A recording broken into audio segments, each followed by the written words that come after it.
Good morning, and welcome back to another Assassin's Creed Valhalla stream. Today we will attempt to finish off the game with the last Asgard dream, the Norway part, and of course the epilogue of Hamptonshire. And also surprise, Ubisoft actually released the last chapter DLC, which is like a free post-launch tale for Eivor, kind of like finishing their story. And yeah, we're gonna also try to get to that point today and play that.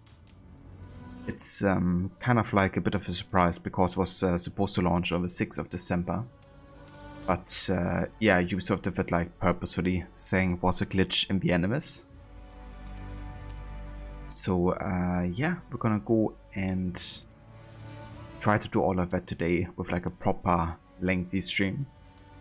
And yeah, send off Valhalla in a worthy manner.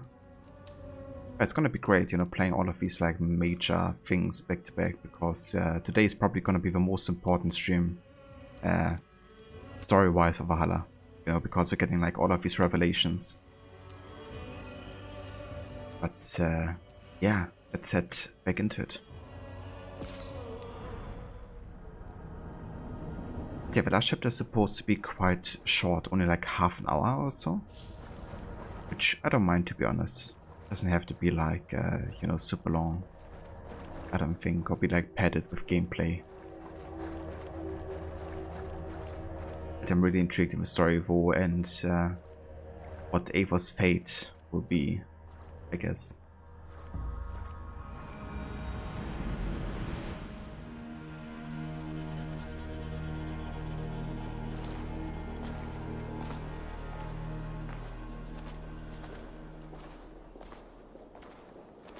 Yeah, before we go ahead and head to Asgard, I want to change my look, and I want to go back to the 4 set. Because that's the one I used on my first time going to Asgard. Nice to see Sigurd back where he belongs. I would like to see what you have in stock.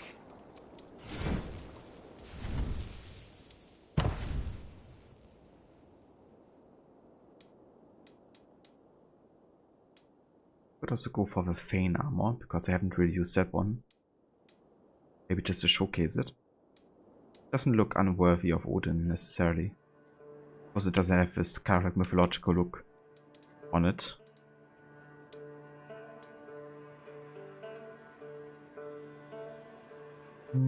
Yeah, let's go for Force armor. I think it's more fitting.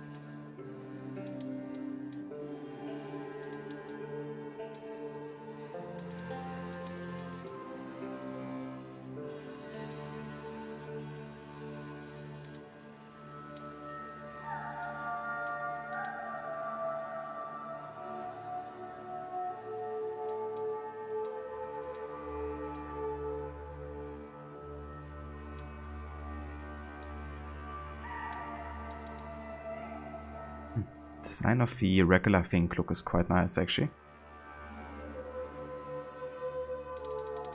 But yeah, I think I'd go for the Rush cloak. Or Ruse, I guess you could say. Gonna disable it though. Just gonna give him like the regular look without it, and then we still have a hood if we need it. Ah, that one's pretty good. I could also upgrade some stuff.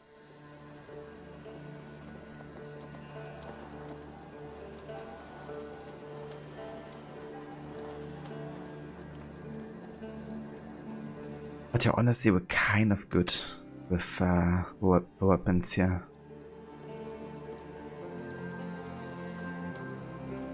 The only thing I might upgrade is kind of like some gear sets. Like the mentor set, I probably want to use that look for the last story arc in Hamptonshire.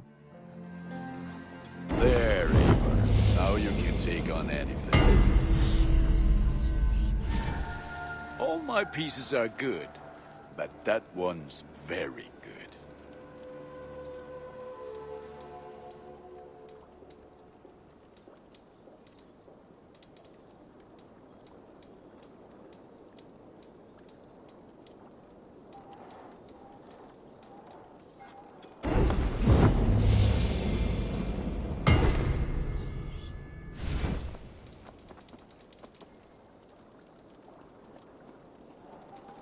I can get you that one easy.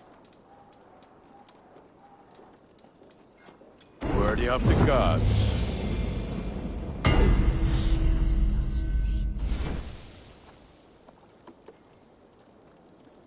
Wish you could kind of like sort this mainly because once you get like all the items, it's just kind of a buffer having to scroll through it again. Mentor's mask I'm not gonna upgrade, I don't think, because You have a keen I eye. do like the how the fuck put the best for sure. Definitely also the ropes, however I already have done that. Which means you only have the where are they? Ah, there they are. The trousers left. This will serve you well, Eivor.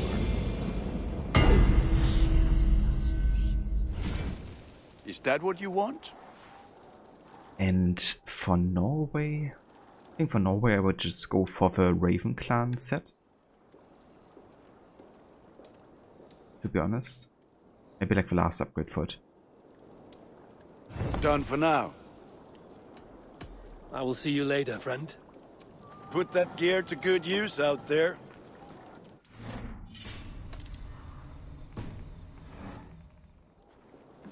Right. But yeah, I think we're ready to go back to Asgard.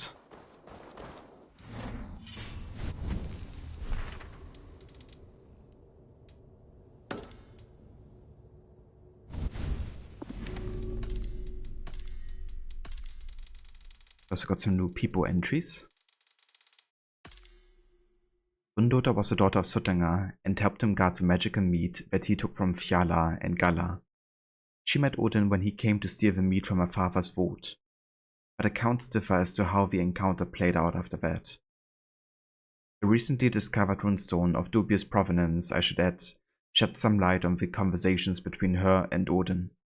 He asks her what she has been doing all the time alone in the vault. Her answer, at best it can be translated, was calculating. So she's Minerva, behind the mythological veil of the Norse, which is how kind of like Eivor sees her. But yeah, she's been doing all of these calculations and trying to talk to future people like Ezio, of course, and Desmond. When two treacherous dwarfs murdered Suttunga's parents, he set out to avenge them. In exchange for sparing their lives, the dwarfs offered him a magical meat, which he hid in a vault inside the mountain Hinnebjörg. Along with his daughter Gunloda, he guarded it jealously until one day Odin came looking for it. Many legends have a nugget of fact at their heart, even if the tale itself is fantastical. The meat in particular seems a metaphor for something else. Equally, Suttunga may be a representation of some powerful ruler from unrecorded Norse history. Note to self, investigate further. So yeah, this is of course Jupiter. We've also seen a lot of him in the series and in these kind of like, you know, flashbacks into the past of the Ys era.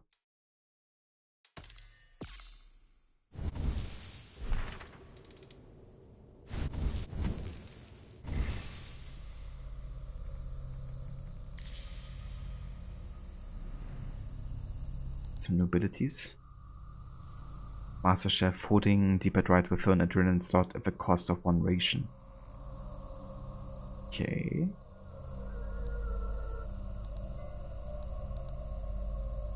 Aiming while sprinting will heighten your senses, making others around you appear to move slower. Ooh, that's really cool. I love his motion abilities and I love his slide. So being able to combine those two, that's actually sick. I like that. Let's also take this, even though I don't really see myself using it too much. Did we get some new abilities here?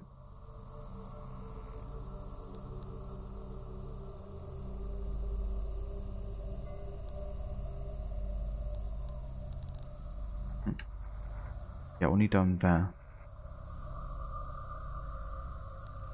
But hey, I take it.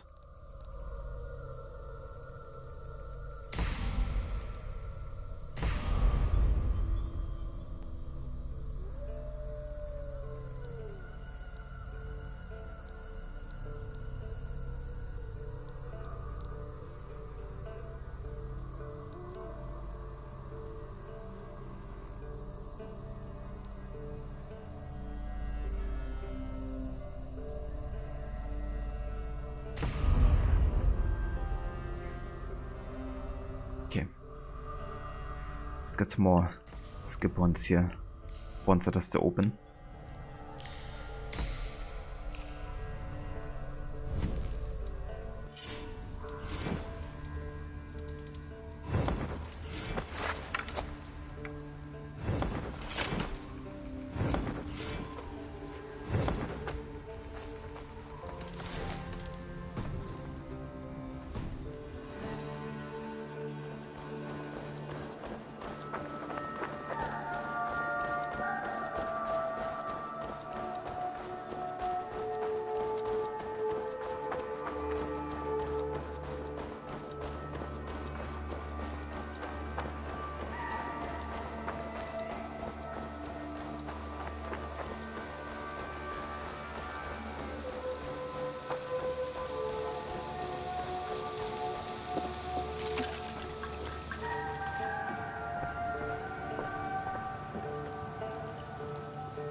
The Nornir told me you'd be here.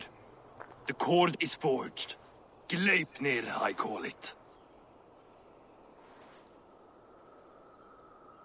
I'll wager there's a good story behind that wound.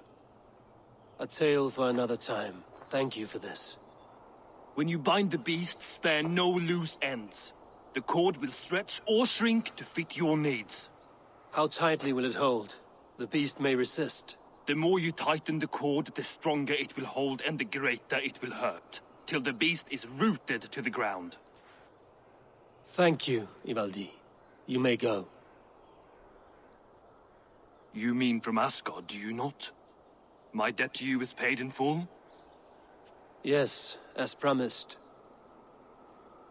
Thank you, Harvey. I did not expect you to remember. Where will you go next? Under the mountains of Svartalfheim. Our mountains. To free the Earth's riches. For this is what I know best.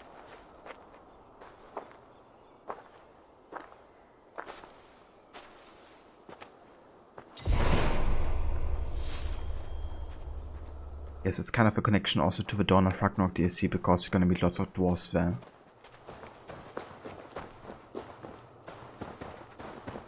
Which we won't be playing in this playthrough.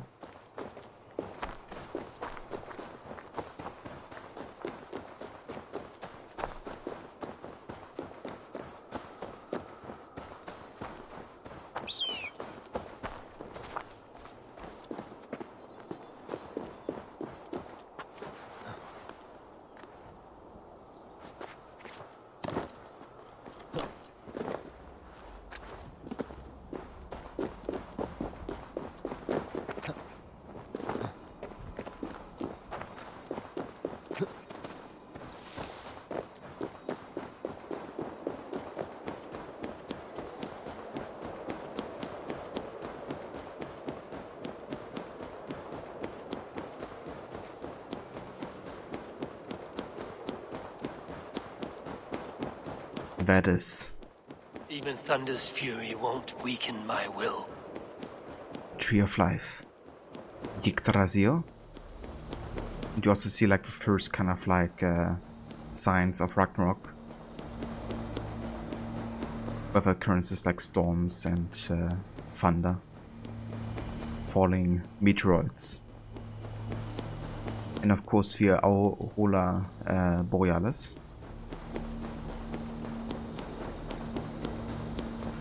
Hey the Harbinger, welcome in. First or not, you are here.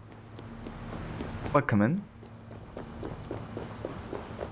Yeah, thankfully the error that we've both gotten hasn't really had any influence on the actual save game.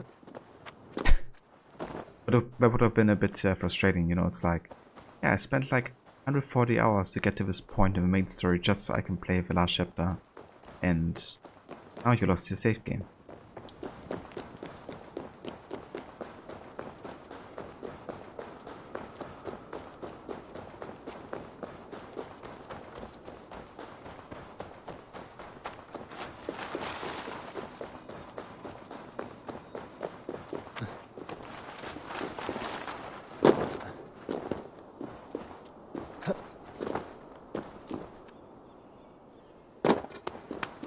Already played it, not going to spoil anything. Cheers. I'm looking forward to find out what's gonna happen. So I have a bit of other stuff to play though. I still gotta finish this Asgard dream, then the Norway ending, and then the epilogue in Hamptonshire. But all of these story arcs aren't really long, so I reckon we're gonna get through this quite quickly. All the side content is basically done in the game that I wanted to do, so yeah, we should be able to blast through this. And I've read the last chapter also isn't too long, like half an hour or so. So yeah, shouldn't take us very long to play through it either.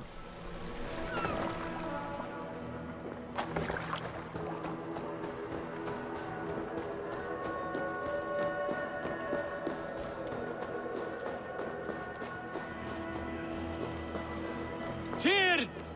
Are you near?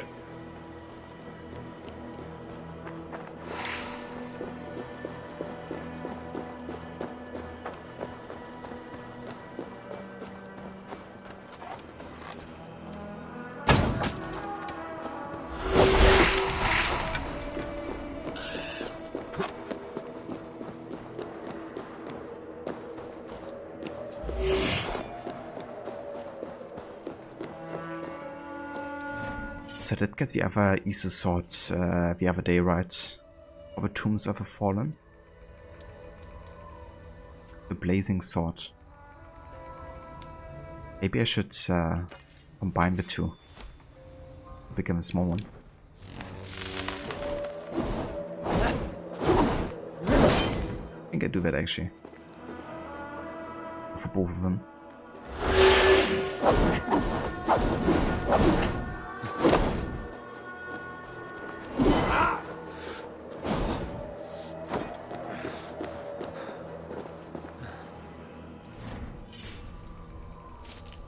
Okay.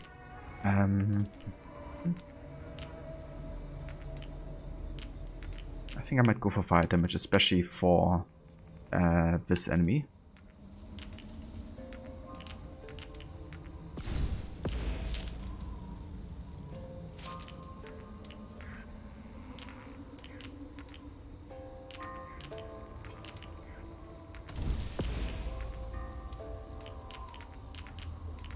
And just go for like critical chance, basically.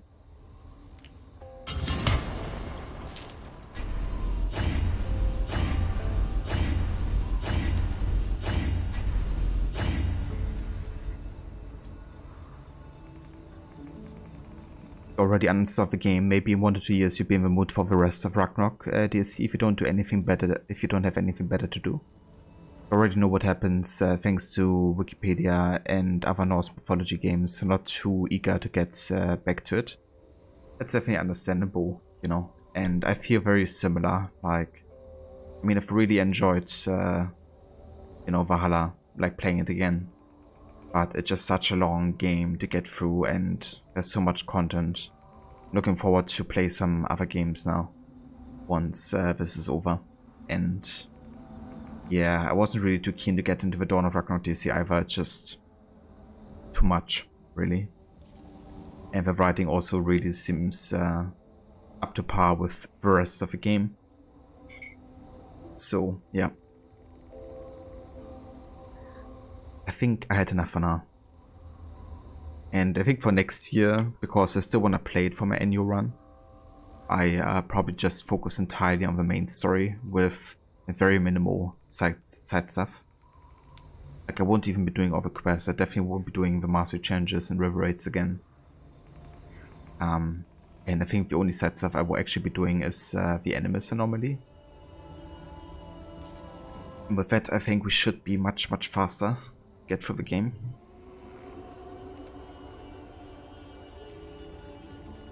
I will probably skip all the DLC though. Like, won't be doing Wrath of the Druids and Siege of Paris again, because it also is, I don't know, I think really optional. You know, you don't really have to play it to understand Eivor's story. So.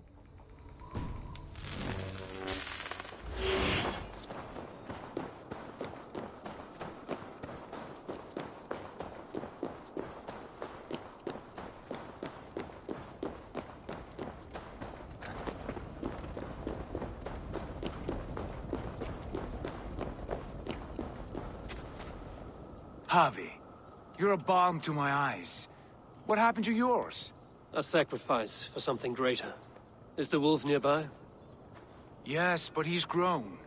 I have kept him company, but he's consumed by a sadness I cannot understand. Regrettable, but necessary. I knew from the start this wolf brought ill tidings. From the start it was a kind creature. But our mistrust and cruelty have robbed the poor wolf of its sweetness and life. Would it be a kindness to kill it then? We are past the time for such mercy. This wolf has power now that would test our strengths combined. I fear he is possessed of a power that renders him ever living. Then we will offer him a different fate. This cord is unbreakable. You must convince him to wear it. It will act as a leash, whose magic will signal that he is safely secured. An assurance to the Aesir who fear him. A beacon, that is all. No harm will befall the poor Fenrir. Fenrir, yes. You know the creature's name. Did Loki tell you? He did. It is a fine name. Yes. Dweller of the Fens. An apt name for his current fate.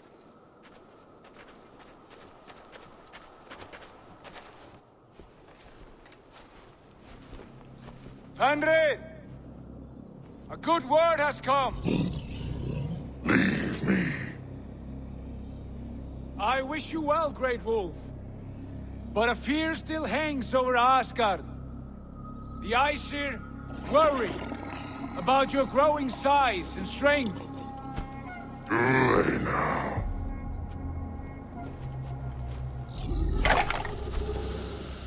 And what do they have to be afraid of? Old friend.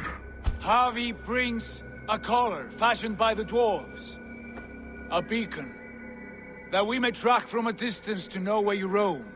Wear this, and you may live and thrive in Asgard, without worry. I smell something sour. Wear the collar! Or return to Jotunheimer. There's no third way. Son of Loki, have I not treated you with kindness? We are bonded, you and I.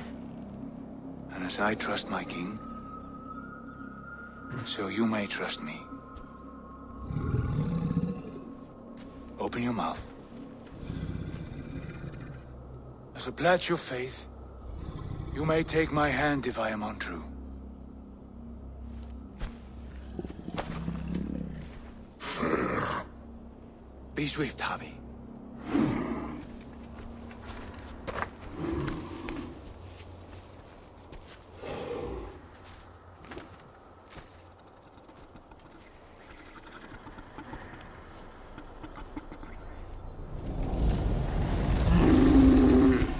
hands!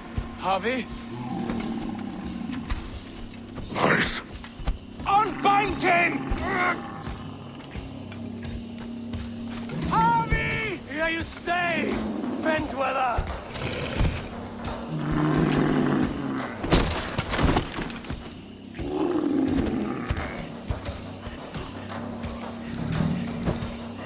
Odin is such a dick.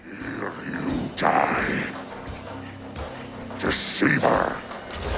Brothers will fight one another. Kill one another. You speak in riddles. The home of the gods turns red.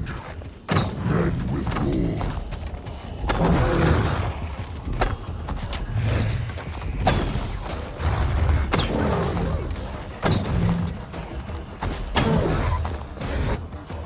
Okay, one sec. I want to change my loadout here for the fight a little bit. I definitely want to go for slow motion.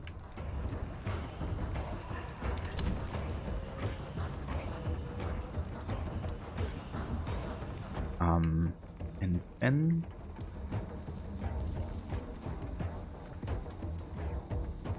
let's go for the ranged fire strike. And for the X-Blizzard. And over here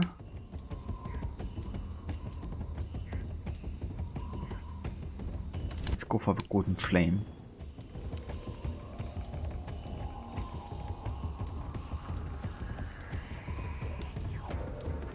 And probably fire strike.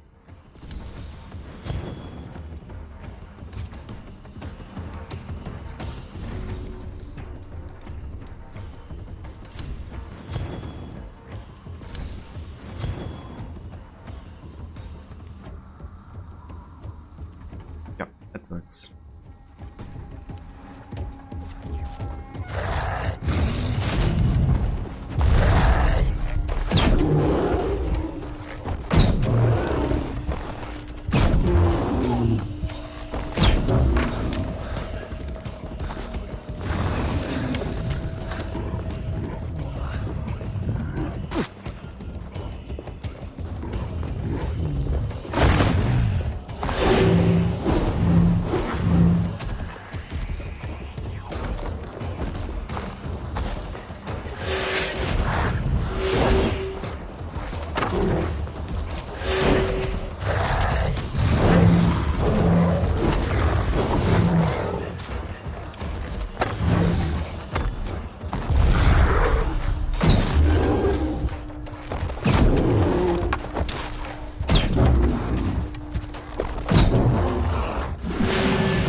It will be an age of storms.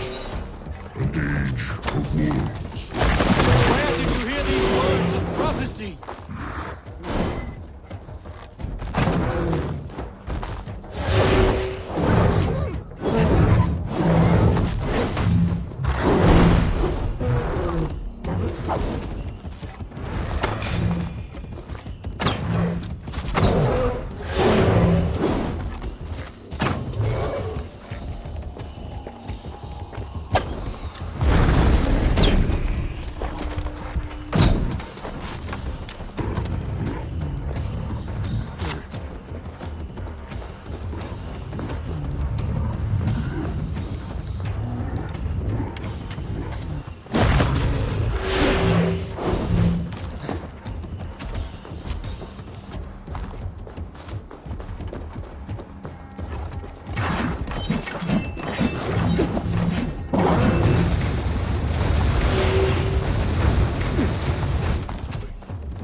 Then comes the second great sorrow. when the Javi goes to fight the wolves. How do you know these things? This is the tale I tell myself each night in the cold and dark, before I sleep and dream of tasting your flesh.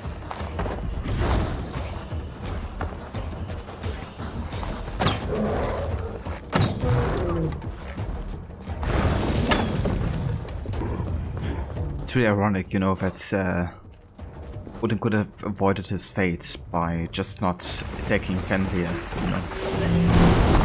Because then it would never turn out to be a court and revenge for kind of like opponent. If we would have helped Loki instead.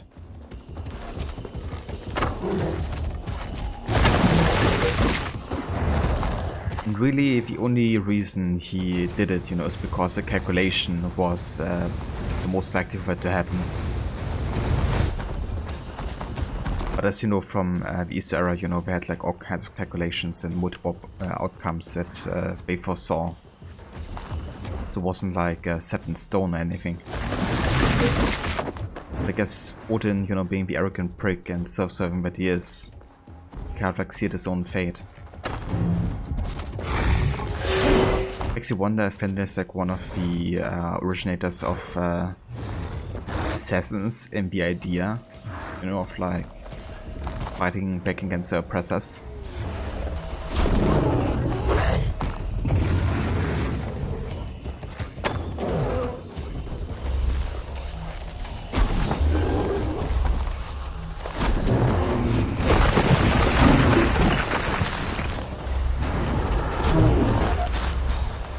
Dude, this ability is OP. It's like a permanent slow motion.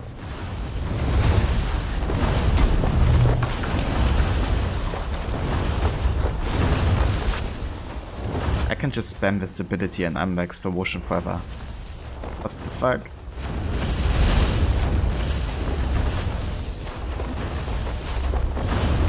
What I'm doing right now is a new ability they added with the patch, which is down here somewhere. Slide focus. Aiming while sprinting will heighten your senses, making others around you appear to move slower. I can use this forever. Like it isn't tied to adrenaline or stamina or something. That's overpowered as heck. I wish I still didn't explain who Fenrir was in the Iso history, apart from being Loki's son. Yeah, I guess that's the only you know, thing we have, that he's supposed to be his son.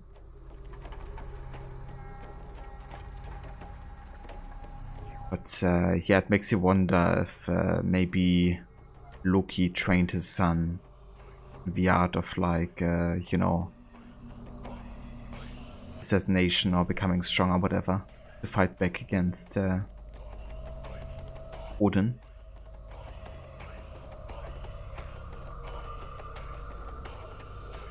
I mean, if somebody would teach their kids, you know, kind of like stealthy tricks, it would probably be Loki, the deceiver.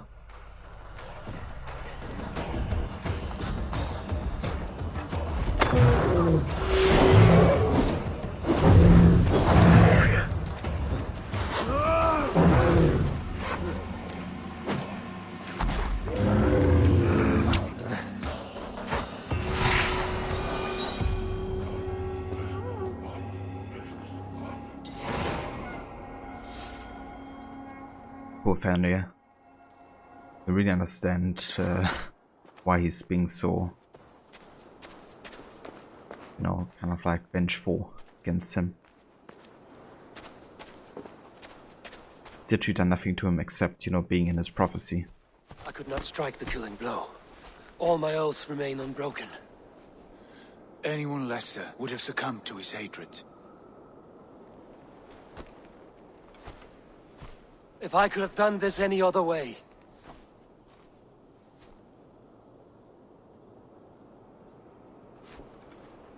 There was no other way, Harvey. Our fates are fixed. Fate, I know. You made a great sacrifice on my behalf. It was not for you. Do not think your kindness has made you a new friend. Lord of imbeciles.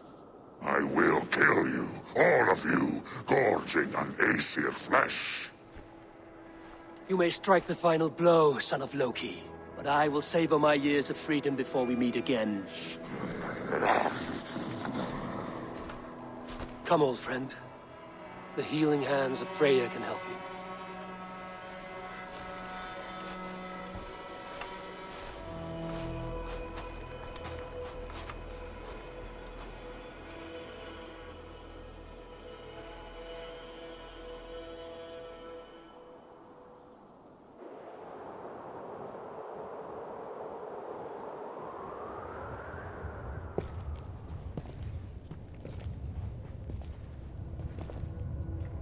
Have you come to say what I fear? Not to say. but to show a vision of the times to come. None living or dead now equal our heavy in arrogance. To believe that you could remake your fate thus. For all your efforts, for all your struggles, the threads of fate still bind you as tightly as ever. And yet, from this pattern, a single strand escapes the fray and stubbornly clings to the weave. Aesir, Vanir, your doom will come. The earth will shake, the sun will die. Jötnar will stalk your streets as fire rains upon your heads. And the great wolf Fenrir will feast upon your blood. But you have found a way to live beyond this terror. Let it flow. To cheat your death. From the life tree we go, to the life tree we shall one day return. Mind and spirit will surge to a time far beyond your own. To a time in which you shall be reborn. None may follow. Loki least of all.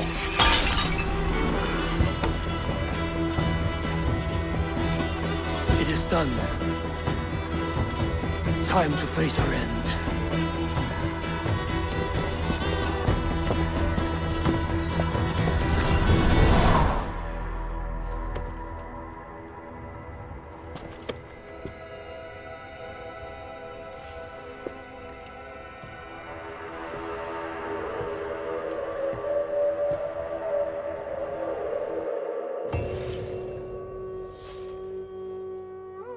Man, I'm getting chills.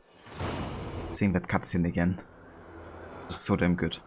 This was not my day to die. Also, the more that Odin wakes up, you know, you can really tell how afraid he is of dying. And that's why he became so arrogant and self-serving, I guess. You know, he just wants to avoid it ever happening. Which is why he went all the way to Jotunheim and risked his life fighting Jupiter. You know, to kind of like secure the meat. The seventh way of survival. Which is, you know, transforming your hooga, your soul, into the body of another.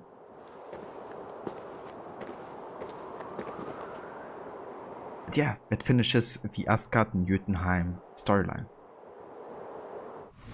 I want to do this today and before finishing the Norway part, because we will get the equivalent of that in Aesir times as well, like unlocked very soon with the last enemy anomaly, which is gonna be in the north of Norway. So yeah, that's where we are headed next. Time to wake up.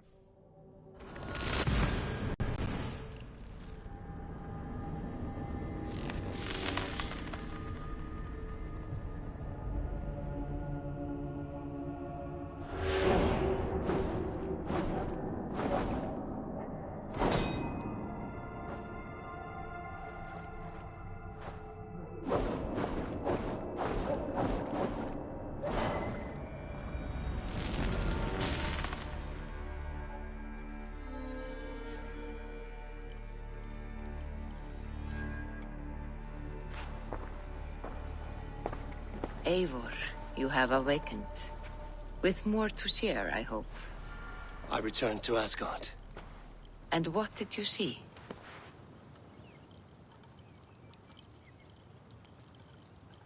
Also, that cutscene we just have at the end, you know, when they have that conversation between, Odin and Tyr, that Odin says, I had no other way, to do this. Or if I had another way, I would have done it. And, Tyr says, our fates are fixed. There was no other way. It's kind of like a reference to the very first mythological dream you have in Norway with Valka. We kind of follow Odin and the wolves. And ultimately, see Sigurd having lost his arm and then the wolf at the end. It's kind of like one of the first visions that Eivor ever has of that, time. That he bound his fate, I guess. It's really cool, kind of like how different it is, but at the same time how much is foreshadowed at that point already, early in the story.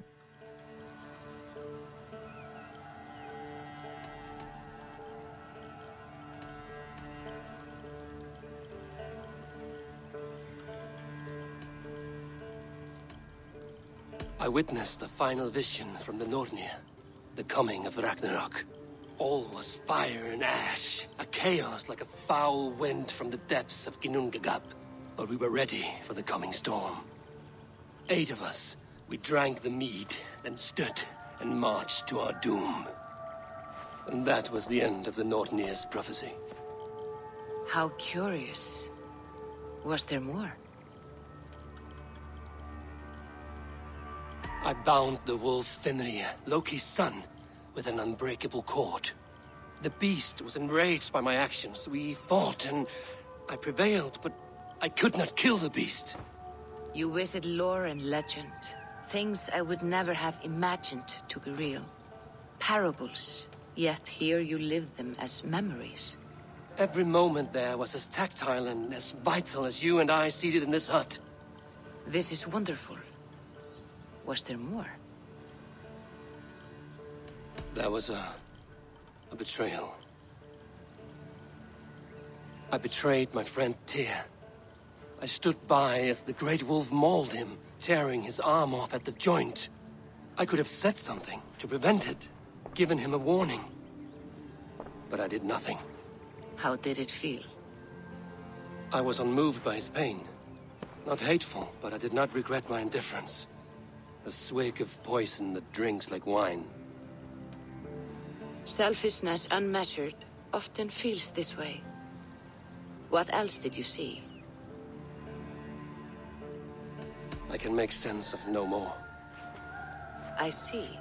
The thrust of these visions seem clear to me. As in your first reverie, a fear of betrayal hangs upon you. Odin has seen fit to gift you with his infinite knowledge and the treasure of his experience.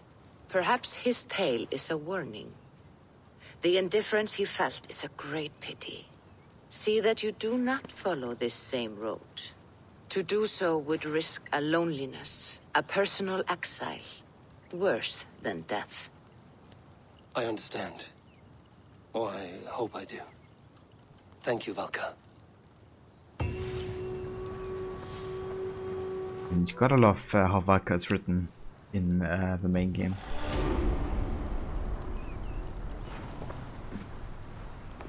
Saying Odin's indifference was a pity, and also she sees in Eivor not, that behavior of Odin, but somebody who's very empathetic, who cares a lot about their people and who would do anything for them.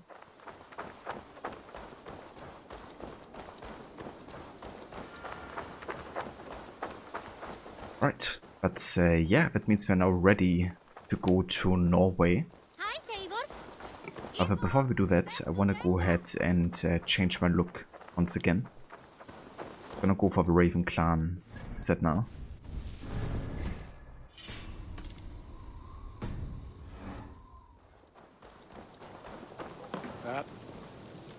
Nice to see Sigurd back. I would like...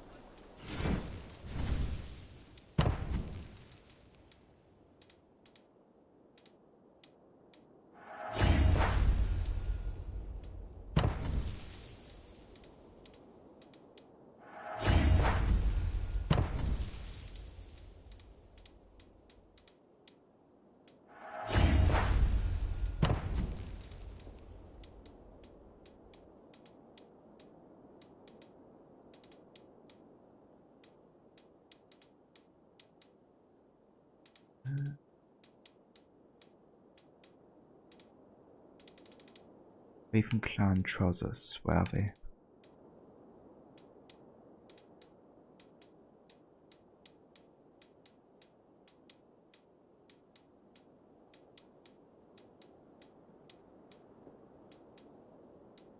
Wait, I didn't upgrade Raven Clan breaches to the last level? Oh, I can get you that one easy. let's take care of that.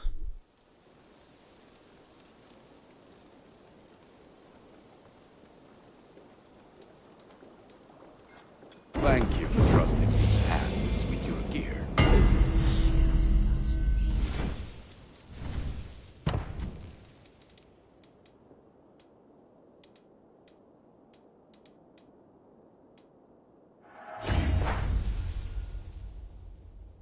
Alright, there we go.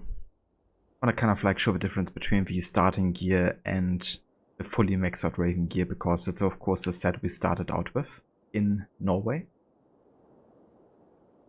And weapon wise, I think I go for double heated axes, to be honest. Go for Varen's X and then let's see.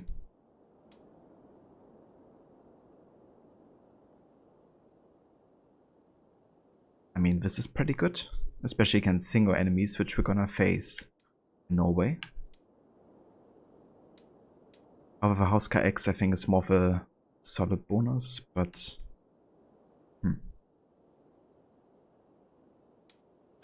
it's already upgraded a bit more, and I don't actually have too many resources, so I think I'm just gonna upgrade the Housecar's X further. Is that what you want? Worthy of the gods.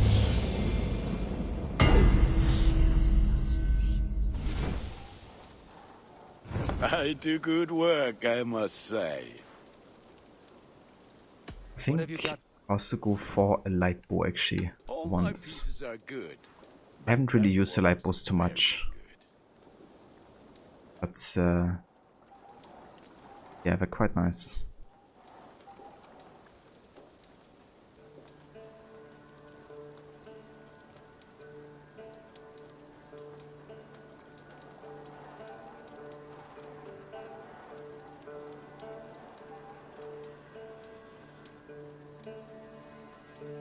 Kind of like the Norse scale bow in a way. You have a keen eye for quality.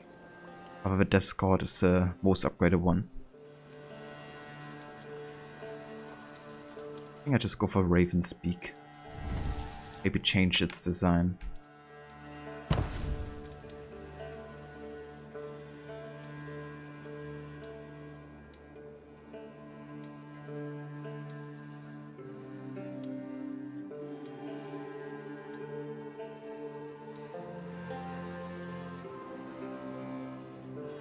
On the other side, you know, this is kind of like a Raven like design, and would kind of fit maybe with, you know, clan set. You are... Fight well, Eivor.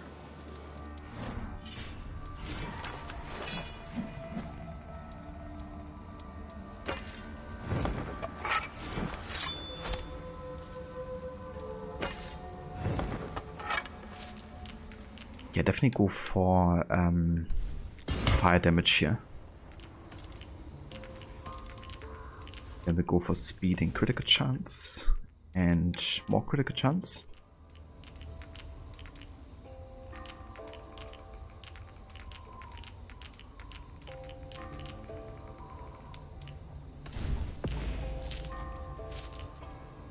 Over here, let's see.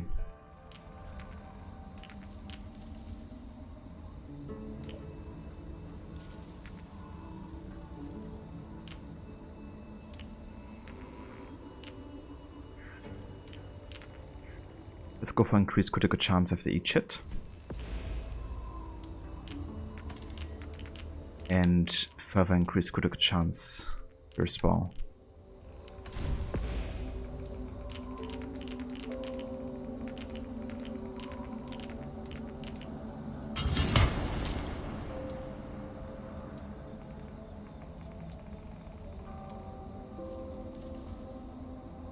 Harbinger, as you said, you downgrade all of your secondary gear to get back some titanium, but the worst part is you lost the gear appearance that was based on the upgraded secondary sets.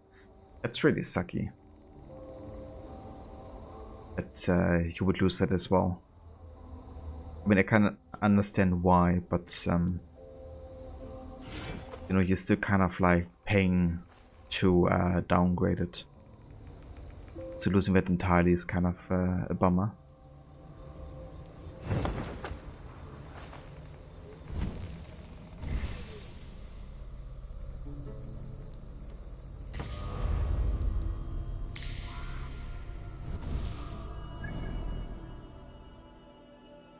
Okay, I think it's time we talk to Renby.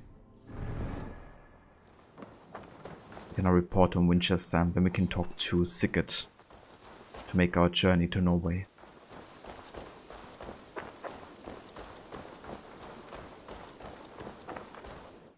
Actually forgot to use the bow here.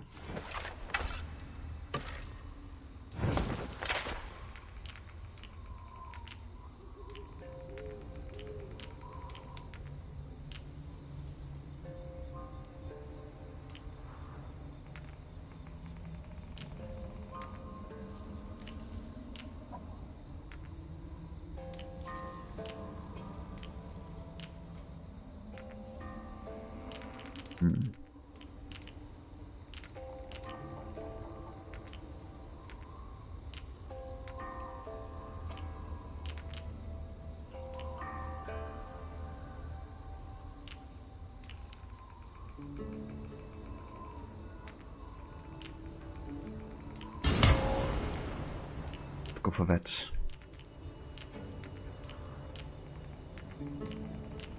And I would technically go for more critical chance if I have it.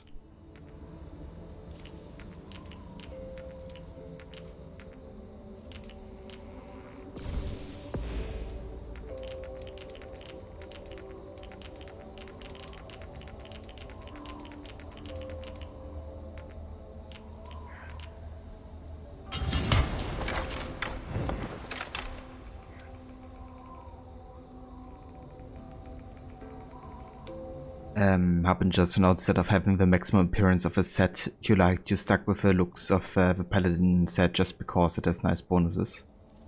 Yeah. Yeah, that's definitely a bit sucky.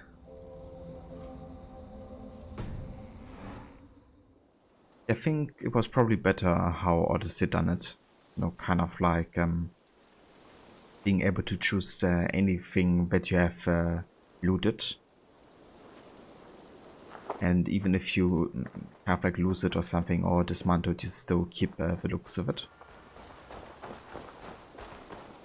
As long as you earned it, you know, it should be kind of like an option.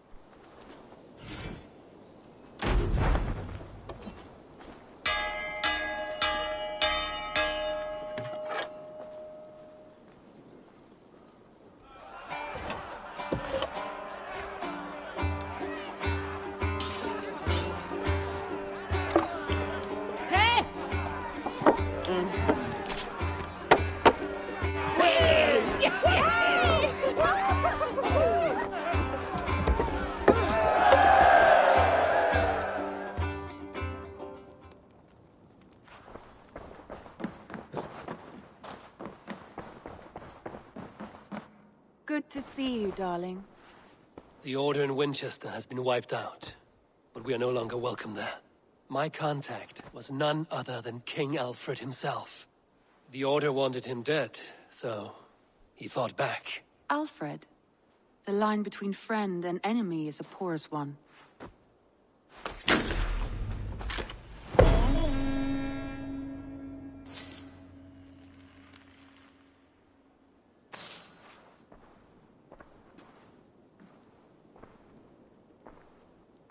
Yeah, the plan is to finish the game today. I think we can definitely do it. I only have Norway and Hamptonshire left. So, yeah, those story arcs aren't really long either. And we should definitely get there. As well as doing the last chapter DLC. You're right, Ramby. But yeah, for December, I definitely have something planned. However, I want to keep that a surprise. But yeah, we're definitely getting to something that isn't Assassin's Creed. It's gonna be great to get the entire December, at least until Christmas, for other games. So I'm quite looking forward to that. Eivor, Sigurd wishes to speak with you. Agitated. Something happened. You will want to speak to him yourself. Road to Valhalla. Okay, but first let me read this letter.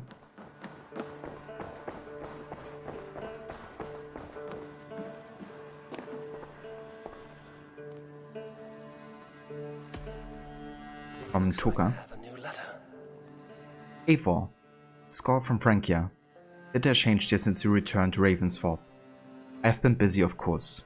There's so many things to do as a clan leader, as you know. I'm coping between Horns of Eo and home gangs. Rechatus honors our deal. Otto moves closer to taking the throne and keeps his word to us as well. He has Paris and we have what we have won. I am content. Things are well, though there are times the burden of the leadership feels heavy. Doubt creeps into my mind and I become unsure of what to do. When that happens, I ask myself what you would do. It brings me no end of trouble, but I'm learning. I miss your lessons, your quick axe and your quicker wit. There's a long table of cheese and wine awaiting your next visit. When you do come, do me the honor of bringing a nice sword with you. My collection grows stale, and I have yet to best you. Toka.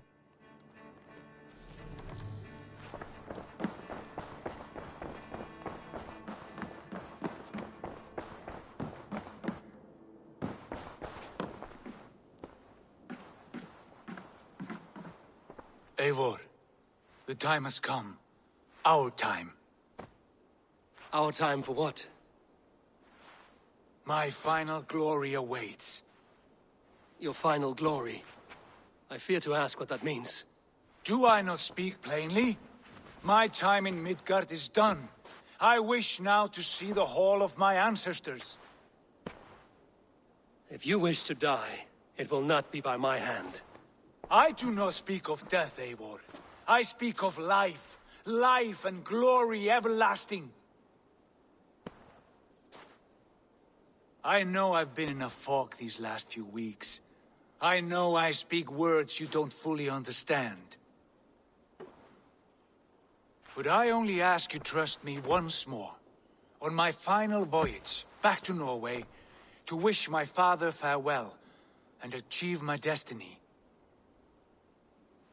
Back to Norway? I need to discuss this with Randvi. If you must. I will await your answer down by the docks. Do not keep me waiting.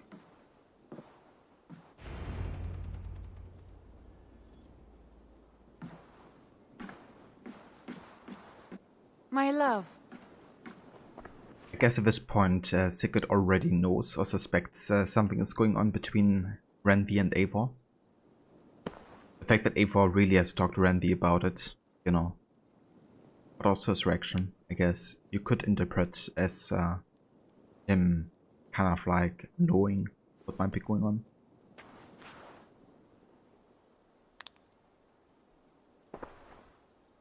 I want to see the Alliance map.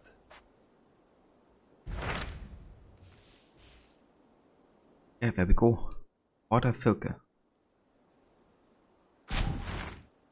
It may be time to return to Norway.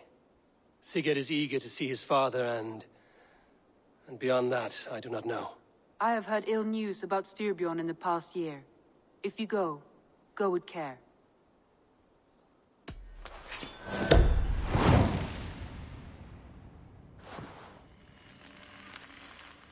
We will leave now, and return as soon as we're able. Good. And be safe. Both of you.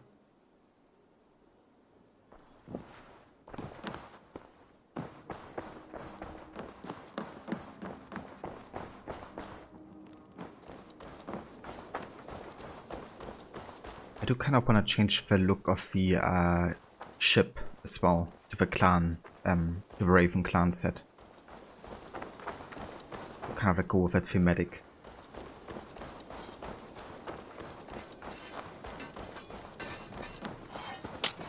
want to die, thief!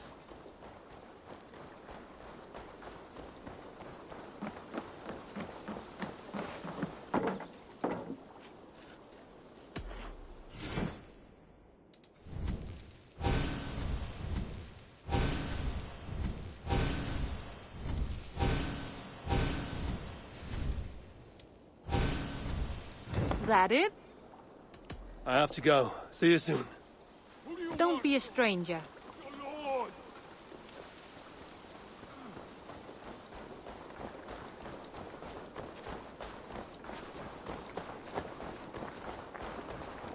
Use your tongue, or I will feed it to you! He sounds a little bit like Roger Craig Smith. That's for the last chapter as well, isn't it? That questline? Where did the others go?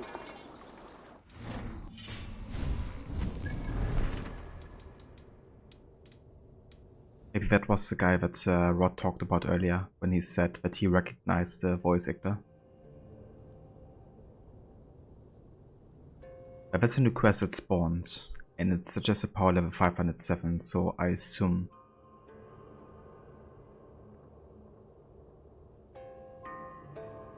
that's kind of like it. Sigurd. Shall we then, Eivor? To Norway, and well beyond. To Norway, then. Good, good! Lead on!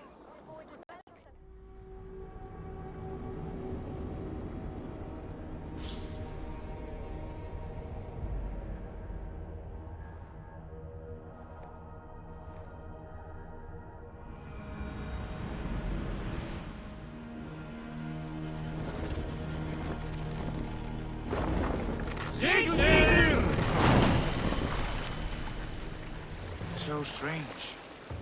Little has changed, but it feels unfamiliar. A few years abroad have shaped us more than all the decades we spent here, brother. And it's bloody cold. Colder than I remember.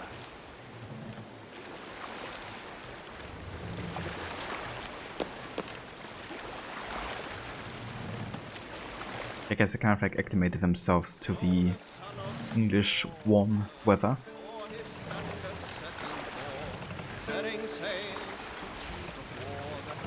And I miss Norway.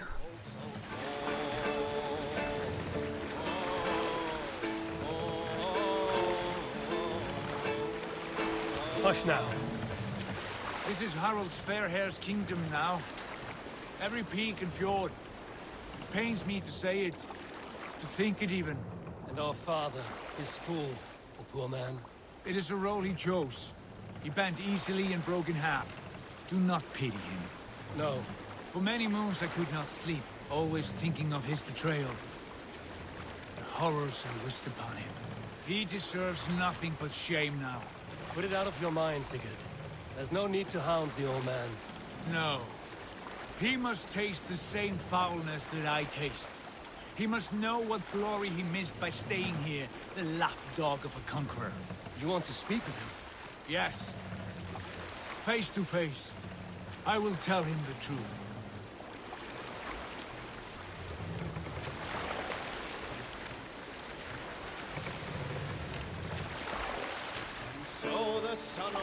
Yeah, that's where we started from, to make our way to England. Kind of like the thematic of this ending as well, you know, kind of like the beginning is the end, just opposite. It's kind of like something that AC has been going for in a lot of the games. Like in AC1, you know, coming back to Masyaf, and the place is totally changed. In AC2, coming back to Firenze when it is, you know, kind of like corrupted by the power of the Apple of Eden. Alrekstad. It thrives. In spite of our father, no doubt. Are you sure of this? I will say what needs to be said. Do you fear his rebuke? Oh no. I crave it. It may be the old hound has lost his bark. But maybe you will light a fire beneath him. Inspire him with tales of our glory. If I do, I'll stoke that flame until it burns.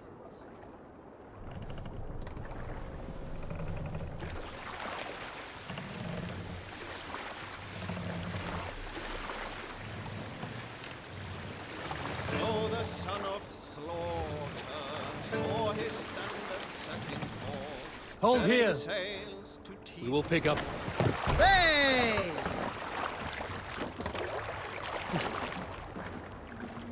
What was it Randvi said? Our father spends his days in the mead halls and his nights on barren planks of wood. That's right. We'll search the mead halls. I remember one nearby. A sad hole where men soak their unhappiness. We should look there. We come empty-handed. Not even a gift to offer. Rats don't appreciate gifts. They sniff and lick them, without care. You are chipper, brother. Damn, calling his father a rat. It's kinda hard. But I can understand why he's angry with him, you know, considering he kind of like took away Sigurd's birthright. Becoming, you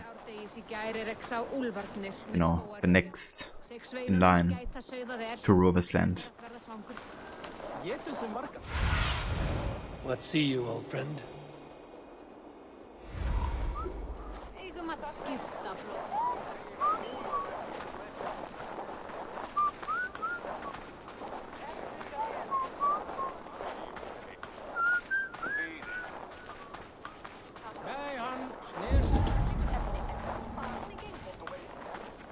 That poor soaker, he never leaves. From sunup to sundown, he just sits there, staring into his horn. Once, just once, I'd have him take a bath. He was a king once, that one. You'd never know by the way he sulks. Thor himself could now drink mead. Drekkið þið bæði afstökki? Má vera að finna þetta í mark á markaði? Bjóðu.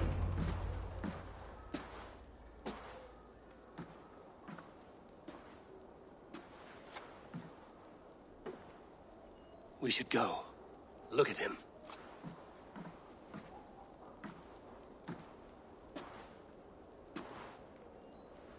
Father.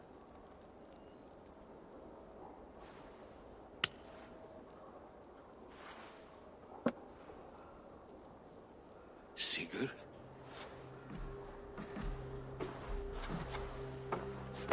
My son, Eivor. By Odin's blessing, come and let me look at you both. That is far enough. Blood of Tyr, what happened there? A grievous wound you have. Are you well? Far better than I look, I assure you. This calls for a toast. Your journey must have been long and cold. A drink to warm your blood. We are not here to drink or make merry. Only to look upon the wreckage of a once great man. And then what? Make new war against King Harald? Stake a claim on his crown? Is that your wish? To sow more chaos here? You're absurd, old man. What could possibly interest me in this frozen backwater? I heard rumors that England was infested with kings already. I thought maybe you would return here to... I've cast aside all dreams of kingship, father. A much greater end lies in wait for me.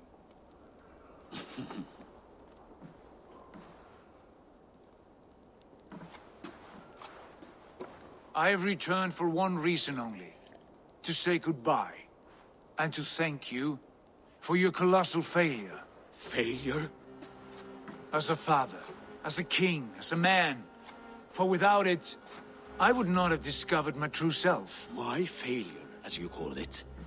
My oath to King Harald was the only sensible path forward for a man in my situation.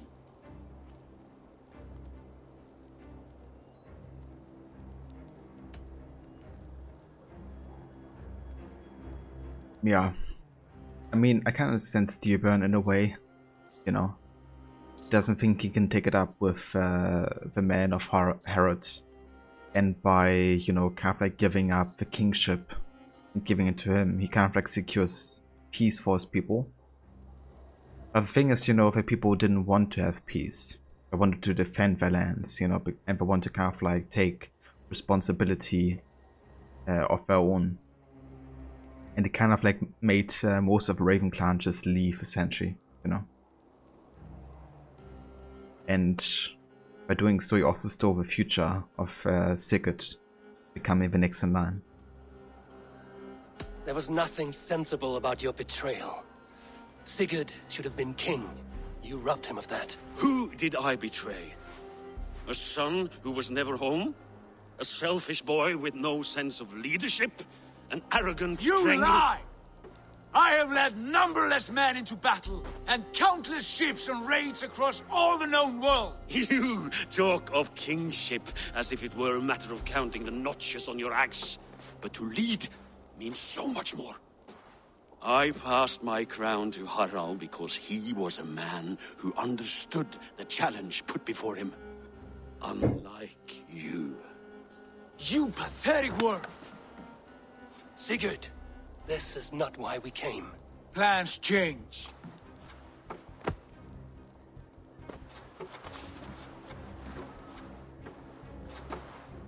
As do hearts. Not this one. And you, Eivor?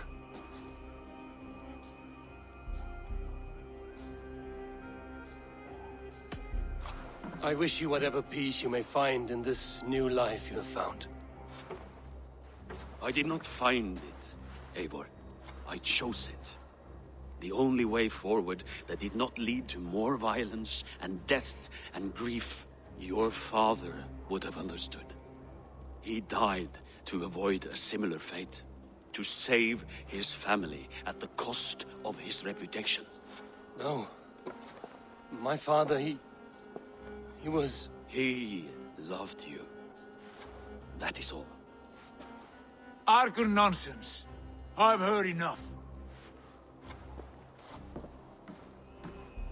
My son, please.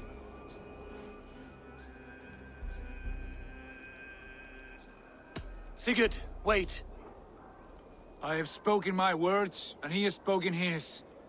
And from this class came bitterness. What more need be said? I wish you well, Sigurd, in spite of all that has happened. I hope you find what you seek, and that it brings you peace. It will. Our destiny awaits. Do not linger long. I know you love him, Eivor. I know you trust him. But do not follow him blindly into darkness or despair.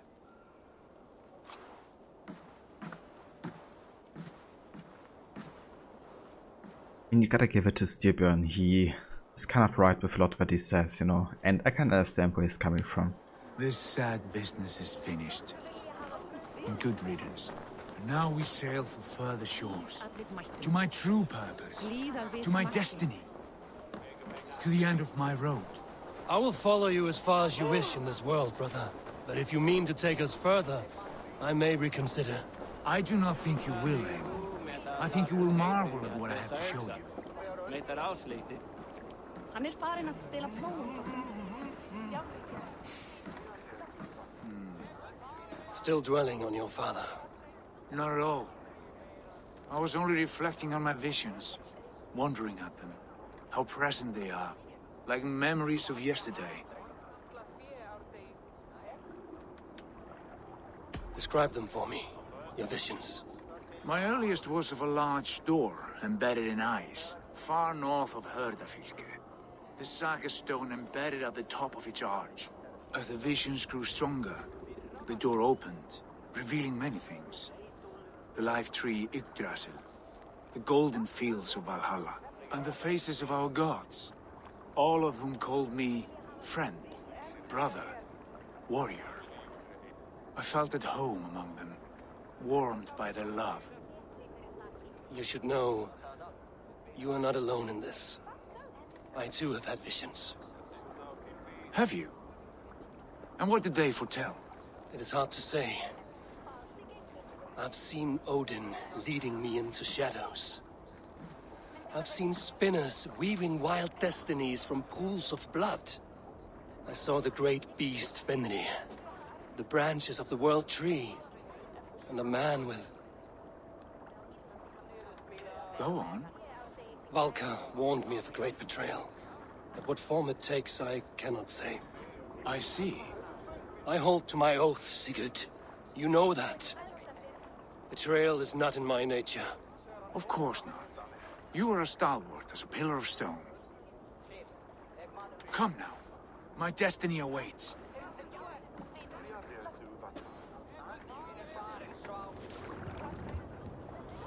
It's great we finally talk about, you know, both of them having visions. That's one of the reasons why I did the last stream so late in the game. Because it really connects here to the Norway arc in so many different ways. But yeah, so gotta head up there.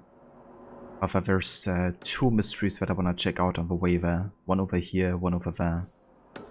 And this viewpoint too. One of them should be an Animus anomaly. The other one I think is an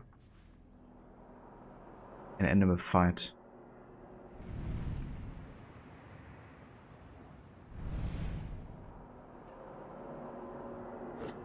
I think it's that one up here, to be honest. I just need the Animus anomaly. The other mystery I can just leave. Pretty much.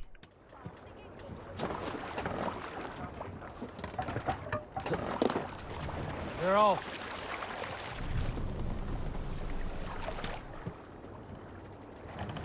Run up the sail! Daughter.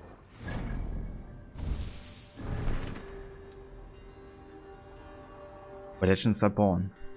Sigurd is determined to return to Norway to fulfill his destiny. Yes. I feel a great calm as we cross these waves. This ordeal with the Elf King, Alfred. How far have you pushed him? Does he bend? Will he break? Guthrum's army will be chasing him across Wessex now. Good luck. He will push Alfred into the sea. Strange how these earthly concerns seem so distant to me. We've gained so much in England. We stand to win even more. The Christians are hardy foes. They see one man above who holds the axe. One man higher than us all. That is a powerful feat. We hold our own axe. We swing it where we may. The woman, Fulke. In my time with her, as painful as it was, she showed me things. Things so strange and wonderful, I am almost grateful for her treachery. What she did to you was cruel beyond measure. Yet, with every snap of the flame, with every scar, the loss of my arm, my visions grew stronger. If you can find the good in that, fine. She was as mad as the ocean is wide. Even the mad ones can offer wisdom. Their Jesus was an odd fellow. Now half the known world loves him. And no one believed us when we were young, and we chiseled our plans onto tables in meat halls. Not even my father. There's the Sigurd I know well. Can we not return to England and finish together what we began? No, forget all that. The future is forward. A great wealth awaits us. I'm with you, brother. Until the end.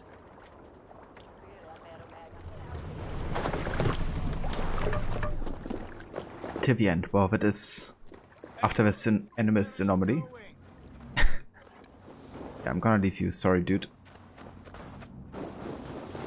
So this should be the last anomaly and should unlock kind of like the equivalent to the cutscene we seen earlier at the end of the Asgard dream. With, you know, the Aesir drinking the meat to survive Ragnarok. This time we're gonna see it in the actual Easter time.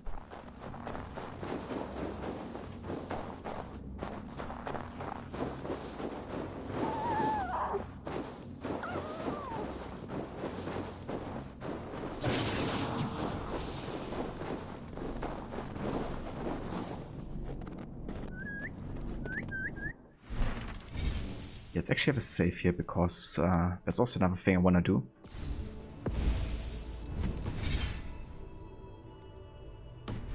And that is accessing the Animus and exiting the simulation, because this is gonna be the last chance that we have with Layla in modern day. And I just wanna go out and see if there's like any extra dialogue or anything like that. Between Sean, Rebecca and her.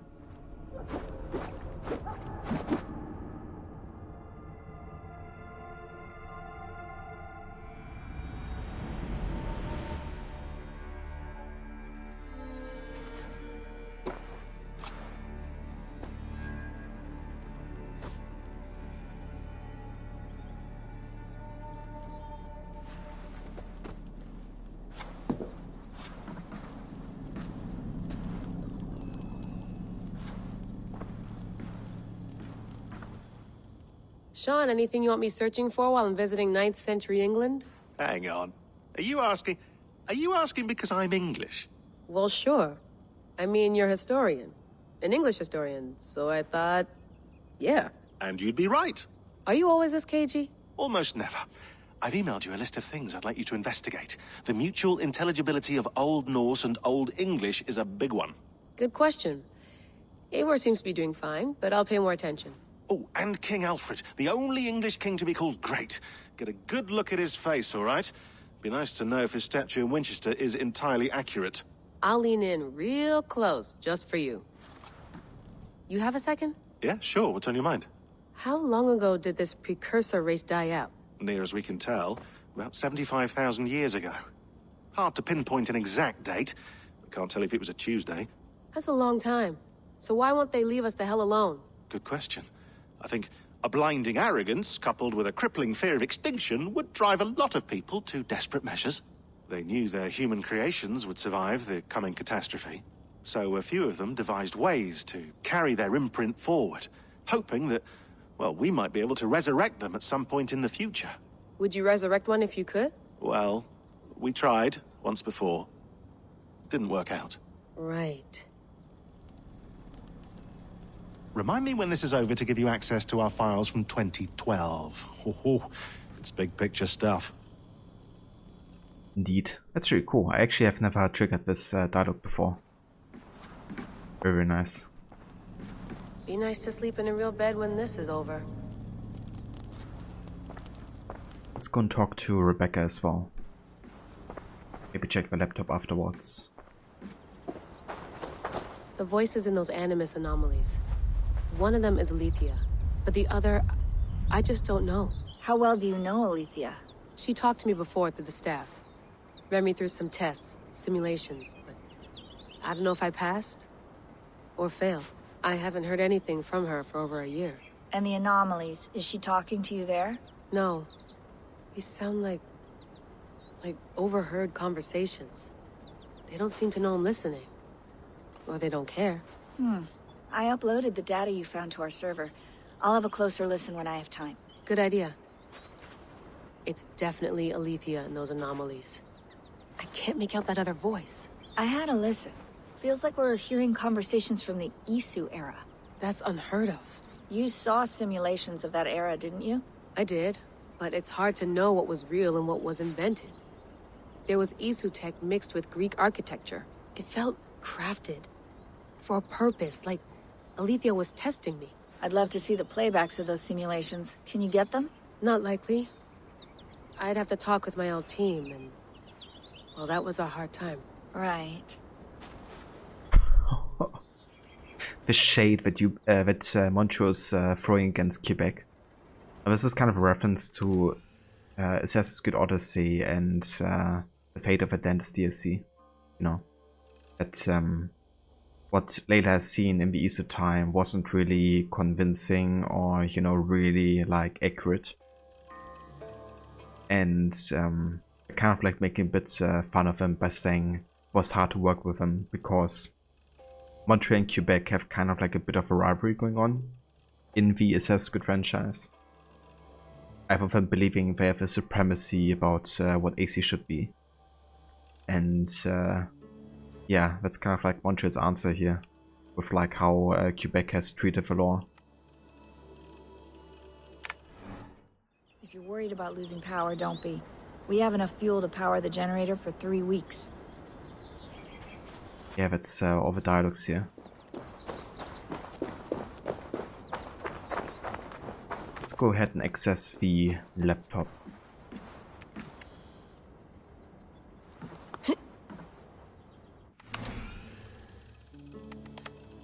Secure share.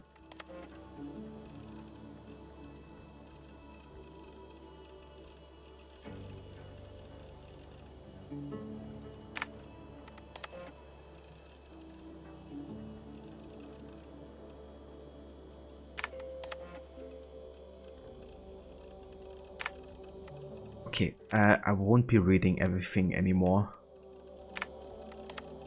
because I decided I don't wanna do that.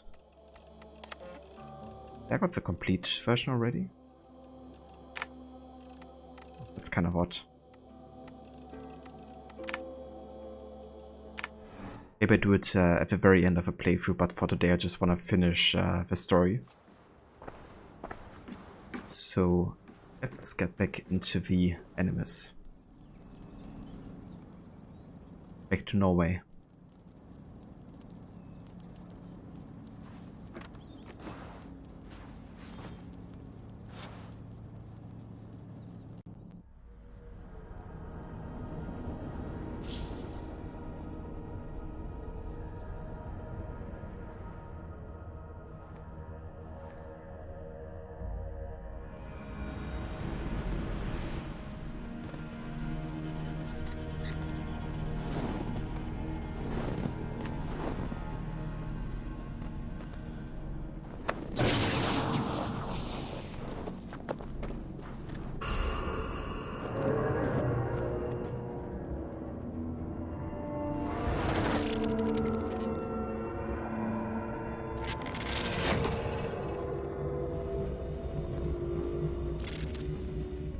Last anomaly. This is it. I'm keeping a close watch on you. Don't do anything weird or sudden, okay? I won't. And pull me out if you see anything strange. Anything at all. Gotcha.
It's a pretty easy one in comparison to the ones we had at the end of it in England.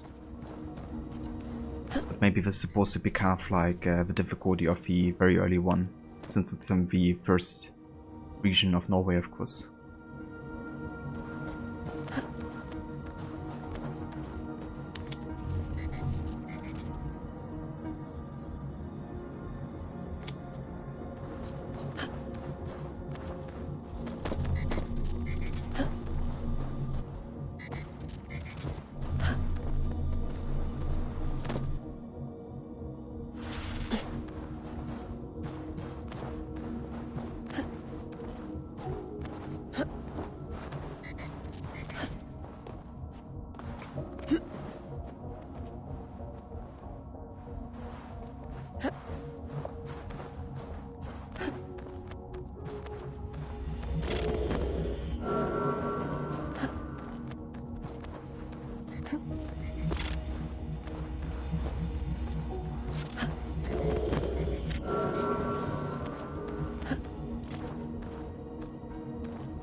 I have spoken with the mother, the father, the sacred voice. They have assured me their success is imminent. Our people will survive the cataclysm.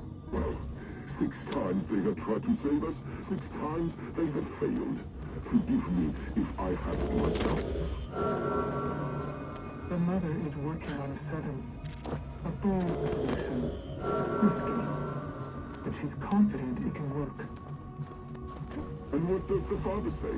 Or the voice? They are strangely silent these days.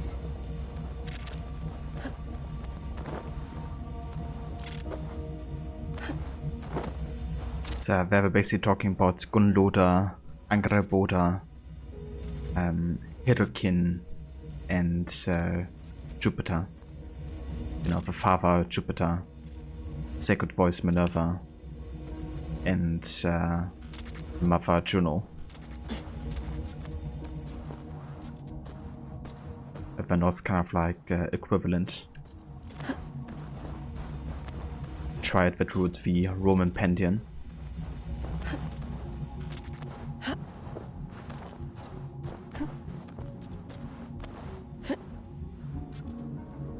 Bex, I'm almost at number 10.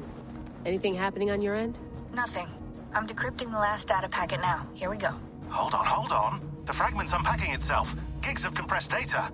I think... Hold on. I think we're in for something bigger than we bargained for. Get ready.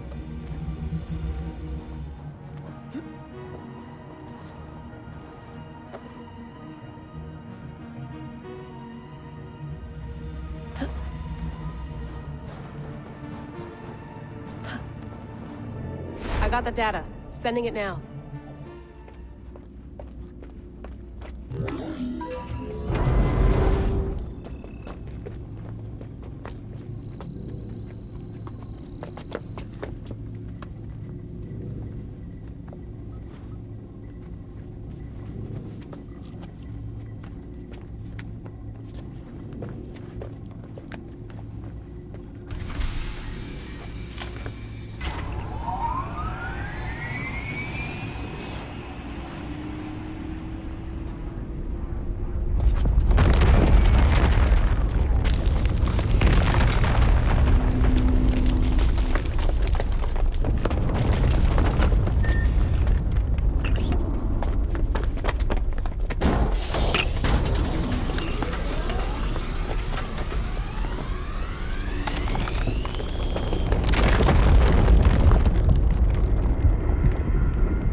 Let it flow.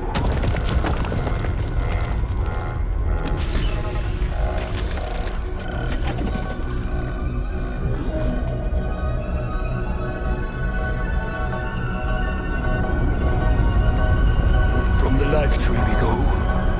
To the life tree we shall one day return.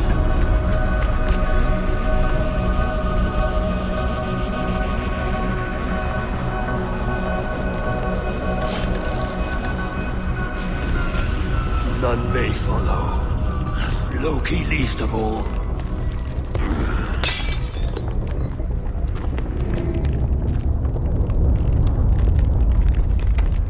It is done.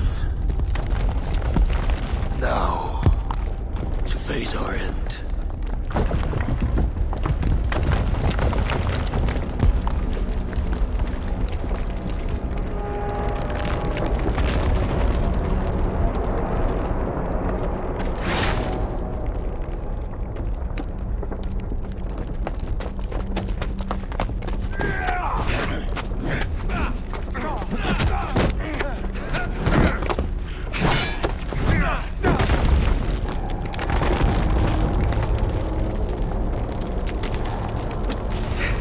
I will find you, Mad One, on the far side of our doom.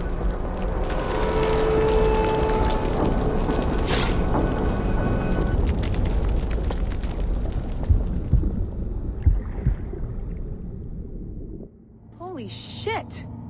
What is that? I have a few guesses, and all of them are wild. I'll upload this to the server.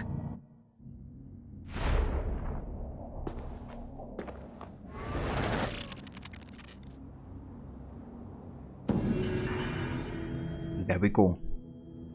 So that's the equivalent of the scene we saw earlier, only this time, you know, not through the mythological veil, but seeing how it actually happened in these two times.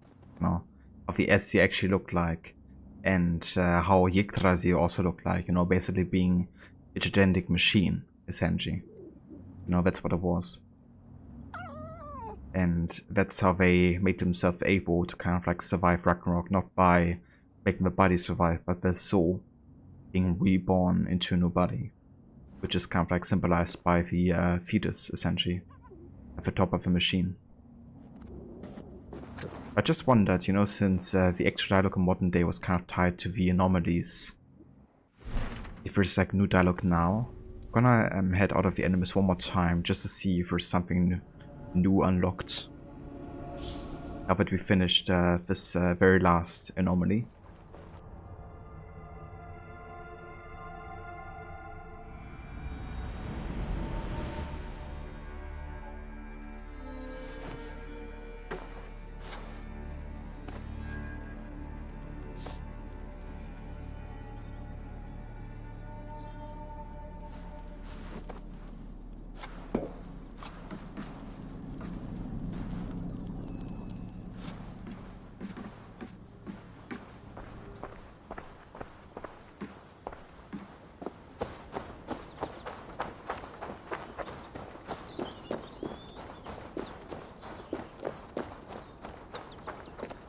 Sean, what the hell did we see in that video?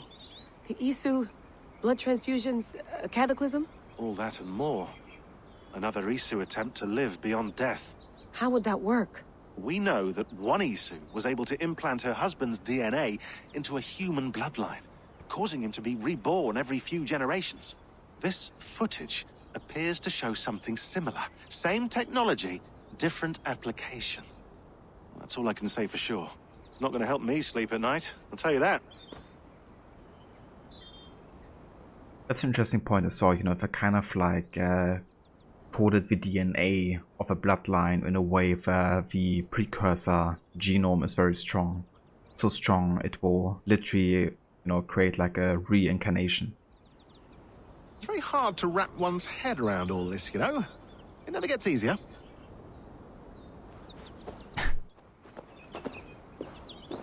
Let's see if we can find Rebecca as well. She must be somewhere.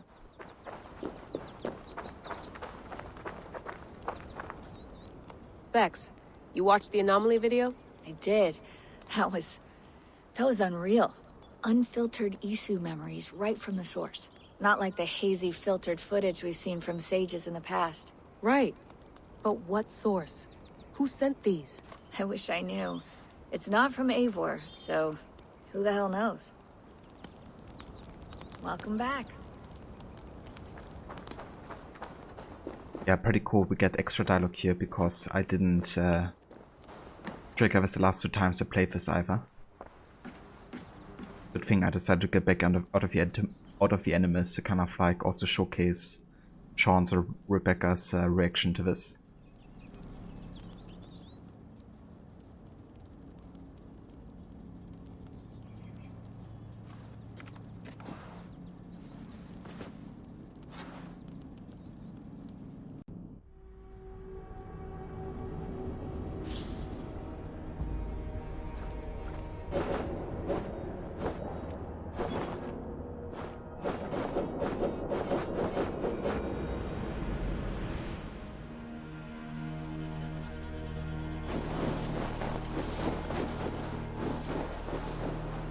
Right, but yeah, that's all we do before we go to continue with the main story here.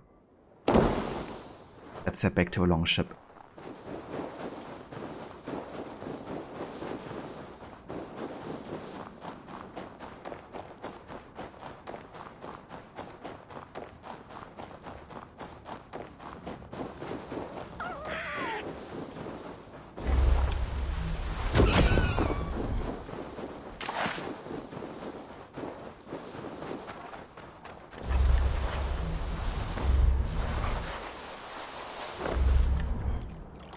As our visibility is overpowered as heck. I've added. It's like a freeze motion forever. There's like no limit cooldown. Any kind of like tie into adrenaline or stamina. More sail!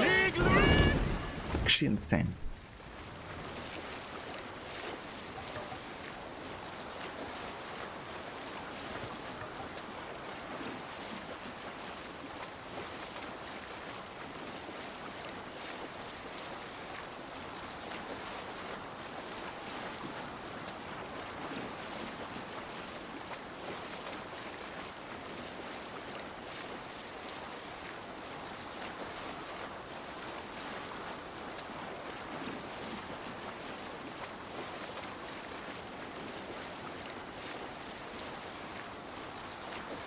Hey, the Barney. Welcome in.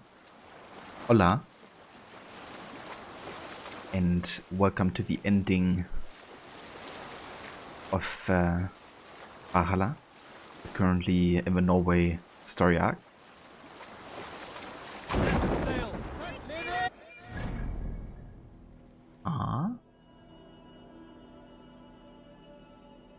This is just a checkpoint, isn't it?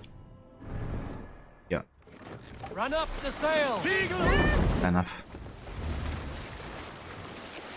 I was like, why is it guiding me to Arekstad?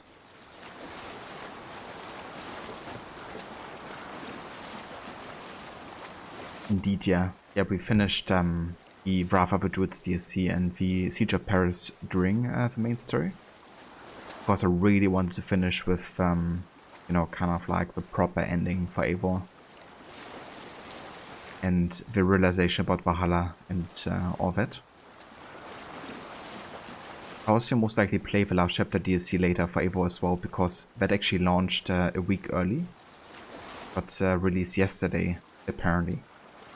So yeah, the timing couldn't be better, to be honest.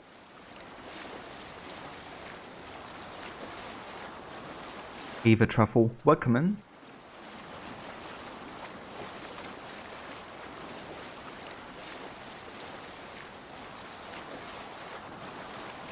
Yeah, I'm really looking forward to see what happens in that DLC. Like, what kind of ending they choose for Eivor, and also if it's connecting to, you know, Vinland at all. But, yeah. I hope I get to see some of it.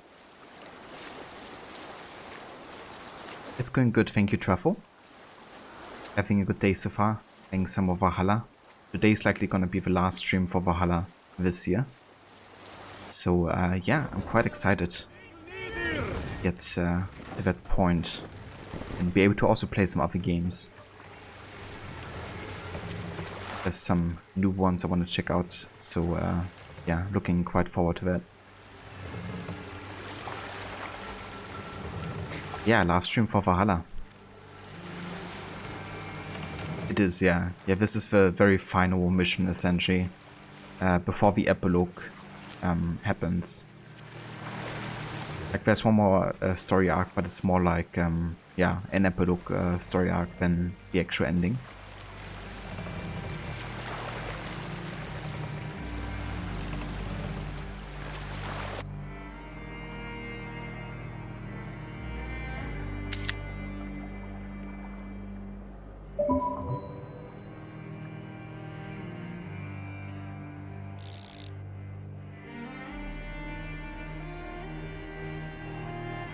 Won't have these wind effects, yeah, camera.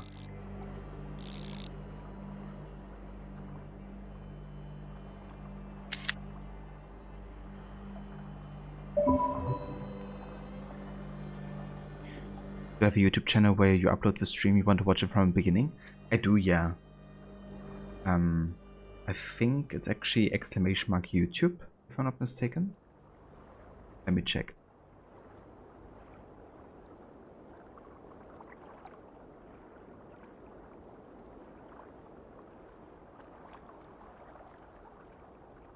Or maybe it's not. Okay, let me actually get that ready for you. One sec.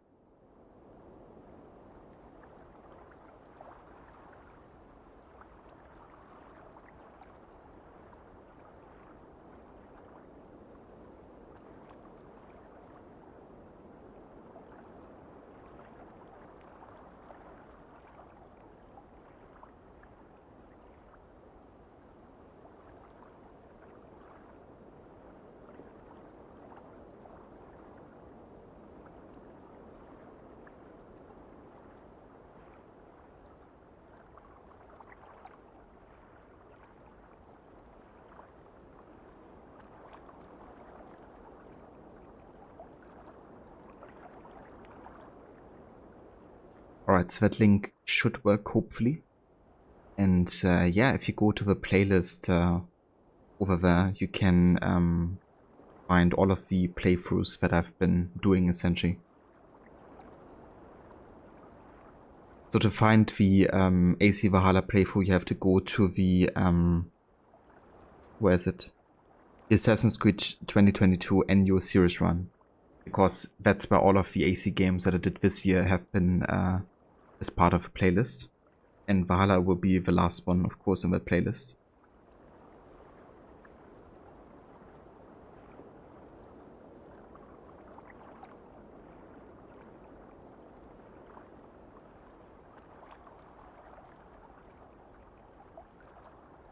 Have you ever finished the game with everything? You mean got all the wealth mystery side quests and stuff? I did, yeah. I did that on my first playthrough, but I did like a completionist run. Which is also on YouTube actually. It's one of the very first playlists I created, like 2 years ago. And then last year, so my 2021 annual run, I did like a full completionist run where I did like literally everything in the game, you know, including a very small wealth chest even.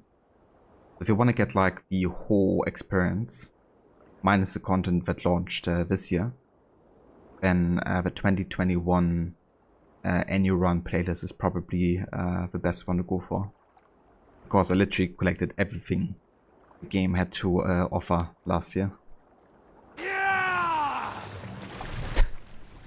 Are you alright, Eivor?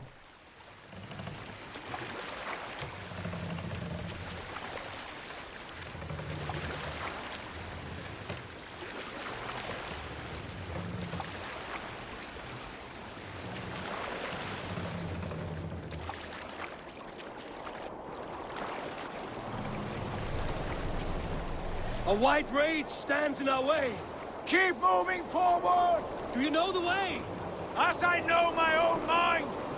We will cut through this winter sheet like swords through straw! Do not worry! To perish on a lonely fjord would be the shame of our clan! Ha! That we would! That's fair, Truffle. Yeah, sometimes I like to go out of my way to collect everything too. These days though, I try to be a bit more careful with how much time I want to invest into one playthrough, so I've been doing less completionists, at least this year. But yeah, it was good to do it at least once with Valhalla, and like to literally do everything the game had to offer, at that point of time at least. Yes! Yes, this feels familiar! Eivor! We will press on! The rest of you, wait here!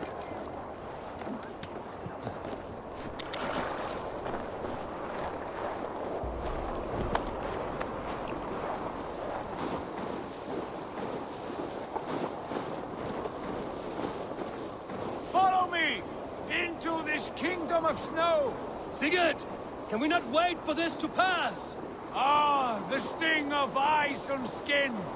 Revel in this, Eivor! We walk the footpath of the gods! To where? More glaciers and deserts of snow? To glory! Could we not wait until this tempest quiets down? With a ship, where we have meat and food to warm us? No! We must confront the omens and honor the gods! They will not seek or find you! We must go to them!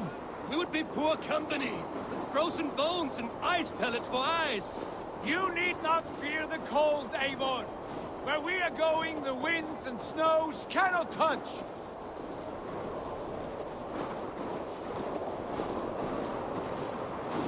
Thanks, Shuffle. I appreciate it. And I don't know. I've never been in contact with Ubisoft, to be honest, regarding a partnership or anything like that. It's as bitter cold as wind from Niflheim. Keep steady! It should not be far now! But I mean, you know, I'm really into Assassin's Creed, so I wouldn't be opposed to having some kind of like connection with, you know, guys behind that.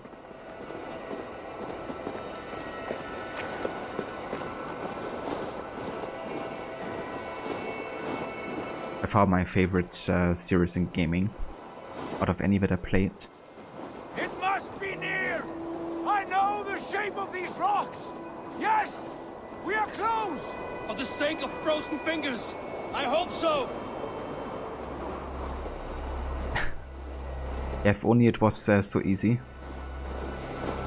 I mean, to be fair, Ubisoft is definitely outreaching more to community members, but yeah, you really gotta add something unique, I guess, to the kind of like community to be able to get like a partnership of some kind. Frozen lake. This must be it. And ahead lies a cavern. Will you not say where this leads? You will see soon enough. Too late to turn back, I fear. There! The cave! Within hides the sacred gate. And I love the atmosphere that is created here.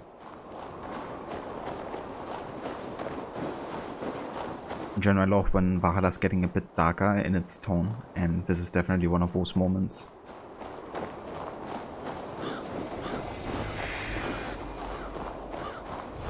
Yeah, sounds good, Truffle. Enjoy.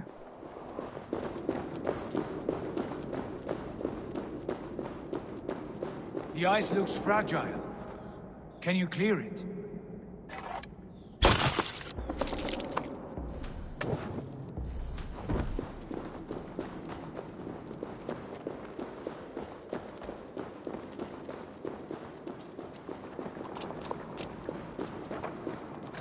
My heart races. This is it. Gods. This door. Have you seen this before? There you are. Have you seen this before? The space above. The Saga stone sat there, did it not? Long, long ago, yes. Now stand clear. Svachoi nokvat uns membro trurvondi gvorde, uns solas vras gnokadide, unsum huchas reisterae chasaunsi. How did you do this? Where did you learn these words? I told you, Eivor. My visions are memories of a life once lived. Come. Gods. What is this place?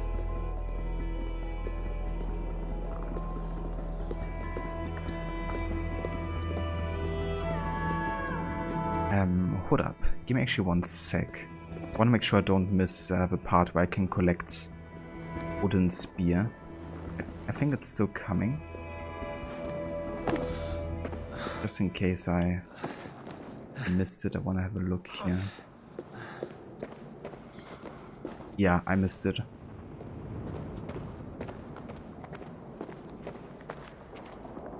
I want to go over and do a detour because I will have to travel all the way back here to receive it otherwise.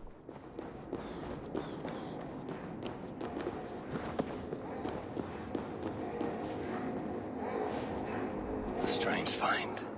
A spear like Odin's. I like how it's a really dark chant, kind of like saying, Odin, Odin. Kinda sick. Gungnir, is it you?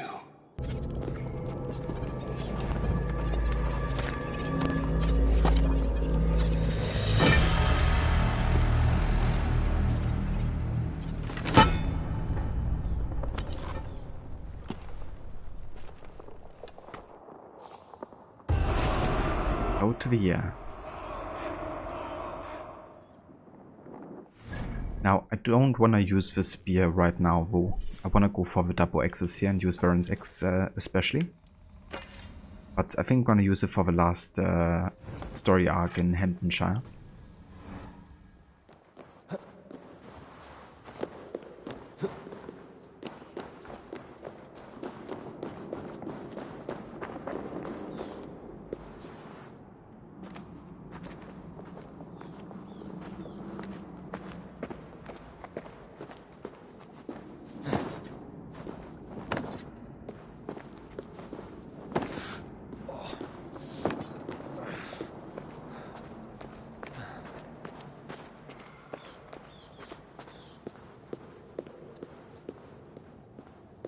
I'm over here, Eivor.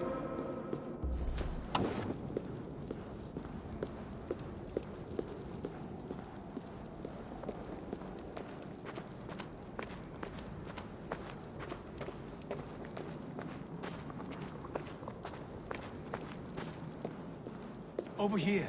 This blade will lead us onward.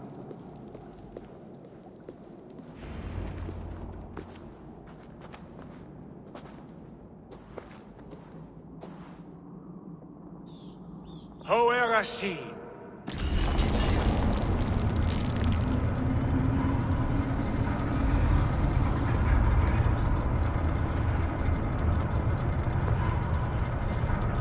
Sigurd, I don't know what to say. This is all so strange. Trust this place, Eivor. This old and sacred place. Where does it lead? To the Hall of the Slain and the Golden Fields. To Valhalla.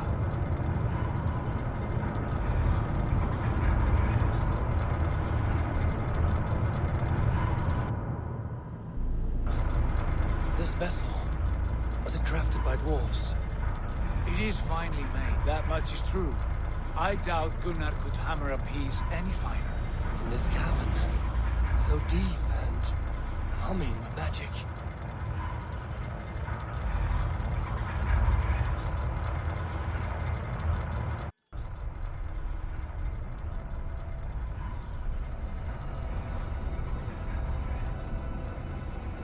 There, the old tree, the tree of life. What is this? See how proudly she sits, how beautiful she gleams. Here all the roots of life run together. The Skalds would cry to behold such a sight. And there is more to come. I swear by all the names of the Old Father, this is only a taste of what I have in store for you. For my visions go further, to Odin's Great Hall.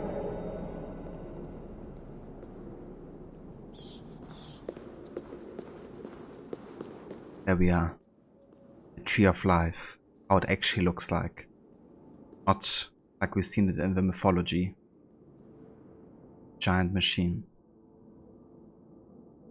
Eivor, with me! There. Do you feel that? The sacred energies.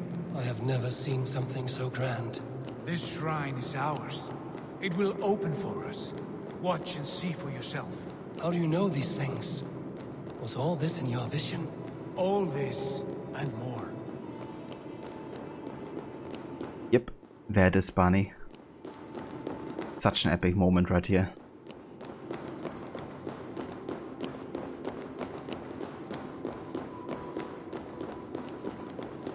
Always love seeing the Isu machines and how they really look like. Is that Svala, Volka's mother? How did she come to be here? And there she is. Now, Svala, you know, Valka's mother, she's actually one who does a prophecy at the beginning of the game. When the Raven clan is being attacked and Eivor's parents die. And you also talk to her later on when you go to Valka's hut to access your first vision of Tyr and Fenrir. And she's already a bit delusional at that point, and that's kind of because Freya, the Isu that she's based on as a sage, because she's Freya reborn, you know, kind of like taking over. And I guess the last thing that happened is that Freya's consciousness guided her to this place too, just like it guided Tyr, or Sigurd, I guess. And yeah, she's now part of a simulation, which is why we will also see Freya, or Svala, I guess, inside the simulation. There, she's the only one hanging onto the machine right now.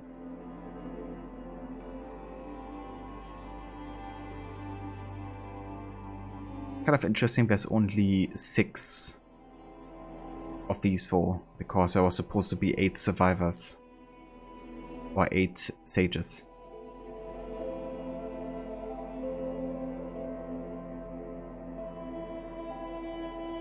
You didn't know that? Yeah. It also took me a while to recognize Svala to be the sage of Freya as well. But it's really cool how they had all kinds of characters, both minor and major, be part of that bloodline, I guess. I'm over here, Eivor. You've never understood what a sage is means. So basically, the first civilization, right, the people that lived 75,000 years ago, the precursor race, they had to find ways of surviving the end of the world. Because that was what awaited them 75,000 years ago, you know. A big catastrophe that would wipe out 99% of the population. It meant that only humans, because they were far more in numbers, would survive. And Isu, or the ones that came before, they tried to find different ways of survival. And the last one was basically the technology to transform your soul and your DNA into the bloodline of humans. And by doing so, humans would be reborn over time, and the DNA of the Isu inserted into it. And if it was really strong, then every now and then a reincarnation, so like an Isu reborn as a human, would occur every now and then. And that is what Eivor and Sigurd are basically, right? Like Eivor is a reincarnation of Odin. Sigurd is a reincarnation of Tyr. Eivor, where have you gone? Basim is a reincarnation of Loki. Halfdan is a reincarnation of Thor. Swala over here is a reincarnation of Freya. And so forth. Eivor? Eivor! So it's basically an Isu being reborn through time as a human. Yeah, no worries. Always happy to explain that kind of stuff. Eivor, with me! Yeah. Calm down, Sigurd. I know you're excited.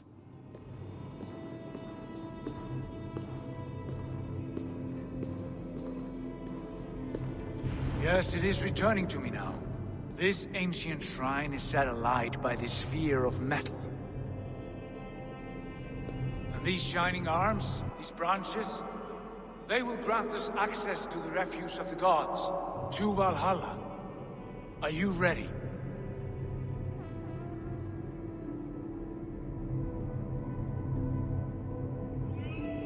You thought sages had multicolored eyes.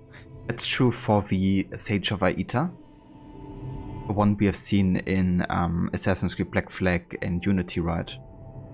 Because Aita was the husband of Juno, and he was the very first sage, I guess. And the multicolored eyes was kind of like marked him. However, the Norse Isu, the Aesir, they actually use a different technique of applying the meat, I guess, is what we call it in the Norse streams. Which is why they have a neck mark instead, to mark them. And that's also how you can identify a sage in Valhalla. You can actually, for example, go to photo mode, I guess, and have a look at their neck on the left side, and if they have a mark there, kind of like a scar, I guess, then you will know that's a sage. Or at least one of the Aesir sages.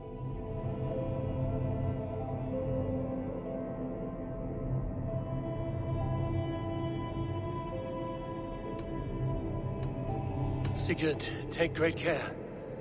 We should not tinker with the tools of the gods. You speak for yourself, Eivor. For I am no mortal. I see that now. I know it. Take your place at the center there, and you will see.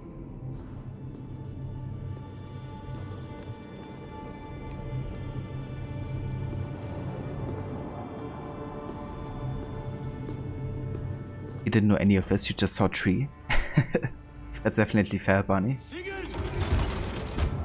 It also took me quite a while to really get the full extent of what's happening here and what all of this means. I certainly didn't know my first time playing.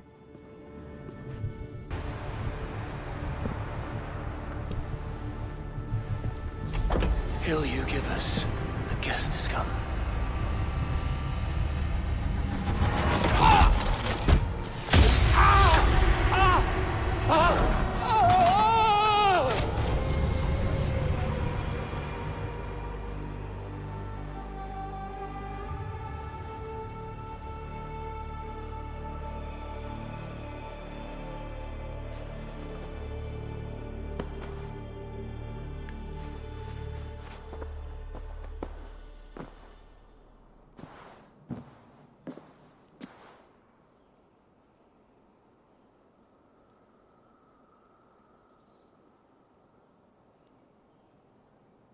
What is this place?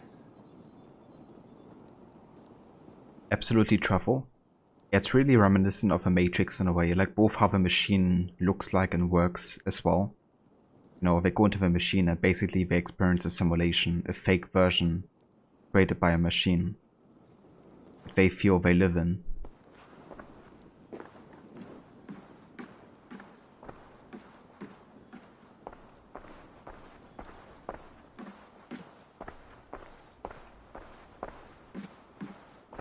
I love the Matrix movies.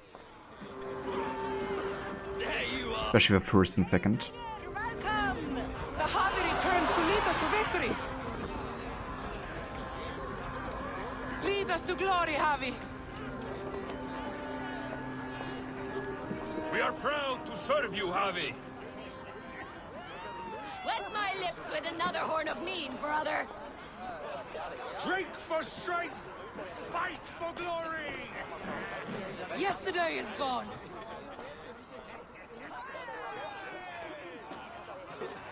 Eivor, Tyr said you would come. Welcome. Are you Valka's mother? Swala? You have a keen eye, Wolf-Kissed. After all this time, Eivor, we have arrived. Now raise a horn with Freya here and sing a victory song. Sigurd, what is all this? Your arm has returned, and your vigor as well. Glory eternal, Eivor. Here we dine in the great hall of the slain, at long last. Oh, I want to scream with joy. This is all so beautiful. Your visions they were real. The battle horn blows! Come, Tyr! To the field! Fight with us! Go, Eivor. Enjoy the fight. You have earned your place here.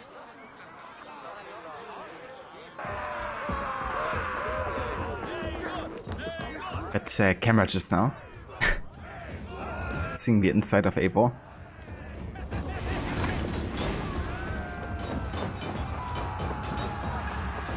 Face me, Dranger. Show me what you're made of. The strength I have!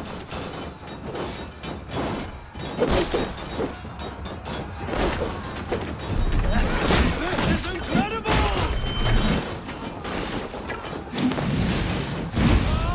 The music of the battle din! Just one-shotting everybody.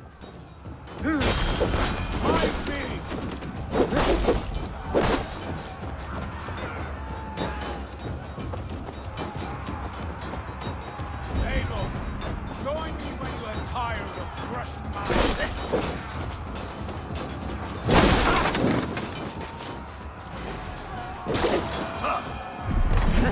Don't be a coward, Eivor! Come, fight me! Yeah. The strength that Odin has is on another level. Sigurd, this place is incredible! Enough with those short flies. You and I must fight. The battle we never had. And hold nothing back, for here we need not fear a thing.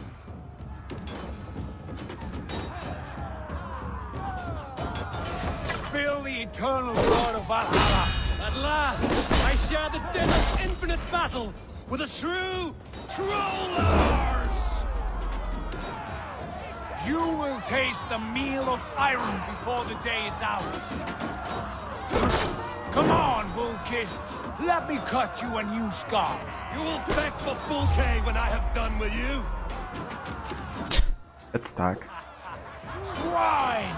Cur! Honor-drunk fool!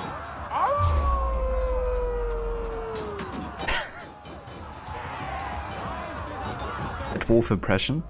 Amazing Sigurd. He's howling.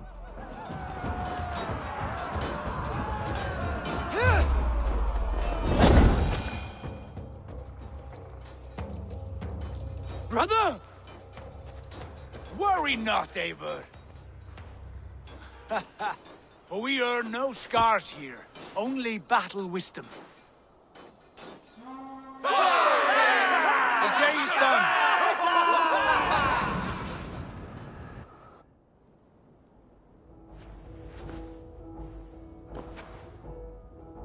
What just happened? There we are. The day is done, the battle is done, and we awake again to do it all over again. To drink and to fight. I would grow tired of this like so damn quickly. Like holy shit. Especially since there's like no challenge of this, you know, it's like just you're obliterating everyone. As Barney said.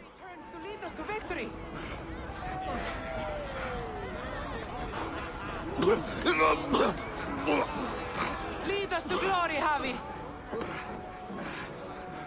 We are proud to serve you, Javi.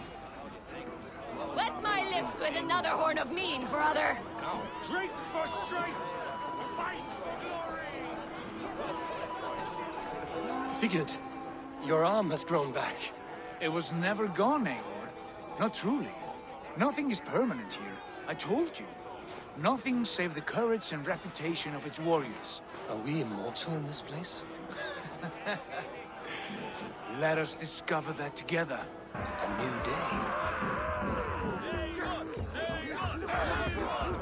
Absolutely truffle. Yeah, I love that movie, The Groundhog Day. With Bill Murray. I watched that not too long ago actually, like a couple months back again. And yeah, it's very reminiscent, right? It's like yesterday's gone, but it still repeats itself. Hey there, Grace. Welcome in.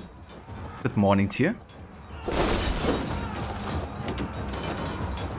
Hope you're having a good start into the day.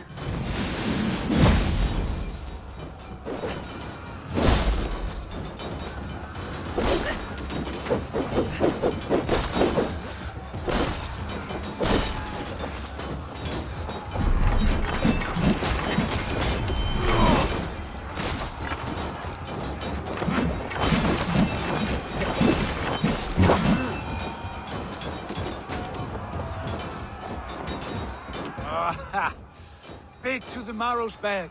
Again, you've lost your arm. And again it will return.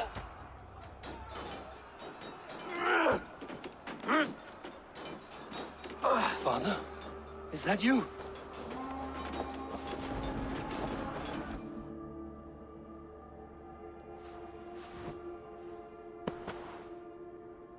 That cannot have been my father. Of course, Eivor believes it can't be his father because he believes his father to have died in dishonor and shame. By not fighting against Kjöfre but giving up his life and surrendering. Staying on the honor of you know, Eivor's family that he always felt had to kind of like justify and, you know, kind of like redeem himself again. So no way he could be in Valhalla, is what Eivor thinks, right? Grace, you have coffee, so could be worse. Well, that's good. A bit of coffee always helps. I still got a tiny bit left in my cup.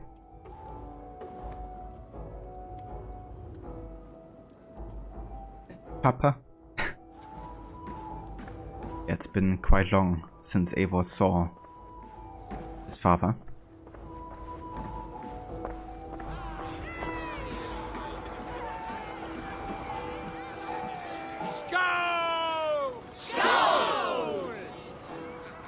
Take your horn. Join the battle cheer. Dearest Skald of war and verse, how do you like this frenzy so far? It is quite something. Raise your horn, Eivor. What stops you? My father, Varin.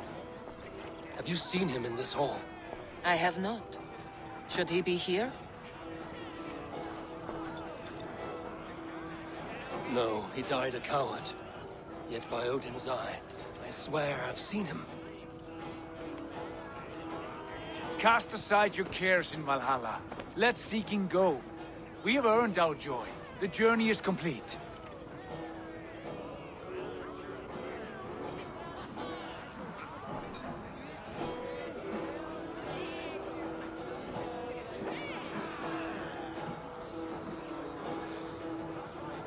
saw you, Father. Where are you? Show yourself. We are proud to serve you, Javi. Would go crazy so quickly, having to do this every single day. Great warriors. Have you seen Baron? Who? Baron. My father. Yesterday is gone. Tomorrow never comes. He owes me money. Automod being Automod there. Thank you, Harrow. I appreciate it. And welcome in. Shut up and drink. Father!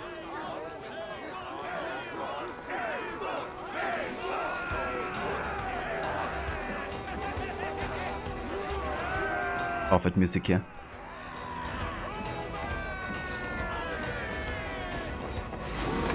Blast. Where is he? Face me, Drenger. Show me what you're made of.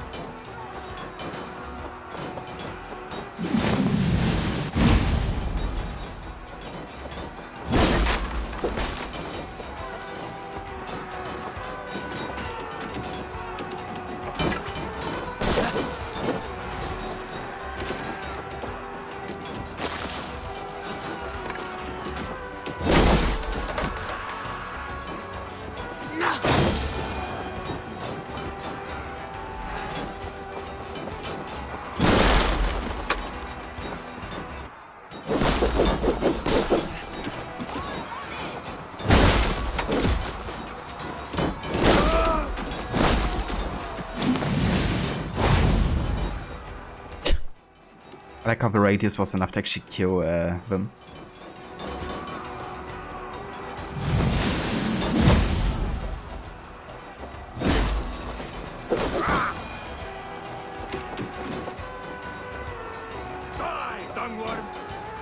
Yeah, it's quite literally God mode. What games do I play after Valhalla? So I wanna leave it a bit of a surprise, to be honest. But yeah, we're definitely gonna be starting one either today if I get to finish this quickly, or on Friday.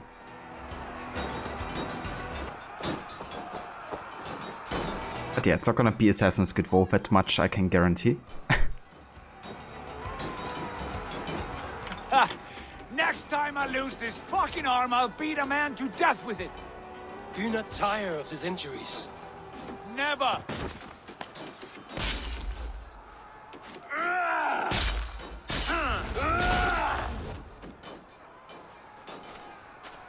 Wait. Father?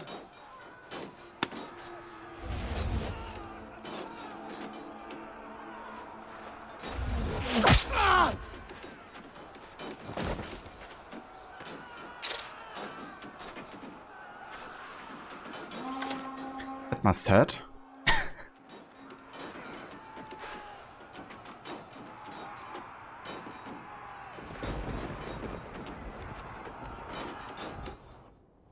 Just then serious playthrough. Yeah, with camera and everything.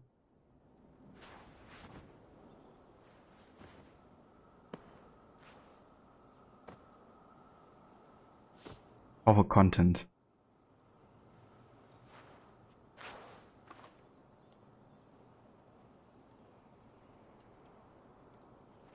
Eivor, you have a guest.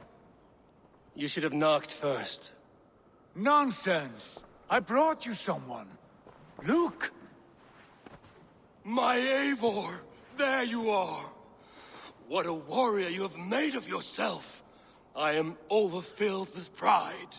How did you find your way here? You remember our great battle? You remember how we fought, side by side, with your mother and Sigurd and our clans united? We fought, Father, but you did not. You died a coward. Eivor, enjoy this. Your father has returned.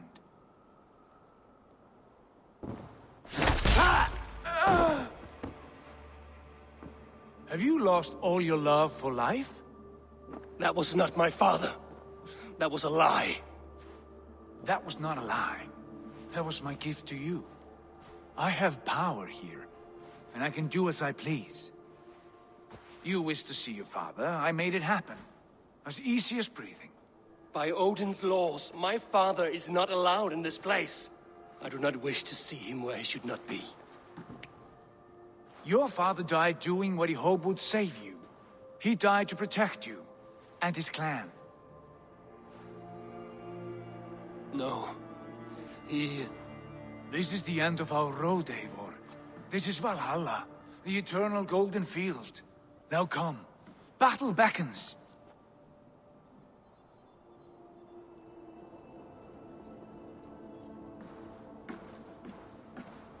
Yeah, this is Valhalla when I don't want it.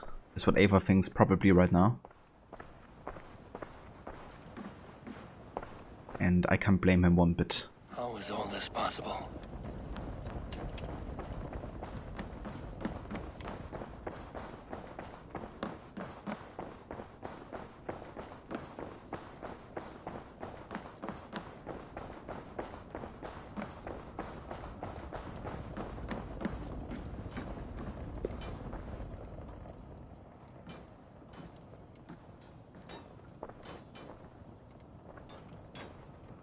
How were the slain brought here? The Valkyries know this. Only them. No, that cannot be true. None of this feels right. Do not despair, Eivor. Look. Your friends are here. Everyone you could ever want is here beside you.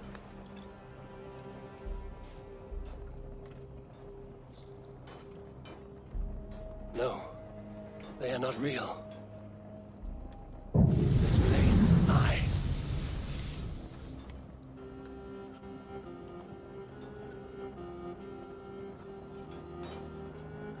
This place can be whatever you wish it to be, Eivor. I do not want it. Not like this. You would resign yourself to an empty death? The ecstasy I feel here is an illusion. I would sooner call like a raven than sing a false song. Illusion or not, here there is no death, no pain, no loss, no betrayal, not like out there. You want this? To live inside a lie? I am an old woman with a broken body. What life I had left was brief, so I bid farewell to my dear Volka, and came here. I wish you well, Swalla, but this is not for me.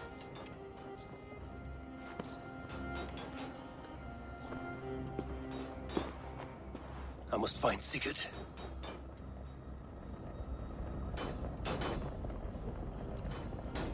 I mean, I can understand it for Swalla, you know. Like, as she said, she had a broken body, she was about to die. That's her way of kind of extending her life in a way. If she wasn't ready yet to die. But Eivor, you know, he has so many people that depend on him. So much to live for. It's like a totally different situation. Barney, he would eat so much food every day, because you can't get fat in Valhalla. Same here, honestly. I mean, I do love food, so being able to eat as much as you want, you know, would be pretty neat.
Yeah, this some motion ability is so overpowered.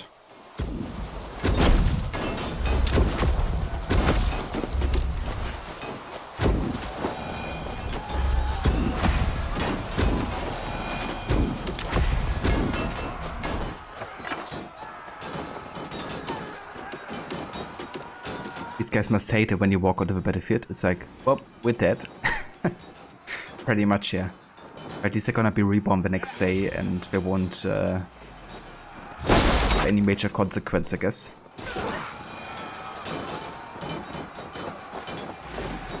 That's like, again, today? I must always die to you. That was nice.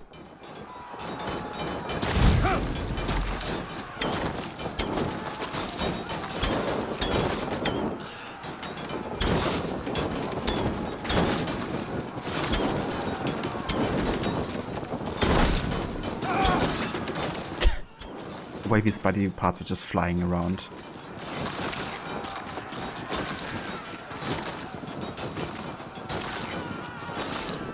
All of these sounds as well.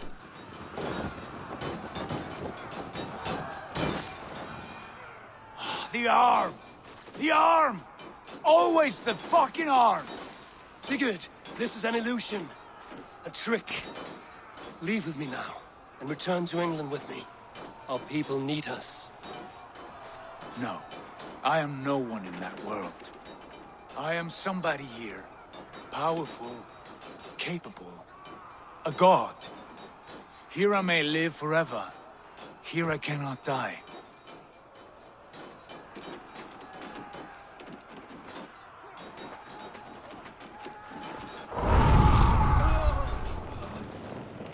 Cows die. Family die. You must die. The only thing that never dies is the reputation of the one who's died. In here, you have no reputation. But out there, it's not too late. Every day the same empty war, the same hollow victory, spilling blood that tastes of water and smells of grass. You have known real battle, real glory, but this is not it. You know this. I know you do. Brother, it is time to leave. Am I destined to follow you everywhere? Till the end of my life? All right. We go.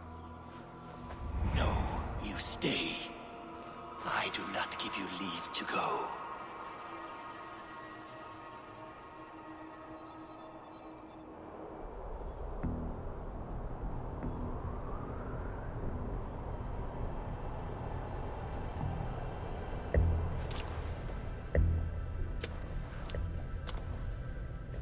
Why leave this place? A glory you fought so hard to find.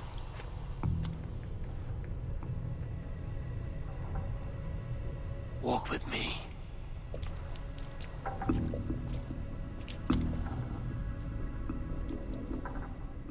I am humbled to walk with you, Eivor. Your reputation is a song warriors will sing forever.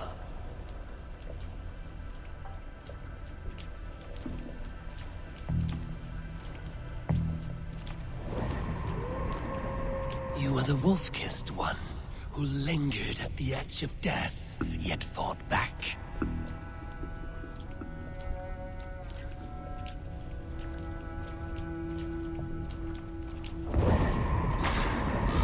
You spilled the raven wine of battle to paint whole kingdoms red.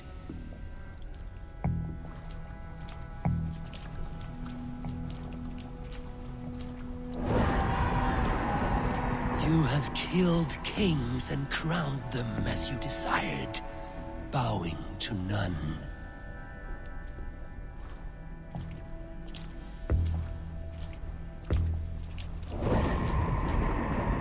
You stood tall where your brother stumbled, yet still you came to his aid.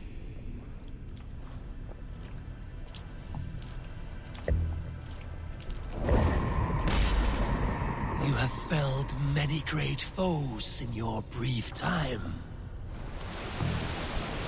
You have earned your place here, Eivor. Seize it. So yeah, what Odin really wants here is for Eivor to stay into the machine until he becomes so submissive that Odin's consciousness, or I guess the idea for what Odin stood for, kind of takes over, you know. So it's really about Odin fully taking control of Eivor in a way. And now Odin is like, you know, you have done all of these things for honor. You've earned your place in Valhalla, so why don't you take it? But for Eivor, that kind of has lost meaning, you know.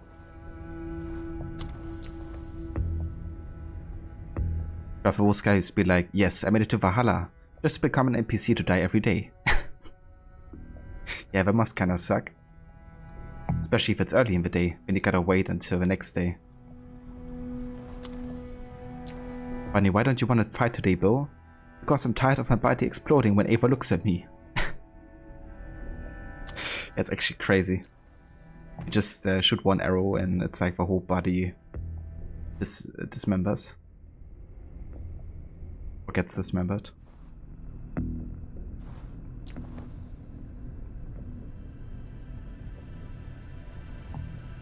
Stand aside. My people need me. I have given you everything you wanted. Everything you needed. You gave me nothing. It was all me. Yet I cleared your path. I guided your axe. You were a fly buzzing in my ear. How dare you deny me? Everything you believe in stirs before you. Yet you question all. You question the very gods. Fight me. Do not diminish yourself. Your cause hall is nothing but a dream. Nothing but a dream. A dream is as real as anything in this world. Do dreams not inspire? Do dreams not make us fearful? Do they not push men to their greatest glories? Then I am done with dreaming.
Fight upon my command!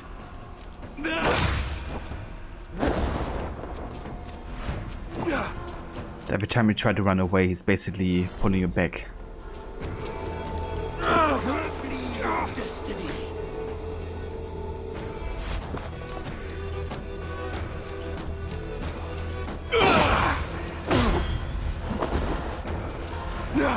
has to escape other than, you know, laying down the weapon. Not allow yourself to be dragged back into battle with him. Your place is here, with me.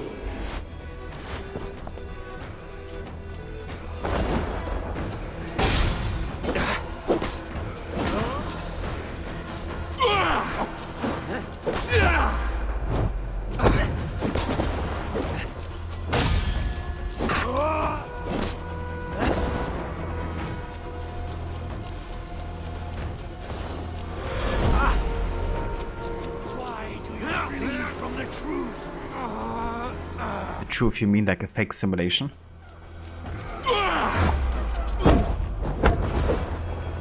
Wanna see if there's more dialogues, I'm gonna try to run away yet again.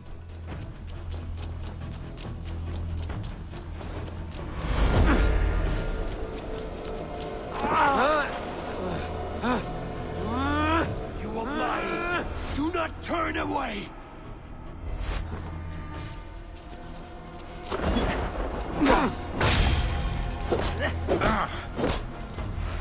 Okay, but I think it's finally time to lay down X. What are you doing? Take up your axe. Wield like a true warrior.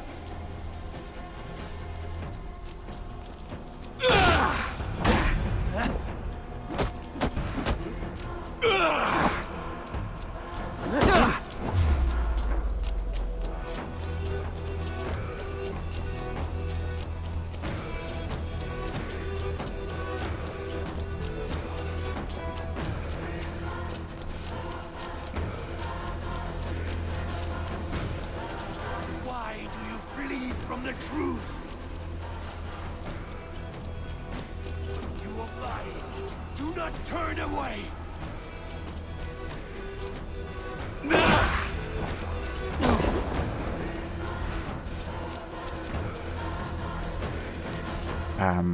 So I'm supposed to run away from him with the X laid off. But nothing happens.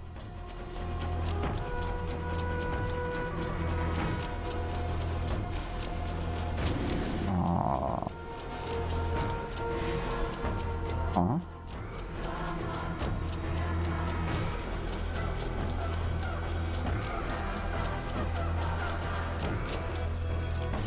Okay, where did Odin go? There he is. Do not flee your destiny. You are a leader, Vainherdia. Maybe I have to get him to kill me, essentially. Upon my command. Like, actually lose him. Your place is here, with me. Yeah. I understand.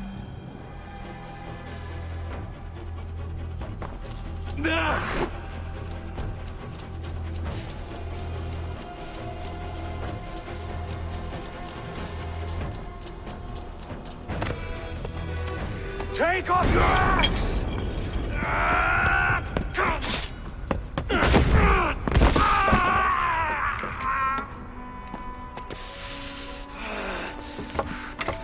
Coward of cowards!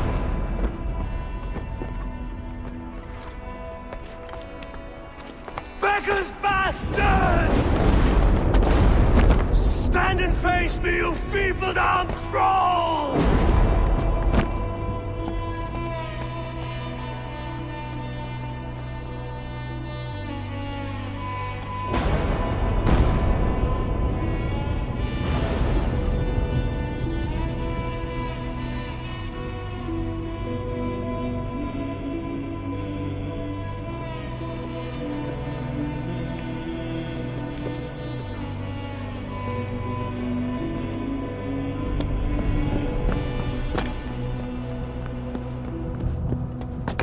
Leave me now. You are nothing. With me, have wisdom, glory, power. What more do you need?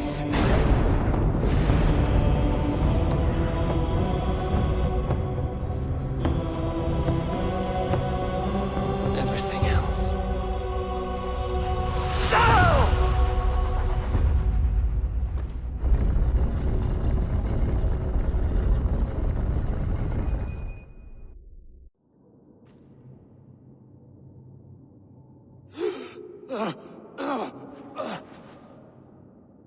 Sigurd, are you with me? Sigurd! Ah, the Hanged One awakes. Feet upon the ground once more. Eivor! Be careful! Basim? What is this? Come closer, Eivor. Let me get a better look at you. Leave him be, Basim. For too long I stared at the sun. It blinded me to the truth. That it was you. It was you I wanted all along. Did you track us here? Like a cowardly fox concealed in the brush? You widowed my destiny, Wolf-Kissed. You broke all my hopes. He's mad, Eivor. Silence him! Come, Eivor. Come save your crippled prince of dead ravens.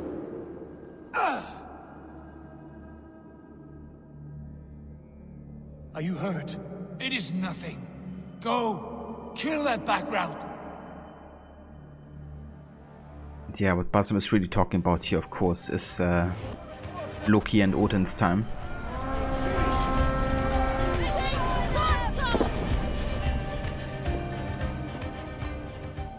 And Haverod, welcome in, Sandy. Thank you very much for the raid, dude, and welcome in, Raiders. Hello, Crooked Rayo Wave. I hope you had a good rest of your stream with Batman Arkham City and that awesome game. Welcome in, everybody. We're currently at the tail end of AC Valhalla.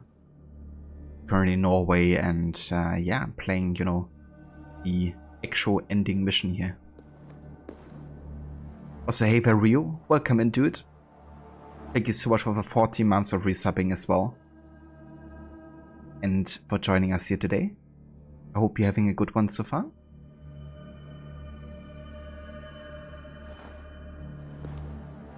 And thanks also to a shout out there to Rod.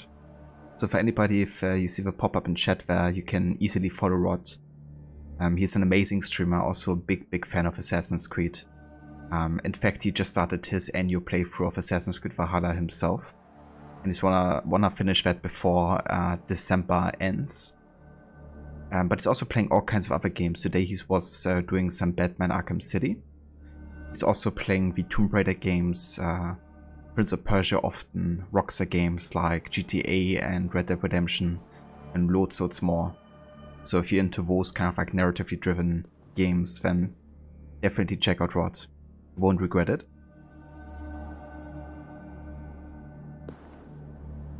But you did things too, did some side missions, collected Riddler trophies, solved some riddles, so did good.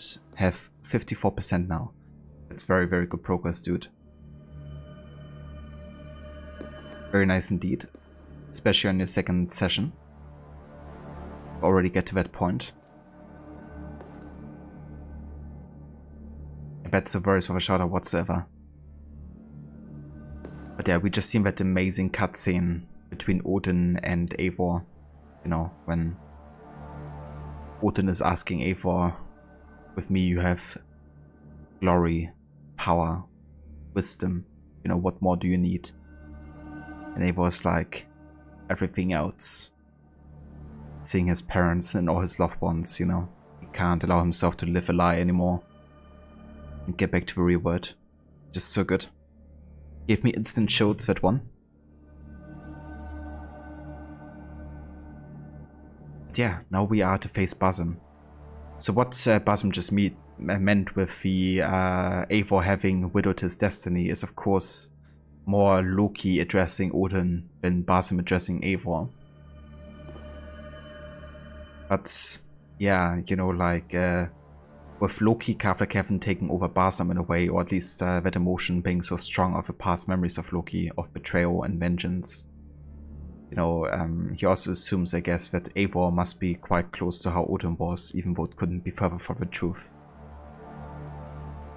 But yeah, now it seeks revenge against us and we will have to answer. But everything else, such a great sequence, you get instant chills too. Yeah. It's one of those scenes where it makes it really worth it, you know, playing for the entire game, as long as it takes, and as much content as there is, you know, like these ending sequences are just so good. We've also seen both the mythology, but also the actual ISO version of Ragnarok. You know, that cutscene where they sit under the Tree of Life and take in the meat. Another great cutscenes right there. I've really enjoyed doing the Jotunheim arc so late as well. Kind of connects it better to the ending sequence here. 1,000 times what I suffered. What is this about? My son, Eivor. This is about my son. One thing though. I'm gonna choose some other abilities here. Let's go for the Russian Bash there. And for the Harpoon Impairment on B. Let's also have a look here. Yggdrasil. A massive simulation device built by the ISU over 75,000 years ago. From what we have seen, it appears this device was one method the ISU used to generate and explore possible futures, alternate realities, and counterfactual histories. With right input, it could generate any sort of reality the user desired.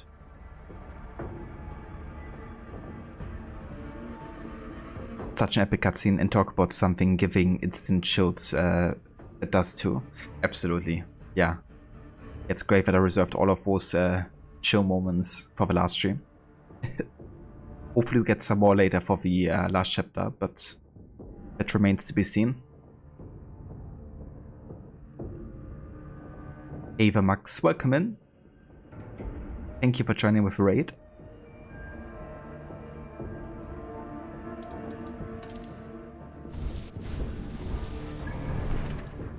Alright. Guess it's time to confront Awesome once and for all.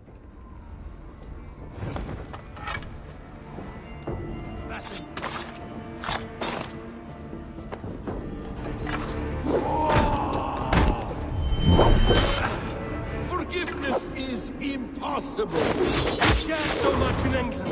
Fought and bled together. Dig, Eivor, into the wellspring of your memory.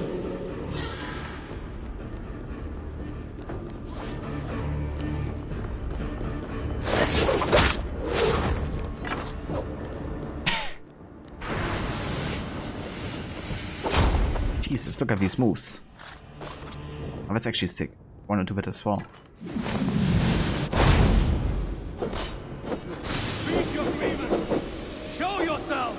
I do not wish to fight with you.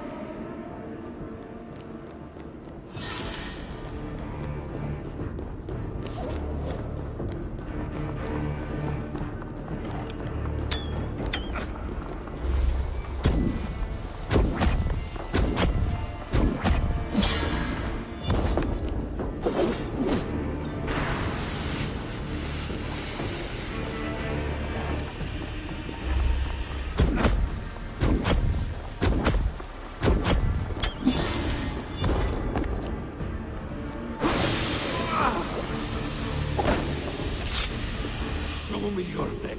Show me. The kiss of a wolf takes my prize. Of course. Yeah.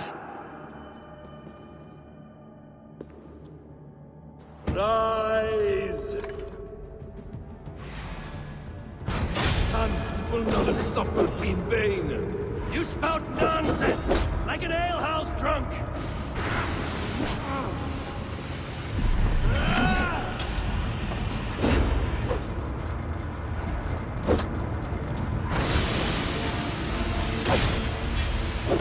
If you are resigned to this, so be it.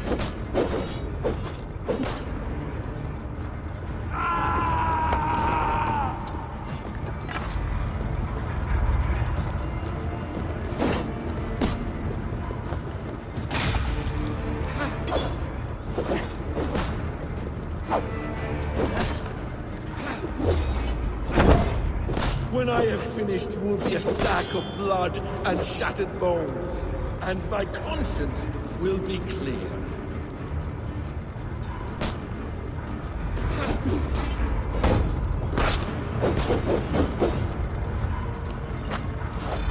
I'm gonna put some dirt in your eye. Ah, damn!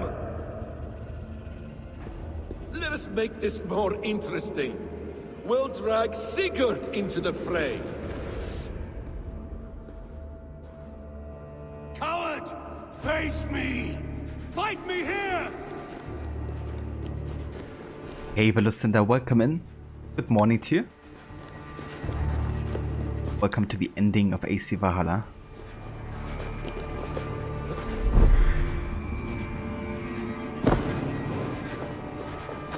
Be on your guard, Sigurd!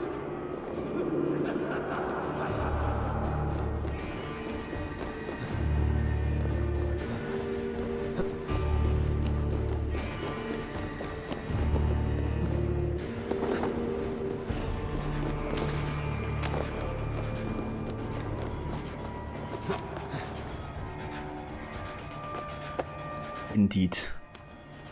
Yeah, right at the tail end of it here. Sigurd! Be careful! He's coming for you! Very exciting stuff.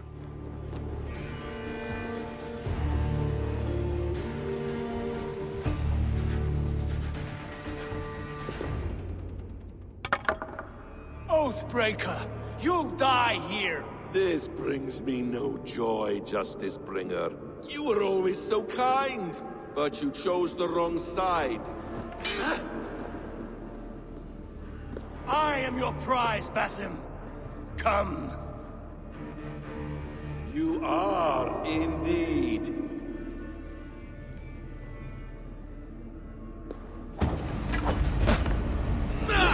Will you not die? Not here! Not by your hand!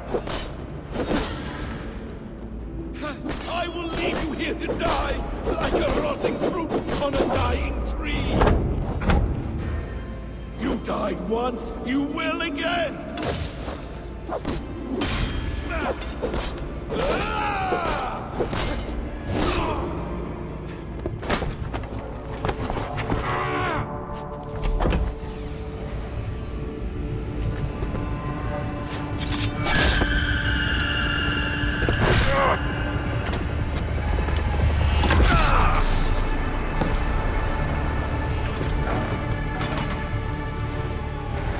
Sigurd!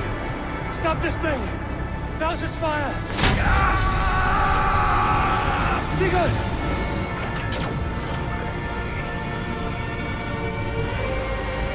Does he still live? He does. But in darkness. Good. Bastard. For how long had Basim been planning this treachery? I dare not guess. Gods! Am I to be hounded by a parade of blood-minded traitors the whole of my life? There is no end to this. You have something you want to say? Then say it. I need some time to breathe. Let me sit a moment.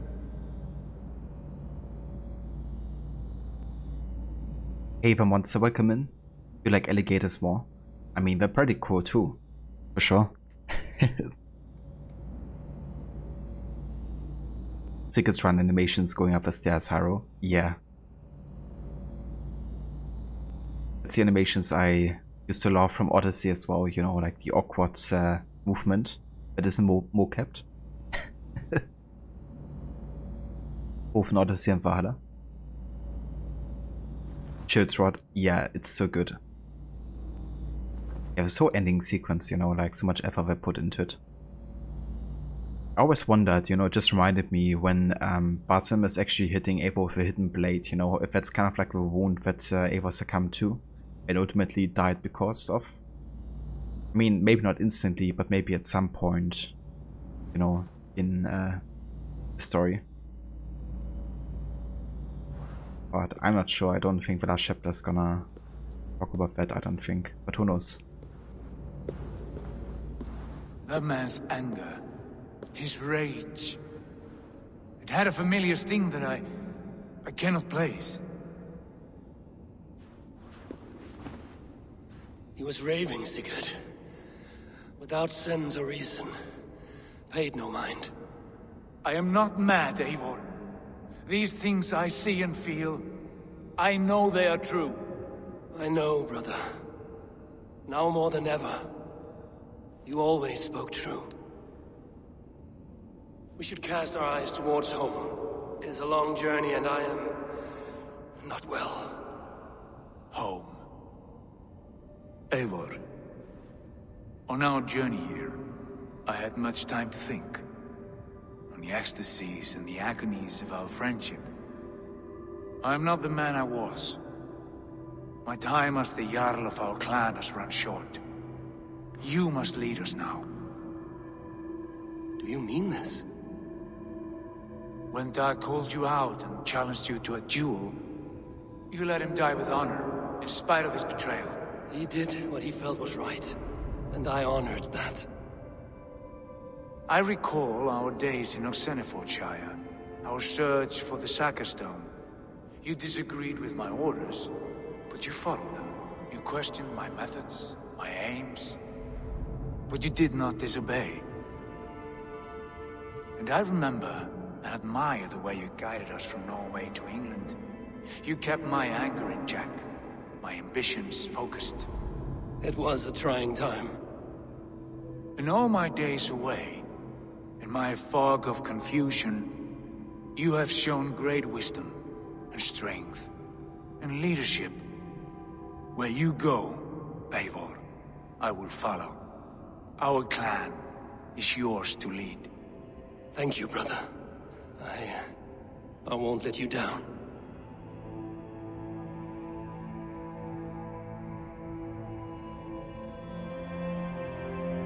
You have a stormy look. Years ago, before we left for England, I saw a vision. A vision that foretold a betrayal. That I would betray you. I refused to believe it. I would never do such a thing, I told myself. But in the years since, I have robbed you of your dreams. Of England, of Valhalla. If you feel I have wronged you, brother, I will make it right. We cannot unweave our fates, Eivor.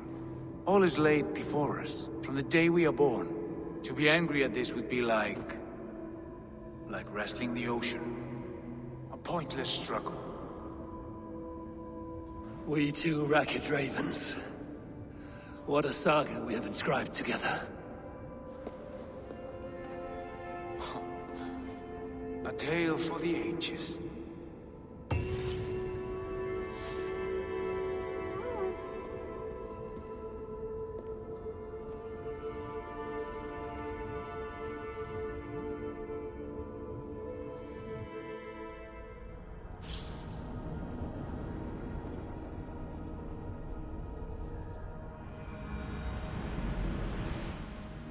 Bex, I'm coming out. Steady, Layla. Were you watching my feed? What the hell was all that? I think that was the solution to our problem. Are you thinking what I'm thinking? Desmond. Desmond? What about him?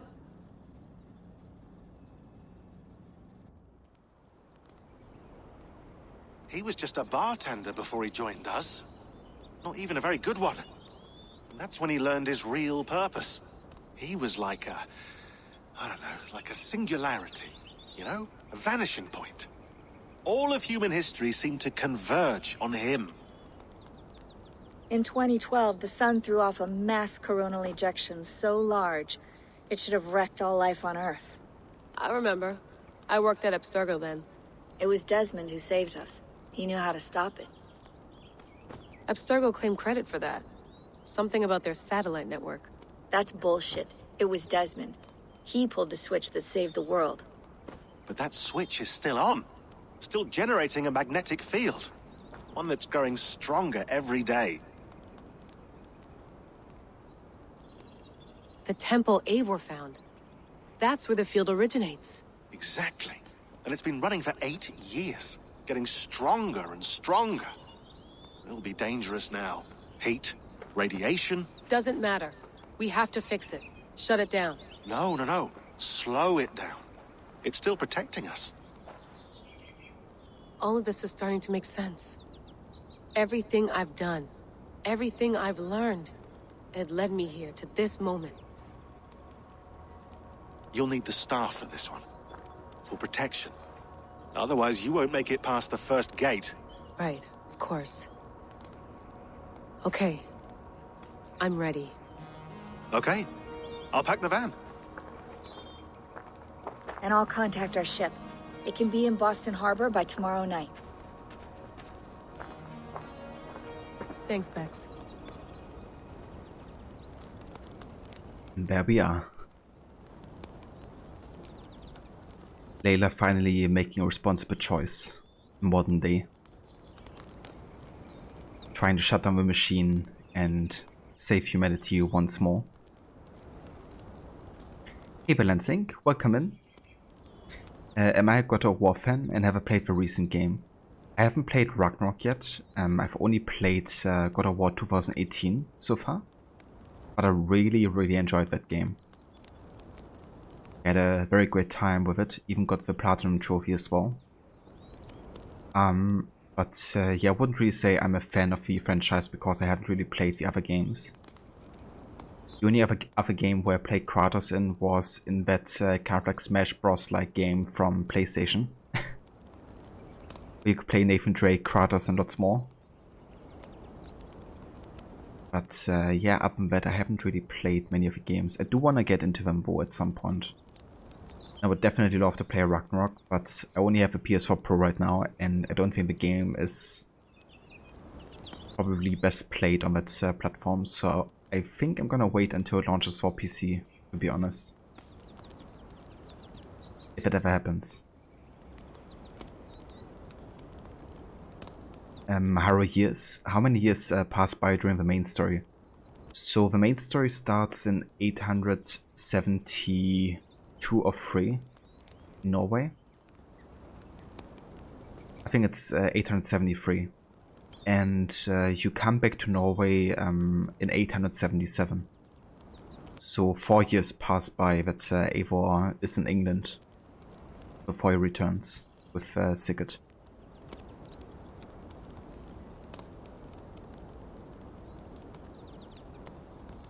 But it's a shame Layla's second game wasn't with a much better modern day story and writing for the character. Yeah. I mean, it's great they wanted to, you know, have like more modern day going on, but yeah, they butchered it to say the least.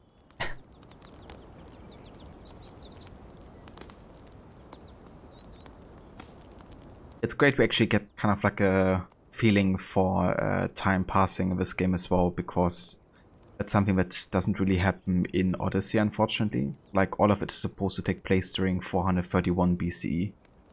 Even the DLC, like, Legacy of the First Blade doesn't have like an actual date or year. Which makes it a bit tricky to kind of like, you know, get a feeling for what happened when.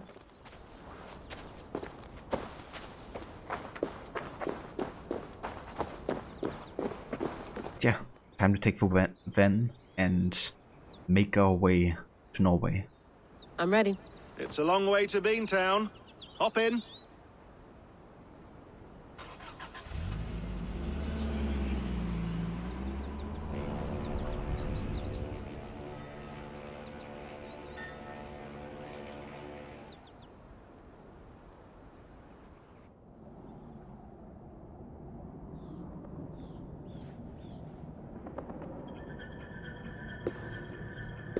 Sean, I'm here. Ah, good. Your signal's already a little wobbly. Are you inside? Not yet, but there's 100 feet of ice above me. All right, we may lose touch when you push through, so remember what we talked about. Watch your meters carefully, for radiation especially, and keep the staff close. Got it. Standing by.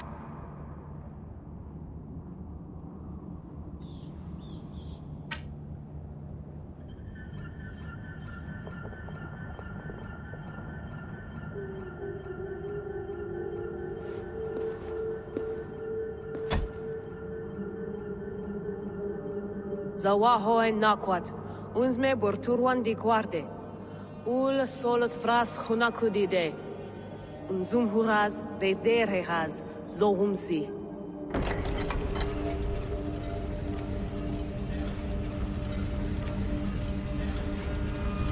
I'm in.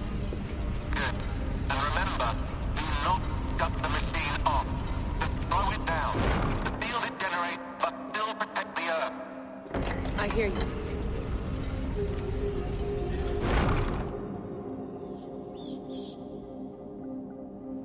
The elevator still works. 75,000 years. What's another millennium or two? It's getting hotter already. Yes, by our reckoning, it's gonna go up by about 16 degrees Celsius. How does it draw so much power? Tectonics is our best theory. The movements of the Earth's crust, the churning lava beneath. Huge source of energy. That's tech humans should have. Energy, not pieces of Eden. Well, when all this is over, we can get a startup going, you know? Get a little workspace, buy a van, just the three of us. Shit, you're breaking up, Sean. Say that again, please. You're breaking up. Forget it. I'll call you when I'm topside. Why don't you try calling us when you're topside? Something like that. Here we go.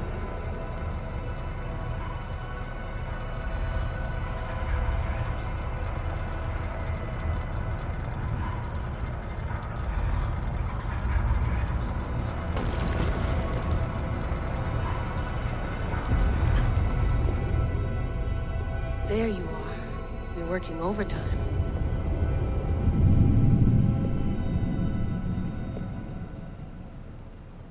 But Darby did a great job at taking certain key events from Odysseus' modern day and utilizing them in a way that feels like a natural progression.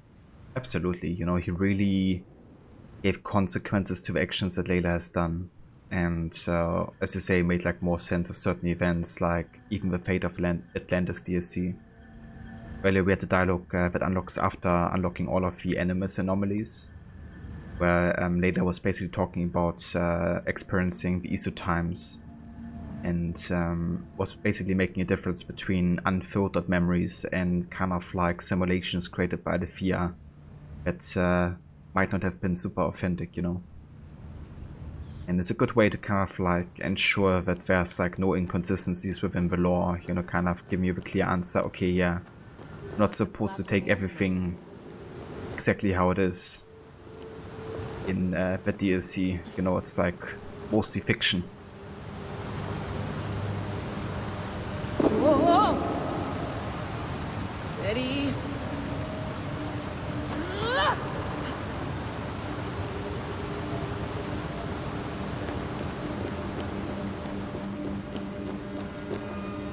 A pool of water from all that melted ice.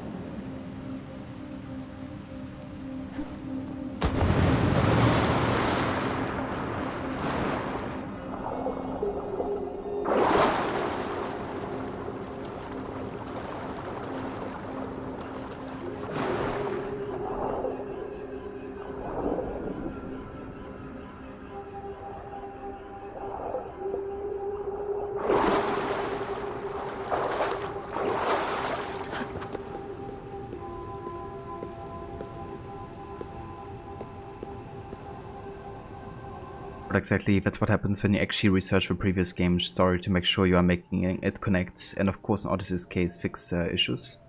Yeah, for sure. That's why I hope Darby's, you know, gonna stay with Assassin's Creed at least for a while longer. Because people like him are very, very important for consistency within story elements.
would there we are. anyone want to end their life here, unless they felt it was just beginning? Now, in addition to Swalla, who's still in the machine, we now have Basim being inside it as well. When was the launch of the next AC game again? So Assassin's Creed Mirage is supposed to launch next year, late spring, early summer, from what we know right now. I think there's definitely a chance it might be delayed or something, or it isn't set in stone yet, which is why they haven't given us like an exact launch date yet. But that's you know, how they roughly want to approach it with the release. Basim, after 1,000 years, you're not looking so well.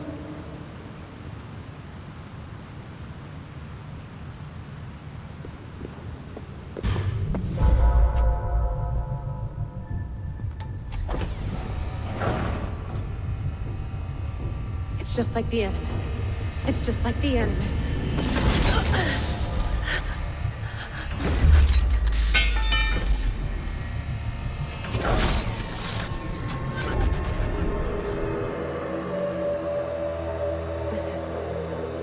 This is Eivor's Valhalla. Or a simulation of it. So what am I looking for? Will I know it when I see it? Requiescat in pace. Indeed. Rip Layla. Because now that she doesn't have the stuff in her hand anymore, it doesn't shield her or doesn't heal her. Which means she's now exposed to all the radiation and everything that's inside there.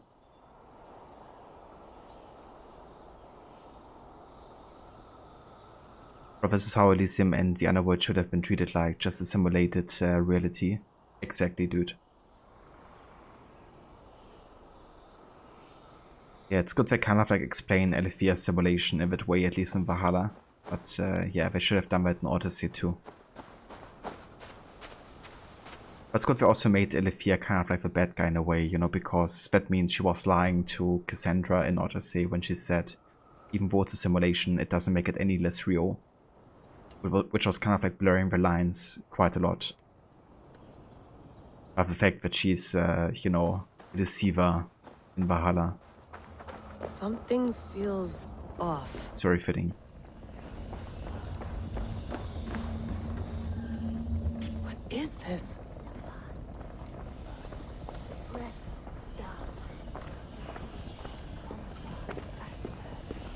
Are you doing this? Are you pushing this machine to its limit? So here we went, in fealty to our master.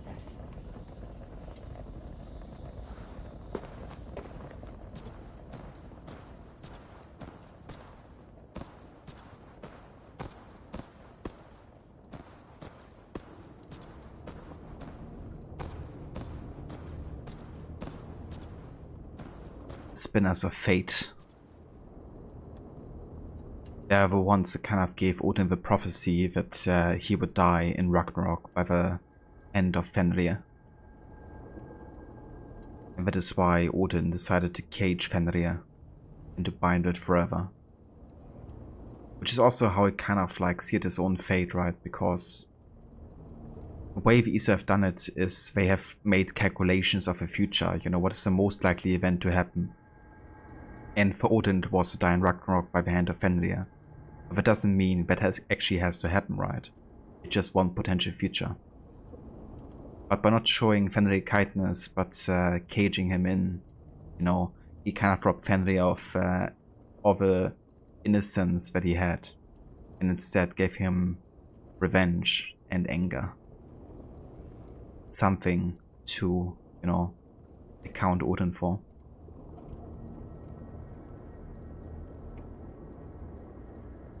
But would have made it that humans Isu deemed worthy of being rewarded would be put into the Elysium simulation to live out the rest of the days, and those they deemed rebellious were forced into the Underworld simulation. Yeah, that would have made a lot of sense, actually.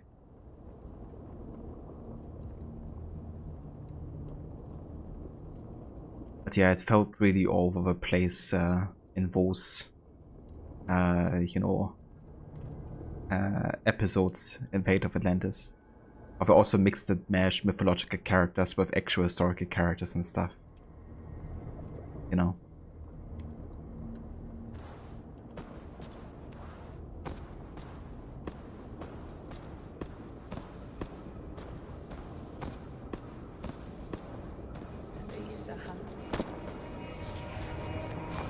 Who's your master? Is he here?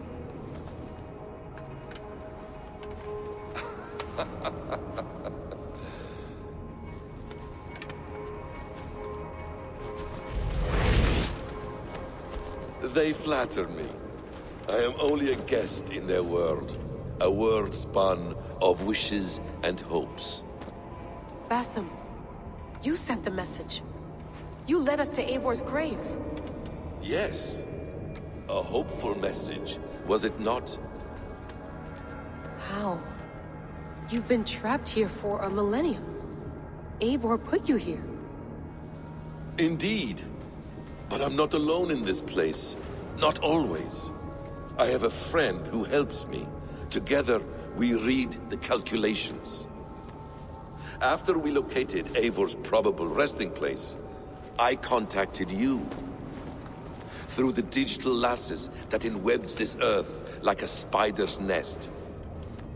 In our day, all the world was connected like this. A superorganism of technology. The staff you carry, the temples you have visited, all of it speaks as one. May I show you something? I imagine you can do anything you want in this place. Not as much as you might think. I am tethered to my body in a most uncomfortable way. But you can slow this machine down. You know how it works. Yes. We'll do it together. For another catastrophe is near at hand. This node of time has an ugly way of correcting itself. Go ahead. You're a hard man to trust. You must know that. You're not obliged to trust me. But this is all I can offer. God damn it.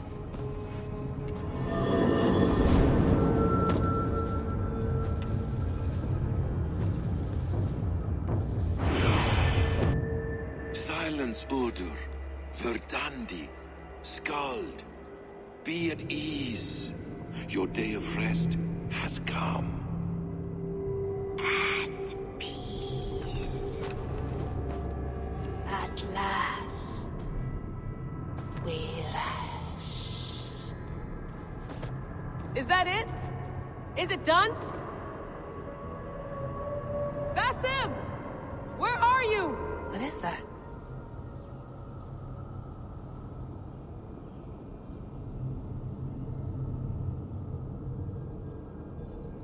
Exactly, Rod.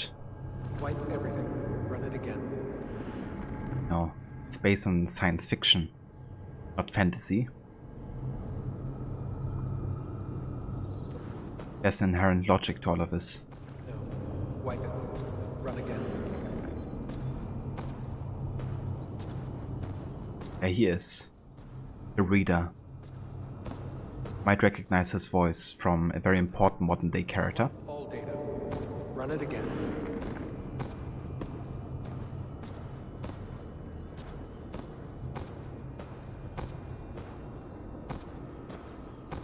Stop. Wipe everything. Run it again.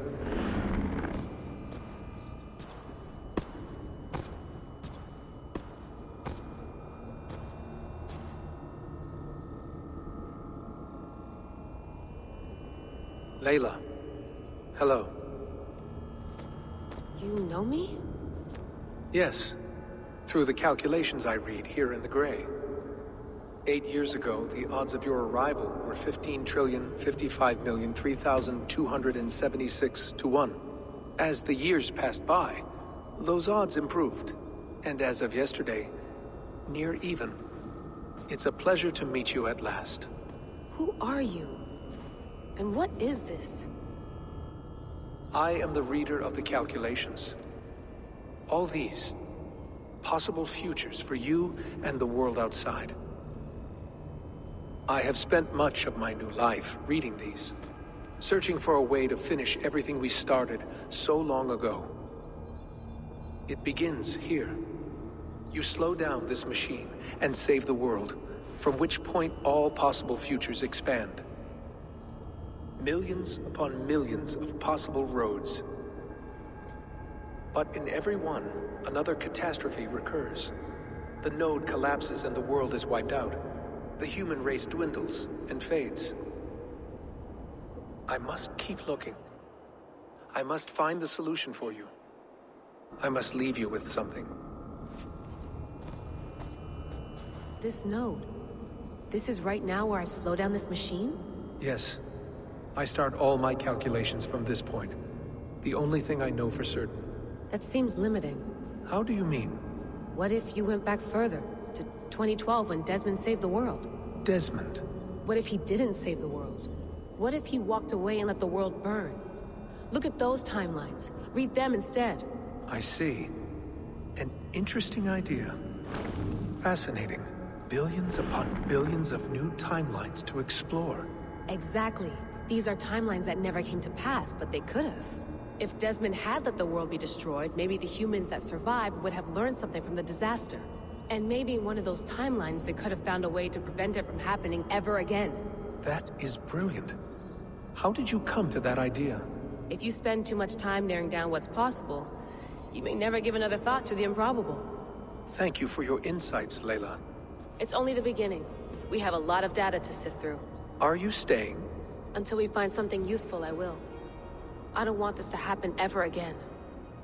You may not have much time, Layla. The machine is powered down, but the radiation, it will linger for decades. By my calculations, you have 73 seconds before your exposure is lethal. I'm not worried.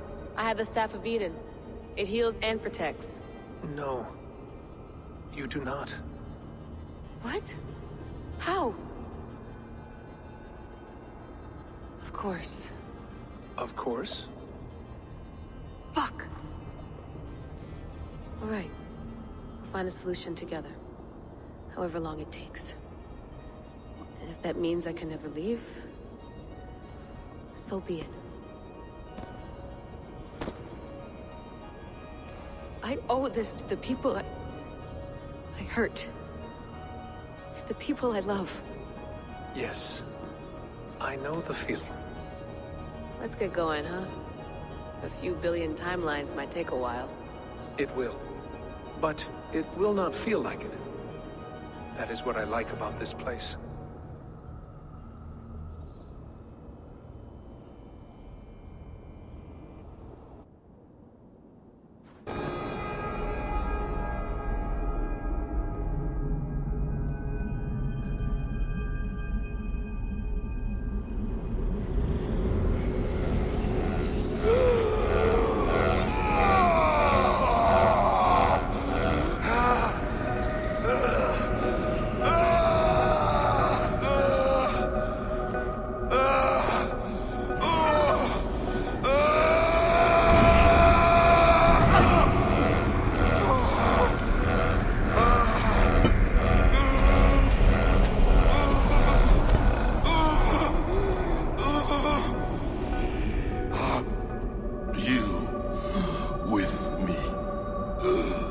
I'm with you.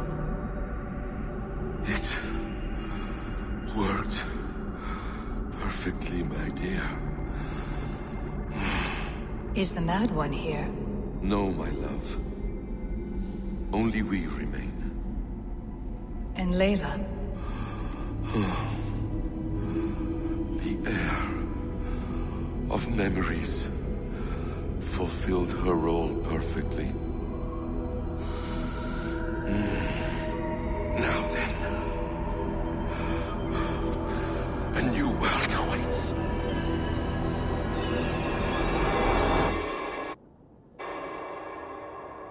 Sean, Bex, I had a choice. And I chose to stay. You'll wonder where I am. You might wonder if I am. I don't know how to answer that. But I'm not afraid. And I'm not alone. We have work to do. Work that may take us days or years. It's impossible to say. But we'll finish it. What I mean is, don't come looking for me. It's too dangerous and too late. Take care of yourself. Take care of the world we still have. And take care of... You see, she's fine. In a manner of speaking. A manner of speaking. Jesus, we have to find her. You heard her. She doesn't want to be rescued. Bullshit. In any case, there's nothing left to save. Not after this long. Because of you. You left her there. This is all a bit much. I know. I'm in the same situation. Nope. You're in a class all your own, man.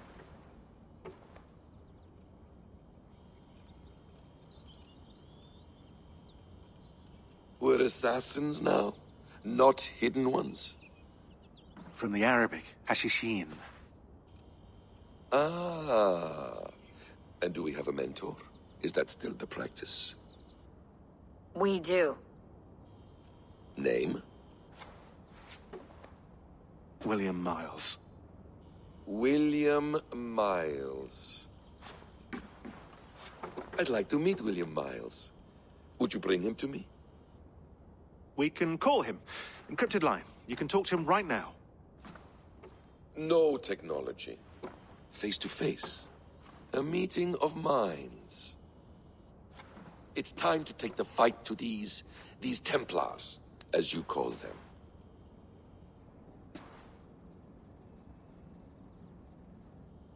I won't go anywhere, my friends. Your animus is in good hands. How much do you know? My dear, we invented such things long, long before you did. I'll figure it out.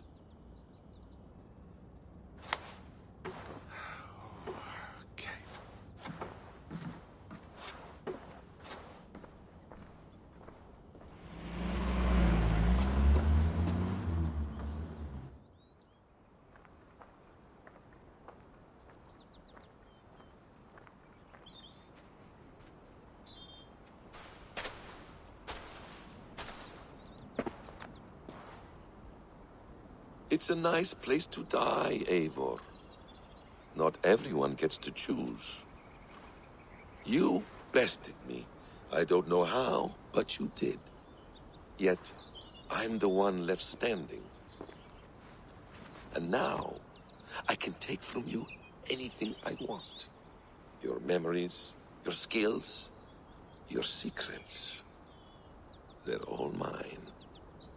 And when I have them, I will put them to good use. To find my children. And bring my family back together.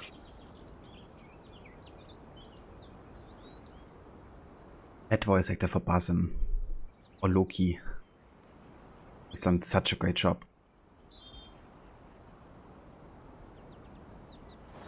And you honestly, can you blame him, you know, like, it's all because of that betrayal that Odin has done to Loki, you know, taking away his children and, you know, his family, and all he wants is just to reunite them, really.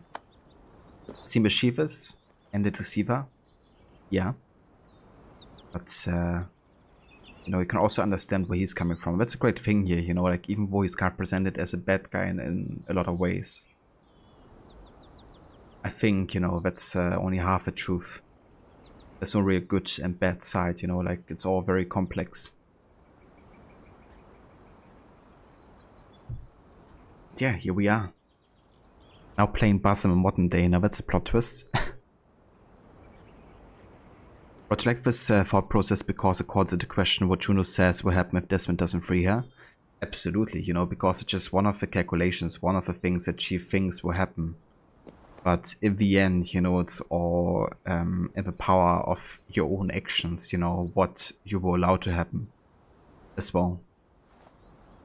That's what I like about also Valhalla and kind of the, you know, fighting against destiny approach. That's like also very much in the mythology of the Norse, you know, like the fates that are spun and, you know, you're not destined to die yet or something. You know, there's no destiny, you know. You're dying whenever you die. It isn't like written in stone.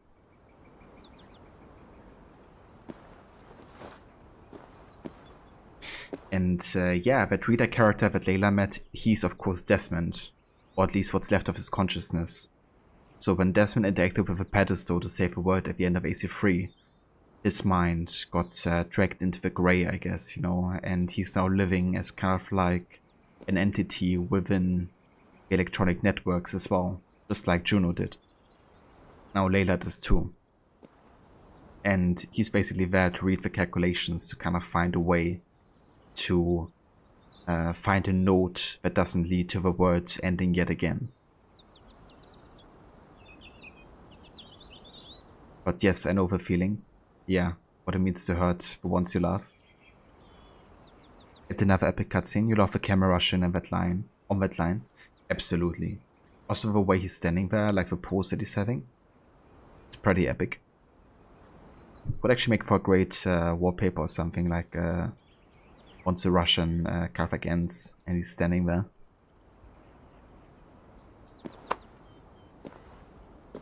But he's so good, you really hope he does more AC games in the future. Carlo Rota, yeah, he's great. And he's also in Splinter Cell, right? Playing like one of the villains or something? I think I heard you mention it before.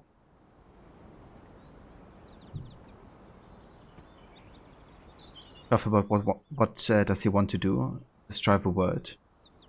I mean, it's not really entirely clear, I guess, what his actual motives are, but as we just heard, he's definitely here to reunite his family, right? And I guess he's gonna try to find a way to resurrect Alethea, but also his children, I reckon. Now, we know the consciousness of Alethea is stored within the staff that Layla had and now Basim has. So if he finds a way to kind of like maybe use the same technology of body transfer that the Isu used that made Loki become Basim, then there would be maybe one way to resurrect them and bring them back to life. But it's also clear that he's wanting to meet William Martz, and I don't think it's for cooperation. Definitely rumored that he wants to kill William Martz potentially. Maybe also to overtake the Assassin Brotherhood and have more resources at his disposal. But that's just theories, really. You know, it's not really proven that that's his actual intention. But the fact he wanted to have like a face-on-face meeting with William, I don't think there's any good news.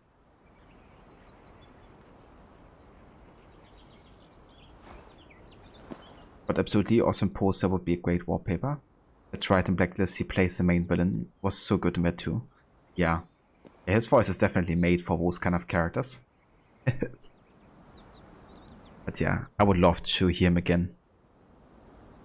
I think it was a bit of a bummer that he isn't gonna be a Mirage. I mean, I can kind of understand for a young version of Basim that voice maybe wouldn't fit too well. But I kinda hope that they maybe use it for Loki, you know, if he appears in that game.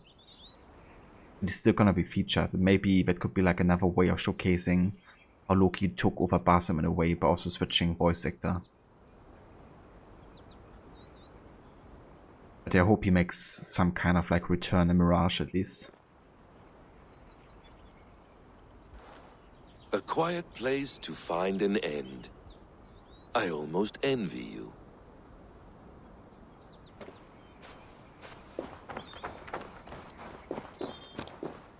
Hello, little fella. Ratatoska? Could be, I guess.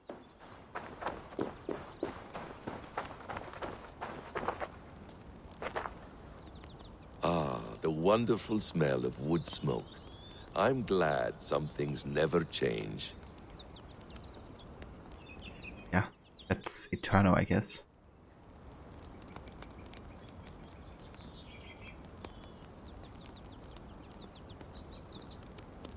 Yeah, definitely would be. Another thing you can notice now with modern day is that a lot of the weather effects, like the Aurora Borealis, the Northern Lights, isn't appearing anymore, and the Earth isn't rumbling and shaking anymore. There are no meteorites falling down from the sky. So it seems like the world has been saved yet again, at least temporarily. But as Desmond the Reader said, you know, there's always a note that is going to end the world eventually, so this is only like a temporary situation at best. And it's also questionable how many years it's gonna be before the next, weather effects occur.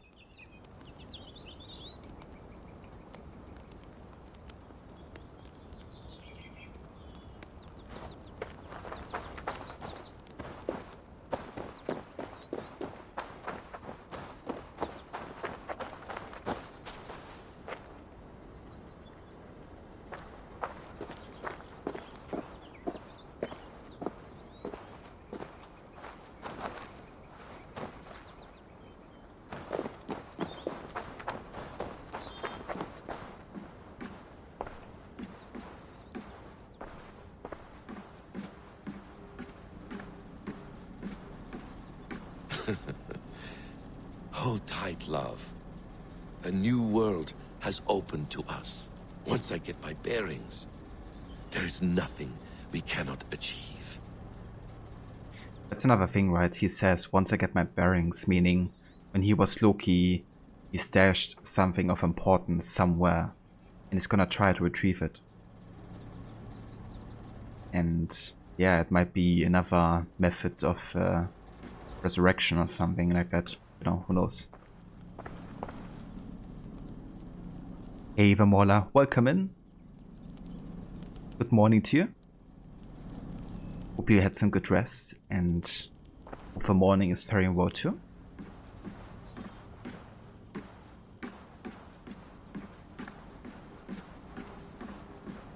Please enjoy your stay. Remember, all garbage must be packed out. And please water the plants once a day. Poor little plant. I looked like you not long ago. Maybe this plant also needs the staff of Hermes Trismegistus. Maybe that helps. Magical.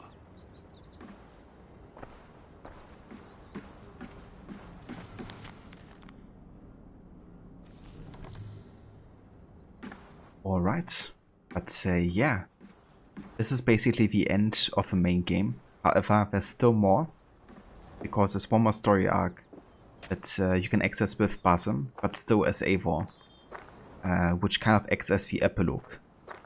It's focusing again a bit more on King Alfred and his involvement in the creation of the Templar Order, really. So yeah, that's still something I want to do today. And once that is done, we can also do the last chapter, which launched yesterday for the game. So yeah, that's something we still want to be doing today. However, before we do that, I'm gonna go and take a break now, because we've already been going for almost 4 hours now, and I haven't taken one yet. So yeah, it shall be done first. But yeah, I think this is a good time to kind of like take a break and then get back into it with the epilogue. Monad, yes, doing well so far. It's early yet, but you expect it to be a good day. How are you doing on this hump day? That's good to hear, Mola. Definitely hope it's shaping up to be a good day for you. And yeah, I'm doing very good. Having a nice day. Did an early start today to get Valhalla to the finish line today. But yeah, we're on a good pace here. I definitely get there, I think.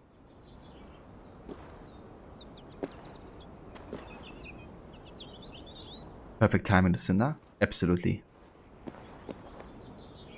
Thanks, Rod. I definitely will.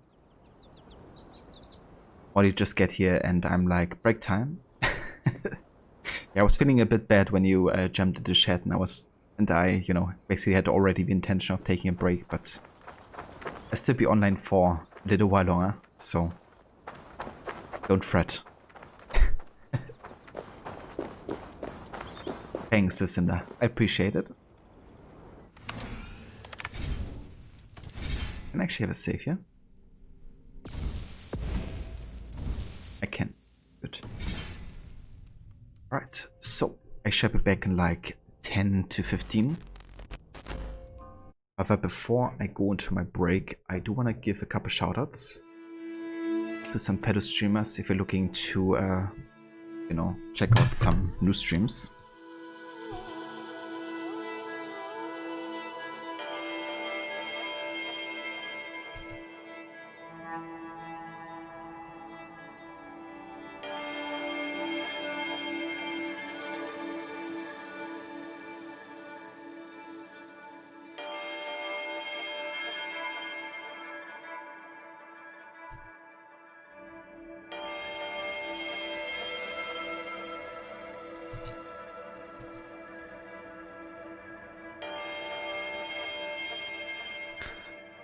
Streamlabs is a bit slow today, it seems.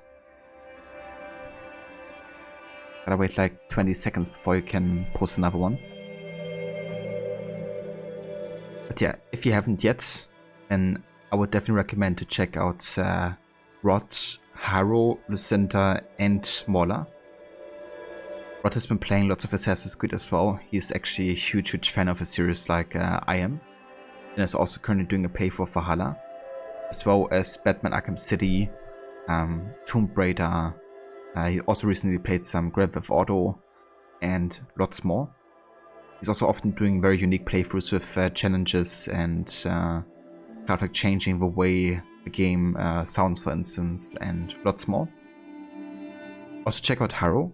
Haro's doing primarily music and DJ streams, focusing on EDM music like dubstep, for example, or hip-hop, but also lots more. So if you're looking for a chill music stream, then check out Haro for those. Also check out Lucinda. Lucinda has recently started a playthrough of Dying Light 2, Stay Human, with a New Game Plus run, I think it was. She's also a huge fan of other first-person games and survival and horror games too, like Resident Evil, for instance, but also Dishonored, as well as Bioshock. So if those games kind of appeal to you, check out Lucinda as well. She also likes to do the occasional challenge, so that always makes it interesting as well. And check out Mola as well. He's currently doing a playthrough of Red Dead Redemption 2. And what's unique for his playthrough is that he's playing with the lowest honor possible for Arthur, the protagonist. So whenever he gets a chance to kind of like act like an asshole or do like the worst choice, he's basically taking it. To keep the honor as low as possible. It's a really cool, unique playthrough there as well. Give it coffee. Yeah, maybe that helps.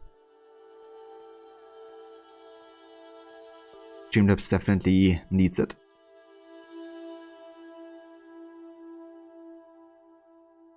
And that's the verse of a shoutouts whatsoever, Rod and Mola. More than happy to give you guys some. And yeah, I will catch you in just a few.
Alright.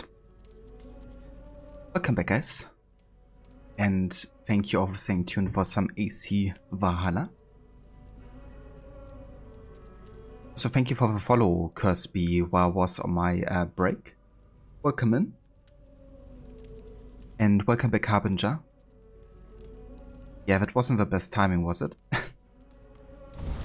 But hope you had a good way back home.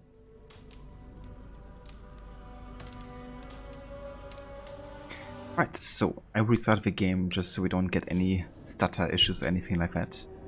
But yeah, we're gonna continue with the epilogue story and make a start on that. Now that we have finished the main story ending in Norway with Eivor and Sigurd.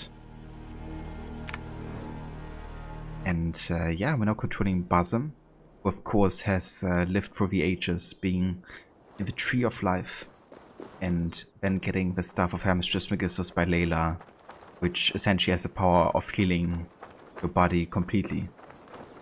Which means he's alive and well, and he's gonna be as long as he has the stuff, essentially. But yeah, part of Basim's plan is to unlock Eivor's guilds and memories. So that's what we're gonna be doing, and that means going back into the Animus. Thank you, Lucinda, and Rod as well. Welcome back to you.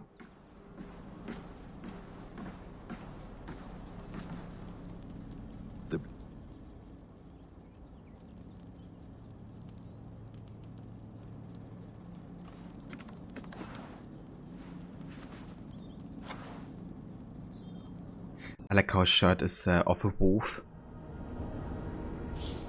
He really misses Fenrir, apparently.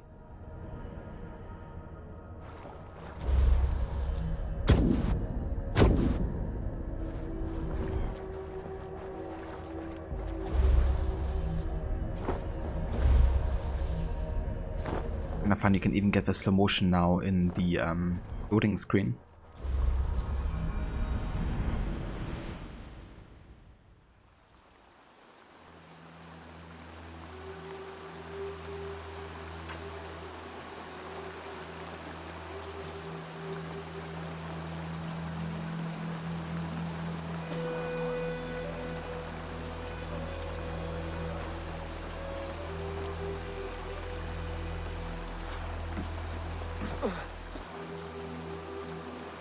Steady, Eivor.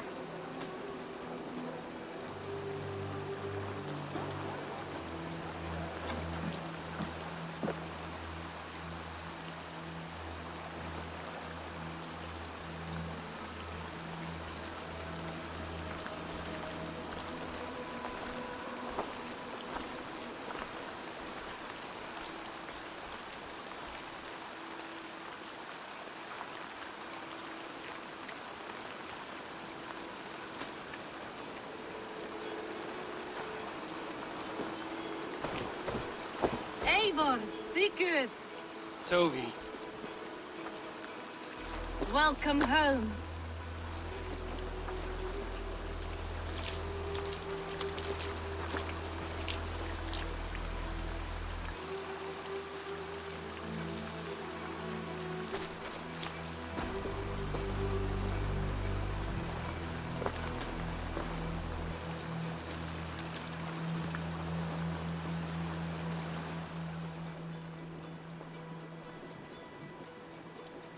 We missed a great feast, it seems.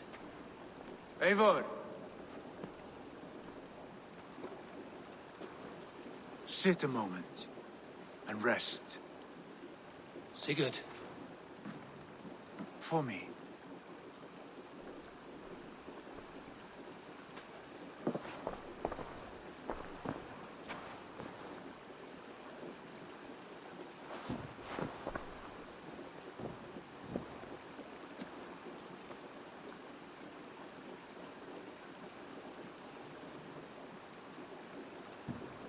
Gift of the gods, you are back.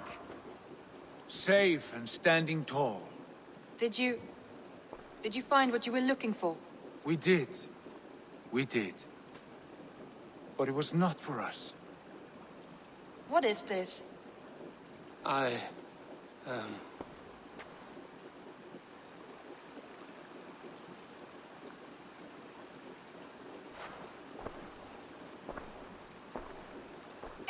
returned! Inside of the hearth, come! Your secret is no longer safe.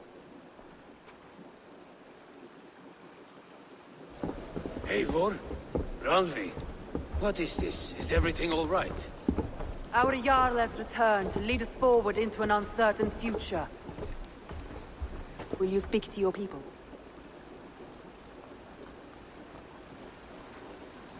For love and joy, words can jade. Our souls must sound in a heartful song. And when...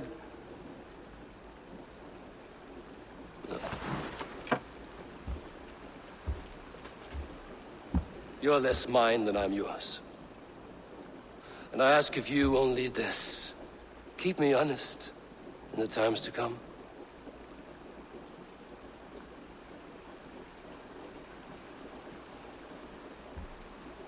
Hearken well in Hall of Kings. On ocean's steed my words gain wings. Odin's mead I forth will bring. For noble deeds thine honor sing. We beat and place our trail of red. In Odin gaze upon the dead. The voice resound the mighty hall. For those who fight, for those who fall. For those who fight and those who fall.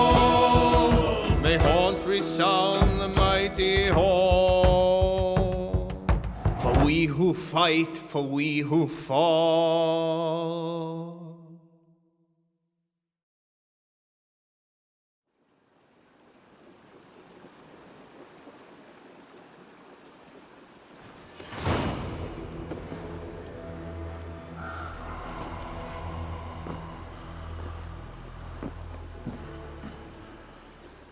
Looks like something is happening near Volker's hut.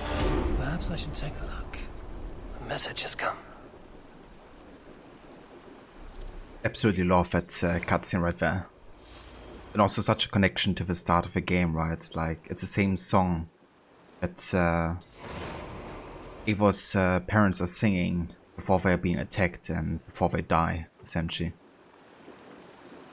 It's a great theme in the AC series, you know, that they kind of use something that you have in the beginning and use it again in a different context at the end. Or I guess whatever happened at the beginning gives this more context as well, right? But yeah, it's so good. But that's cool, it's like an Origins using the Predator bow shot, makes it go slow-mo. Yeah, and that's also a new skill that they added in Valhalla with the newest patch apparently. All the way down here, I think.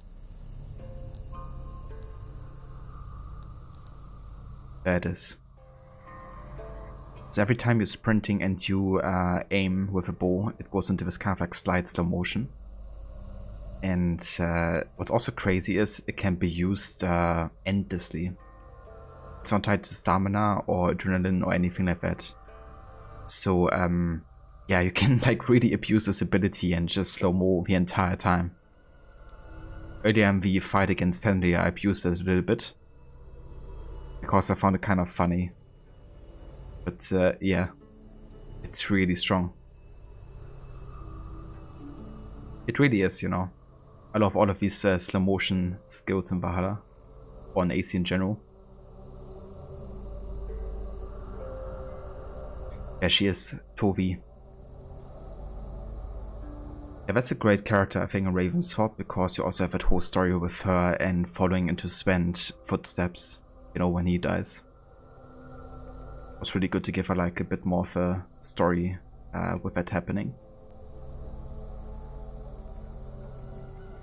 Well as mine when I'm yours, and I ask of you only this, keep me honest in the days to come. It's so good, you know, how Eivor kind of just stays true to himself, you know. Doesn't follow something that likely Odin would have said, but rather kind of like, you know, decide that he isn't bigger than his people, you know, he's there to serve them. That's the kind of leader that he wants to be. Not self-serving like Odin, but serving others, being selfless. And all he wants back is, you know, honesty.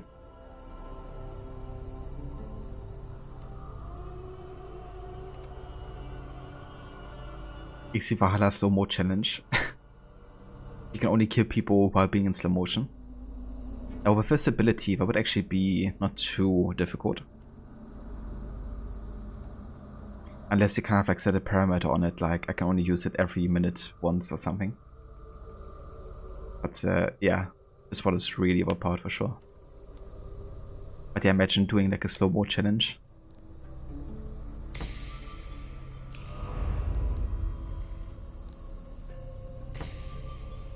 New ideas? That's a great conversation. You always like to remain silent when the option appears to let Tovi speak what she feels. Same here, yeah. At that moment it's just good to kind of like, you know, take a step back and just listen. Just let her speak her mind, you know. I mean, advice is always good, but sometimes, or there's kind of like always, you know, opportunity for it and a good timing.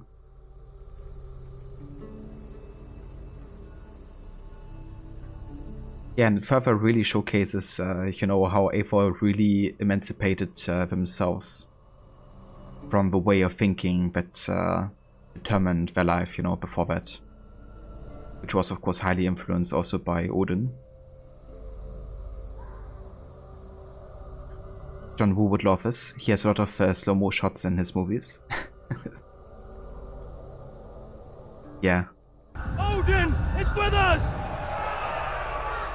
Indeed. Quite literally.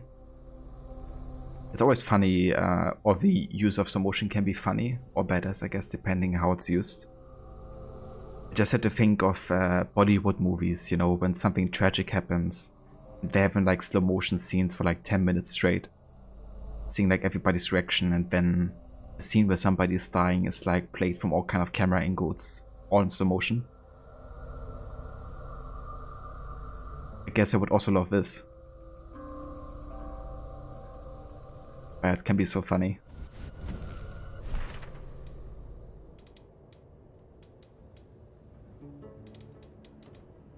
Alright, so I'm gonna go and talk to Renvi because we wanna start the epilogue story. Sigurd, Eivor, before you say more, I must tell you something. Randvi and I have ended our marriage. I am sorry to hear that. Do not be. We adore one another dearly, but our marriage was not built on love. We were brought together as an act of peace. I was pledged to her well before I knew her, and though we have tried to settle our differences and find love in our faults, it has not worked out. And so we have dissolved our bond. Yet as a clan, we will grow together. Then I'm glad for you both, and for the rest of us. This place would not be the same without you two.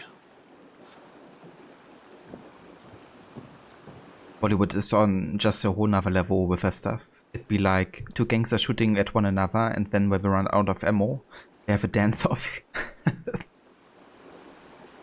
Pretty much, yeah. It can be really entertaining watching, you know, those kind of movies. Pleasure to see you, Eivor.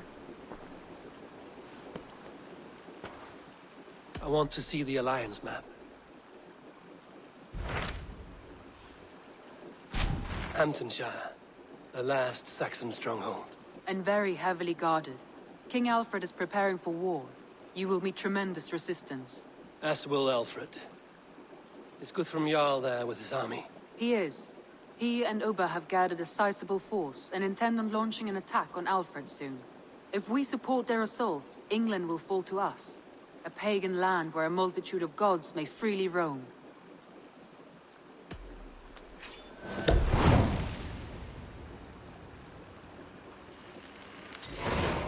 I will go to Hamptonshire and speak with Guthrum.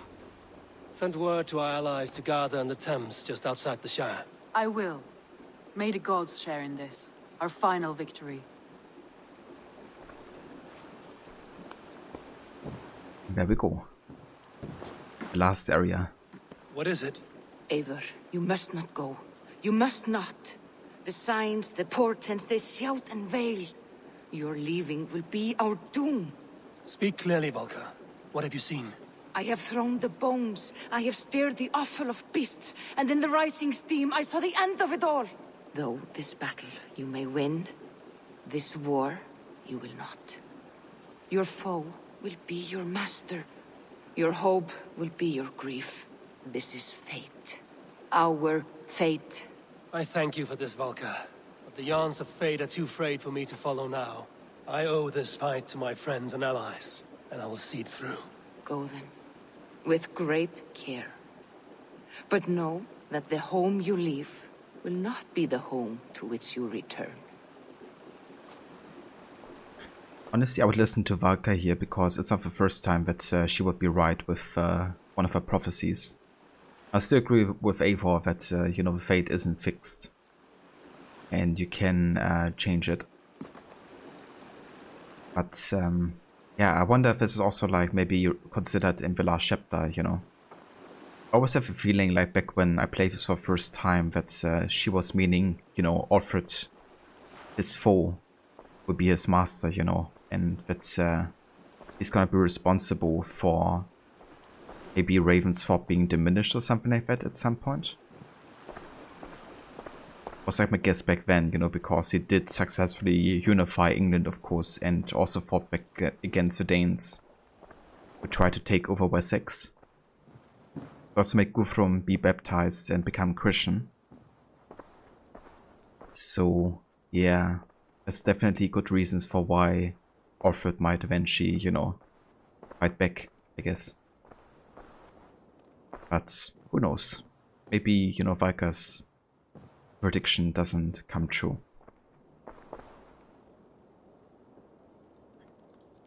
But you can't remember the name of it, but the first Bollywood movie you saw was about these two brothers who get killed. Decades later, the mother, who's now much older, finds out they have been reincarnated. I mean, that sounds like a Bollywood plot to me. Or, you know, maybe an Assassin's Creed plot.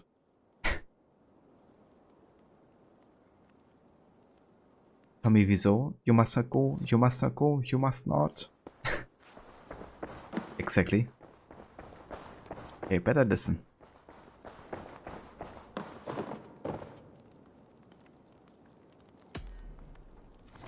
Benasetta. Hello, Eivor. I hope you are safe in England. I'm only given a short time to write you, so I must write quickly. Every day Richardis gives me tasks she says are to make me into a good leader for Francia. I have to read history and Latin and memorize the name of every single noble and bishop in the whole kingdom. Being future king is not as fun as it sounds. It's not heroic at all. It was much more exciting when you were here.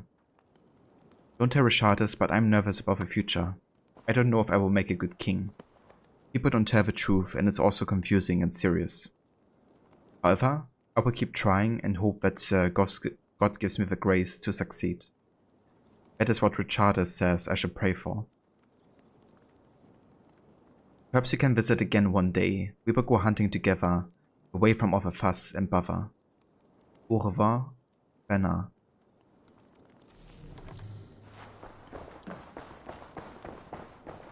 So he's a king, the son of King Charles the Fat of Francia. I don't think he's gonna become king because I basically killed his father and then Odo became, you know, the leader. So it's not really part of the bloodline anymore.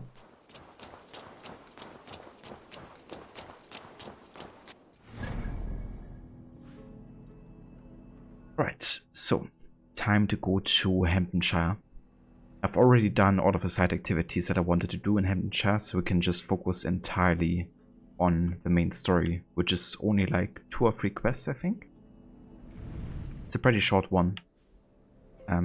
So it shouldn't take us ages to get this done. Mostly focusing on that, you know, battle against Alfred. And the preparations for it. I'm nearing Warren. Eivor, you come at Guthrum's call. It is good to see you. And you, Soma. There's an uneasy peace here. Both armies with their hackles up. Was blood spilled? No, we took Wareham without resistance. These Saxons accompany their lord as we stand beside Guthrum. So this fort is not the sum of his ambitions. Guthrum's plan is to bring the Saxons to the table. If he can win the peace without a fight, he will do so. And how likely is that? Just now they sit on their thumbs in the church, talking in circles. Come, I will take you to him.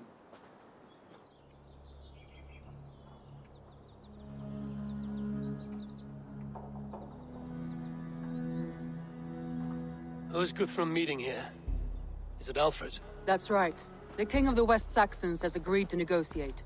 Seems we have him on the back foot. Guthrum should be careful. Alfred speaks with Loki's tongue. Guthrum is not a babe at teat, Eivor. Nor is Alfred. If he has come, it is for his own advantage. Then give us counsel. Stand by Guthrum, show our strength.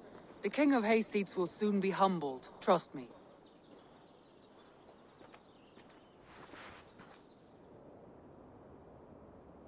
We took this town as if it were a straw hall. Do not challenge me, Elf King. Your show of swagger and strength has my attention, Guthrum. But we agreed on terms. What more do you want? The crown of Wessex. Wessex has a king, and that king has the backing of the Almighty. Yours is a fever dream, Dane.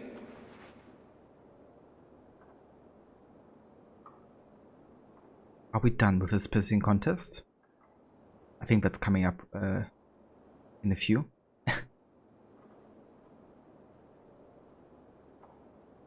But there was even a fight scene where, no joke, they used the theme from Terminator 2. It did.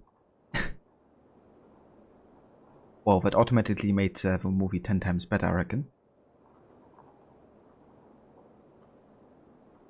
Eivor, you sound like someone I know.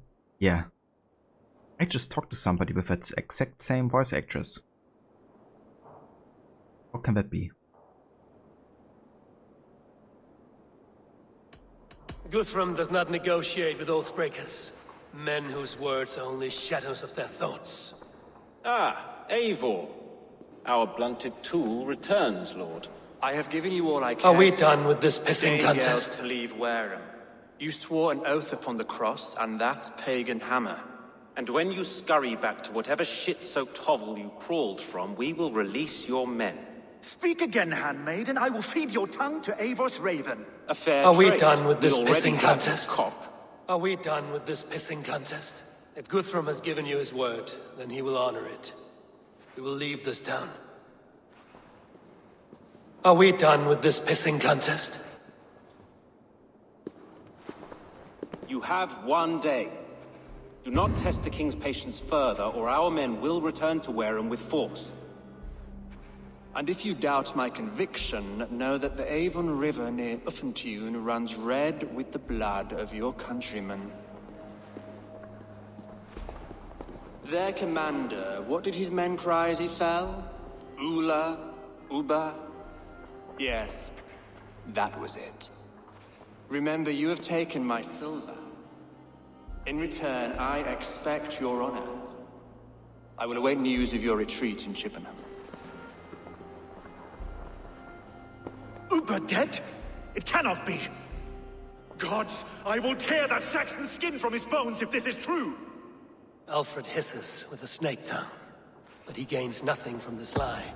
When news of this spreads through the camp, no Saxon will survive the day. You swore upon the cross.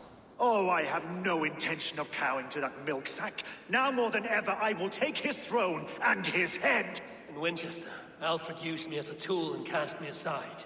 So let the betrayer be betrayed. We'll burn this village to the ground. After that, we take care of Alfred.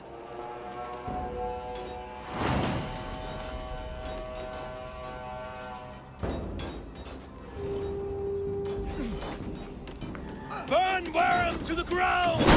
Make it a Saxon pyre! You oathbreaker! And now it is end. And you'll feel my axe in your gut, piglet. Fire and flame! Burn it all!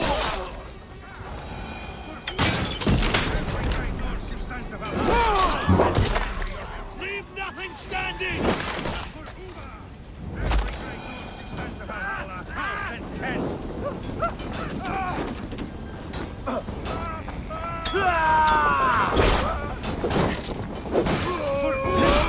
Every great horse you send to Valhalla, I'll send 10 to your hand. You won't burn Wareham, scum!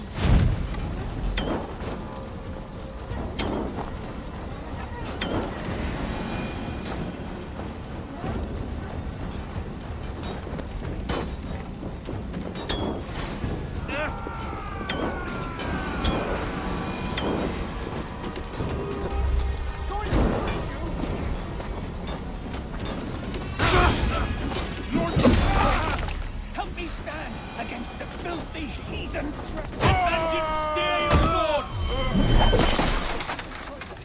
Help me stand against the filthy heathen. Prayers go unanswered this day. Find Soma.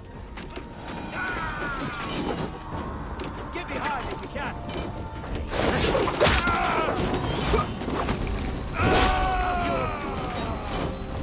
This will some minutes.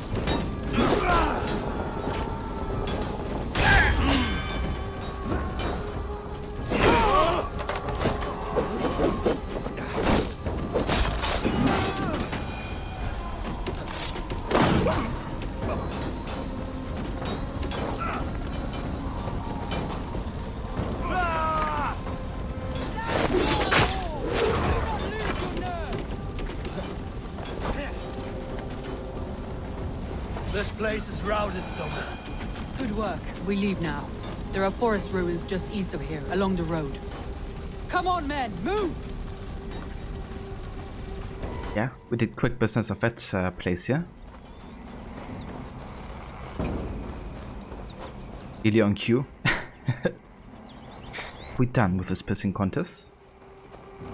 So now we know where that soundbird is coming from.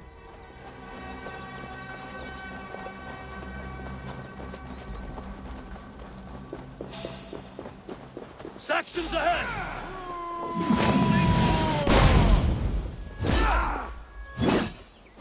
Back!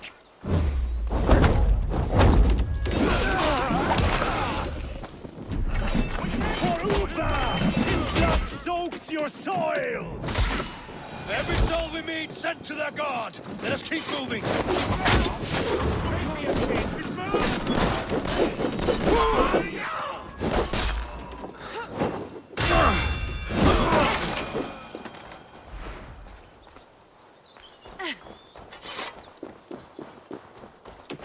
Wait, Guthrum was already down. What a weakling.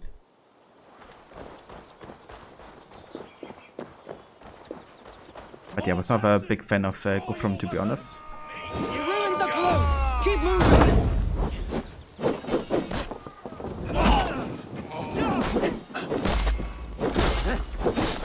Try this one! Where's your king now, Saxons? Towering like a mouse! Every Saxon is eager to meet their maker!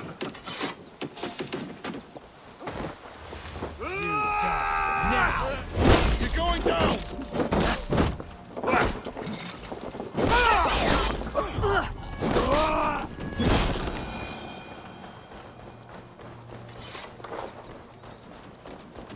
King is sipping tea. Delicious. Lucy Fawn would approve.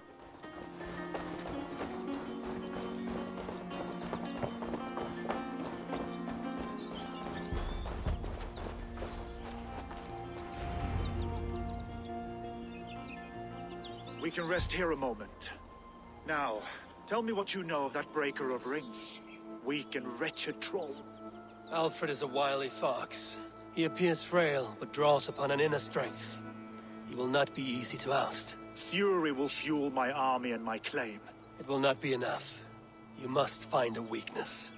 Yes, that is why I called you here. Do you balk at the opportunity to bury the Saxon king? I must first hear a plan to balk at. Alfred spoke of Chippenham, a squat hovel of sheep and peasants. So why does he go there, and not to Winchester?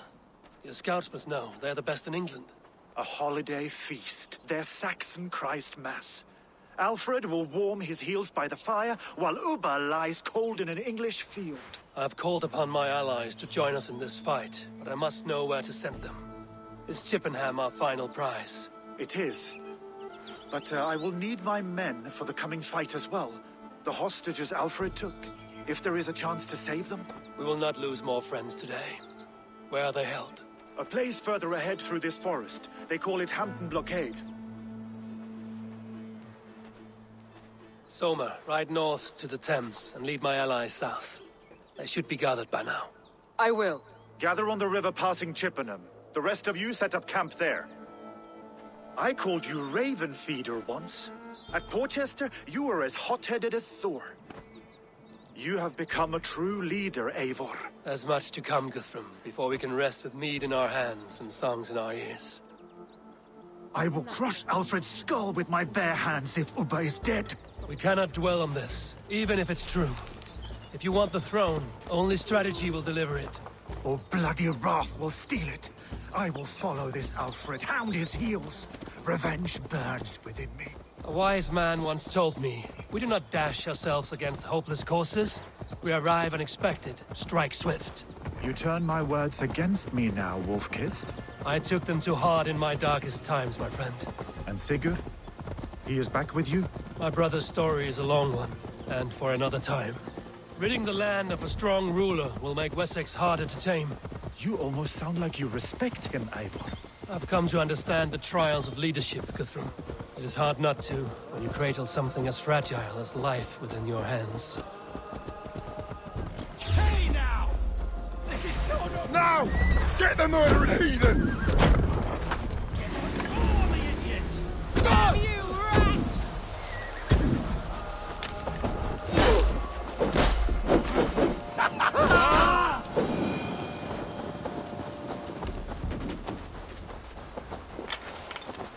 We just had to interrupt our conversation, didn't we?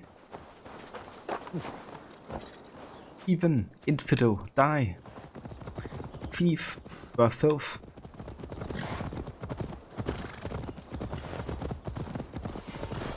Spüre den Zorn Gottes, as the German Teutonic Knights say in AC1. Hostages must be in these buildings. What is your plan? We can tread quietly so as not to alert the guards. But I can raid this place in moments with my crew. I will follow your lead.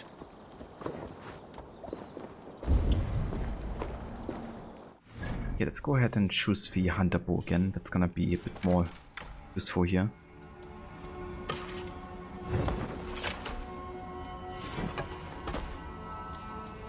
And I think I also changed my weapon type, to be honest.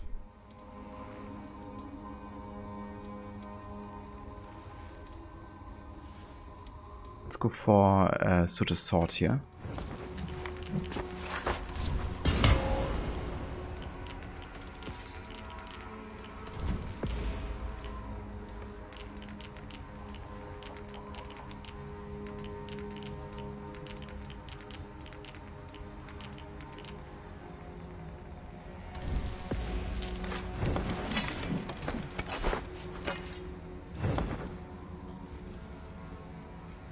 Dirty thief, I have your hand for that.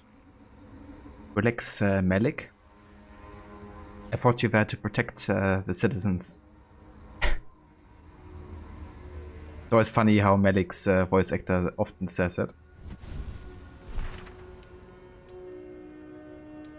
Citizen! Citizen?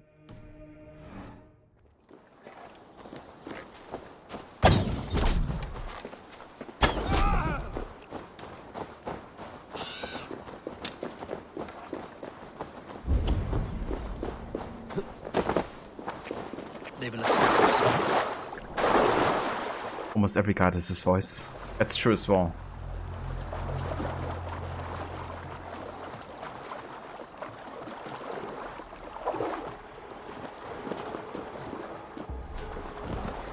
Can you see your men? No, but we must keep looking.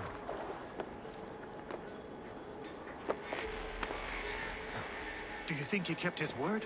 He swore he would not kill them. I cannot say for certain. Just hope we find them soon.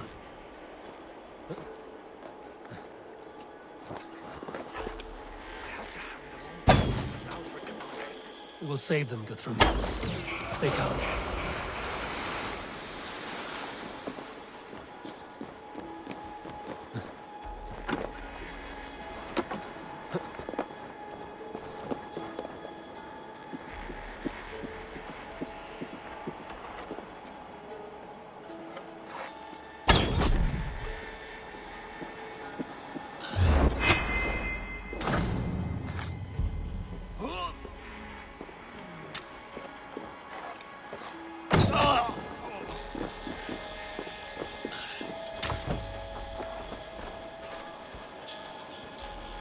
Never a dull moment.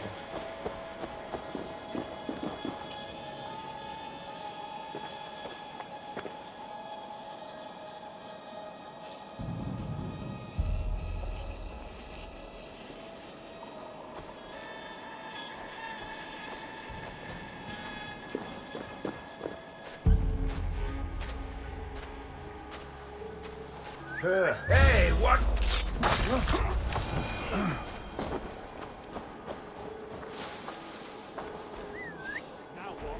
I'm sure he doesn't see Guthrum.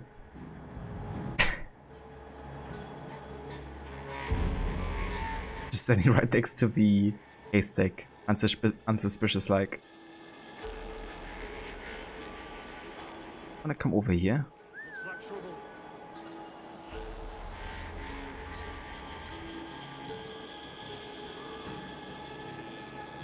Oh, I think he just wants to stand there like an idiot. I told you Guthrum wouldn't leave us here to rot.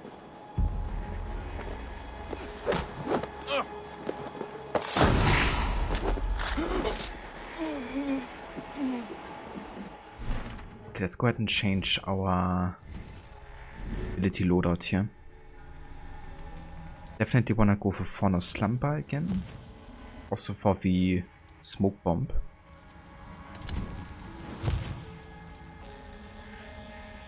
And let's also go for the Plague of Rats ability.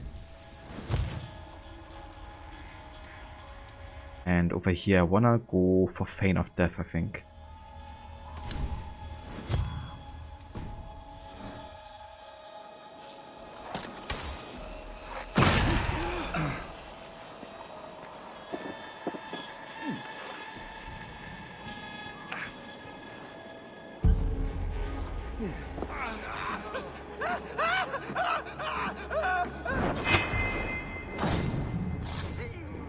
Guthrum, some of your men. We will not be feasting in Odin's hall tonight, boys. By Thor. Go to the camp near Chippenham. Find your countrymen there. Good. We'll pay back the Saxons for the insults they heaped on us. Okay, we still gotta get the key here. Must be somewhere.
Saxons do not deserve compassion. I will wash my blade in their blood. An arrow in the dog. Oi, go from. I want to trick him. You have to draw him into combat. Now let me just lie here and play dead.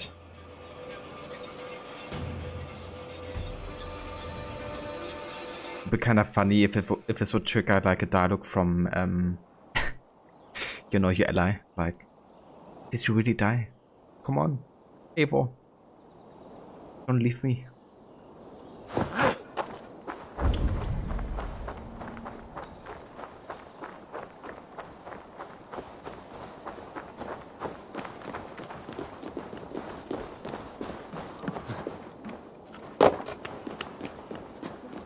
Here's the tomb of Osiris, motionless, motionless like Osiris, motionless, his limbs like Osiris. I don't care where we face them.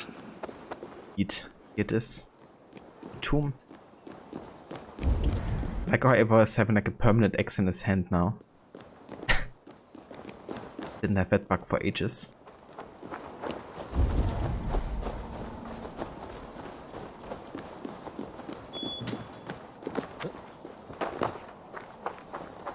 Okay, we gotta get into this tower here, I think.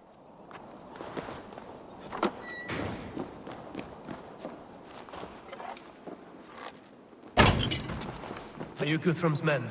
Aye. Free us and we will fight by your side. Norns, be kind. Thank you. Every Saxon who spat at me will die. You will have your chance, but don't be foolhardy. Let your steps take you far from here to a camp near Chippenham. Thank you, Eivor. You did a great deed. Well now. Their families will raise a cup to you. I need no thanks, Guthrum. Let us speak more when we are safely away.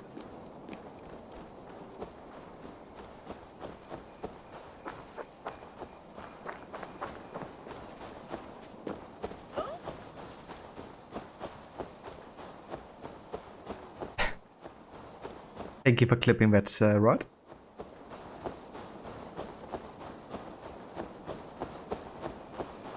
Ephemeral, clumsy, shell-it MV game. Yeah, I think that pretty much sums it up.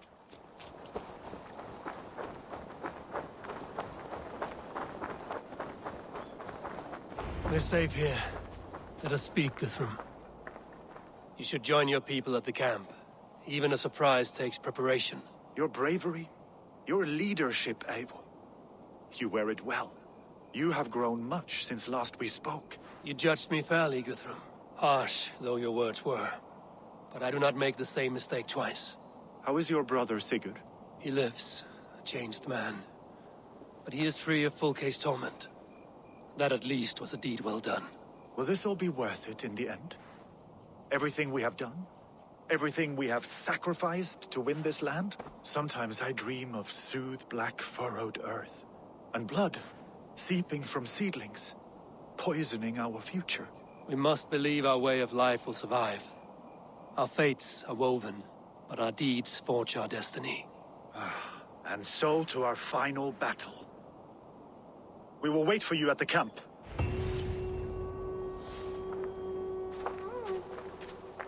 The permanent X in Eivor's hand looks a bit weird. Especially how it changes directions every now and then.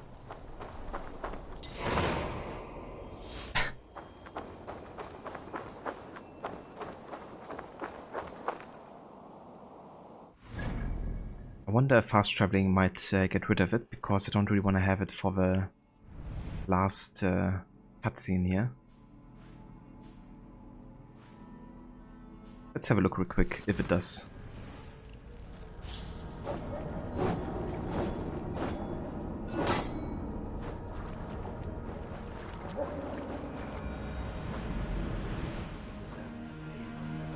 Best of Affentune. I fear the worst, but I must know. West of Affentune.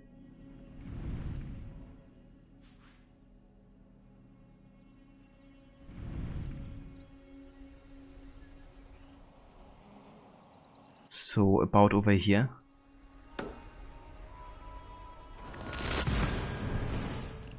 see we can't find the place where Oba supposedly died.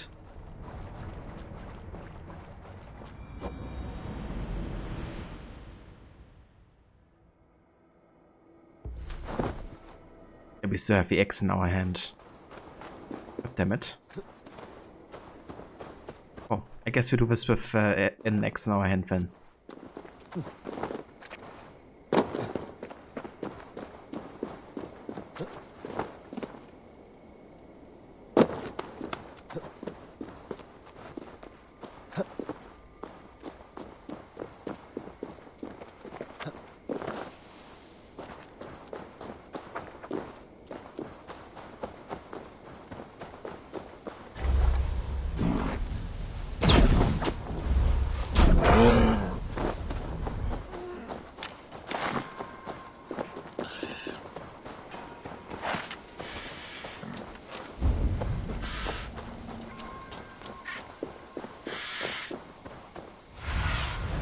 Go, my eyes. I think I might have been over there.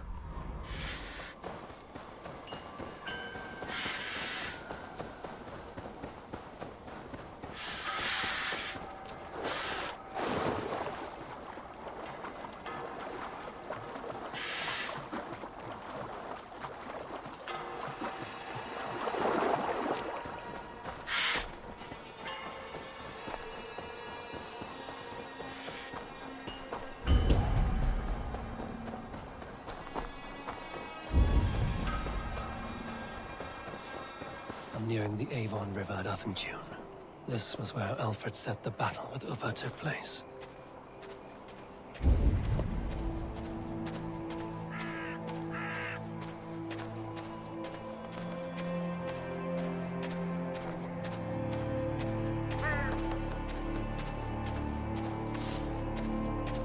Ubba. So Alfred spoke true. May you join your brother, old friend, wherever he found his final peace. Rest well, my friend. Jesus. What a way to die. Impaled from every side. Requiescat in pace. Full of arrows. That's how Oba Ragnarsson died. But also tells you how many people he drew on himself, you know, and how many people were necessary to fell him. What a legendary fighter he was. Scroll with the King's Seal. Lord Otter, you are to attack the Danes docked near Uthentune at once. Act swiftly and with the fear of God in your heart. Send word once the battle is won and Wessex is saved. Alfred.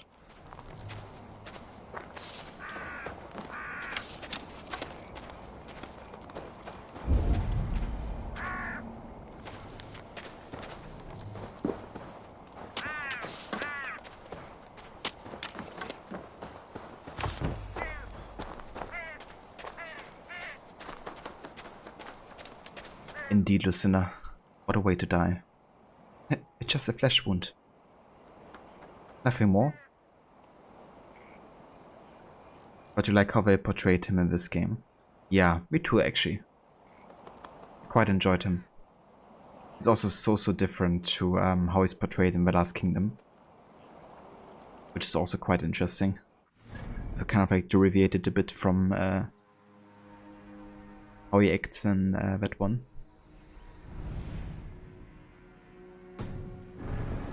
Okay, let's go ahead and call the longship here. Then we're gonna sail.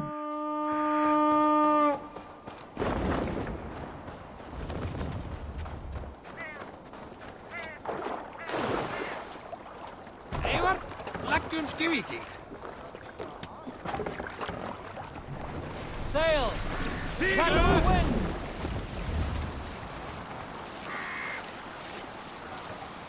Let's have a song. Sail in!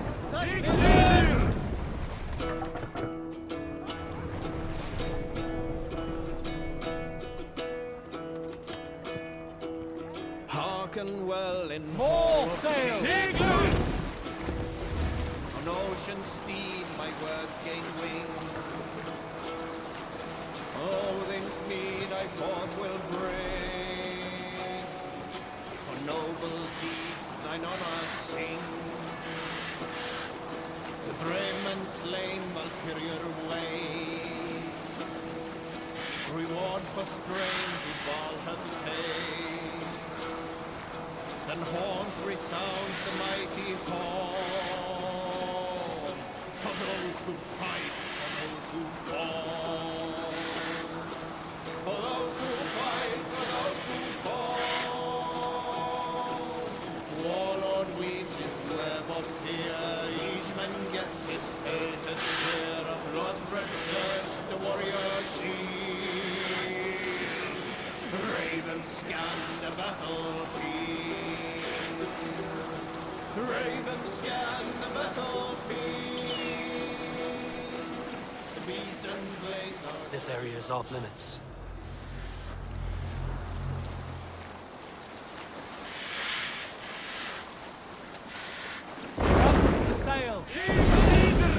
Rod, you only found out the other day, but Eva was played by an actor, Eric Johnson, who actually played Sam Fisher in the last Splinter Cell game Blacklist.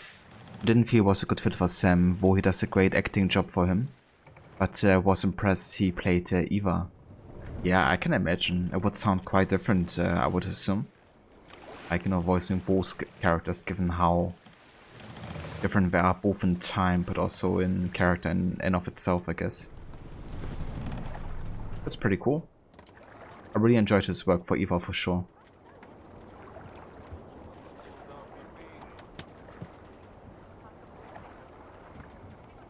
Anna Selvig has such a great voice. He really does. Yeah, I just love listening to his music stuff outside of Valhalla as well. Really enjoyable.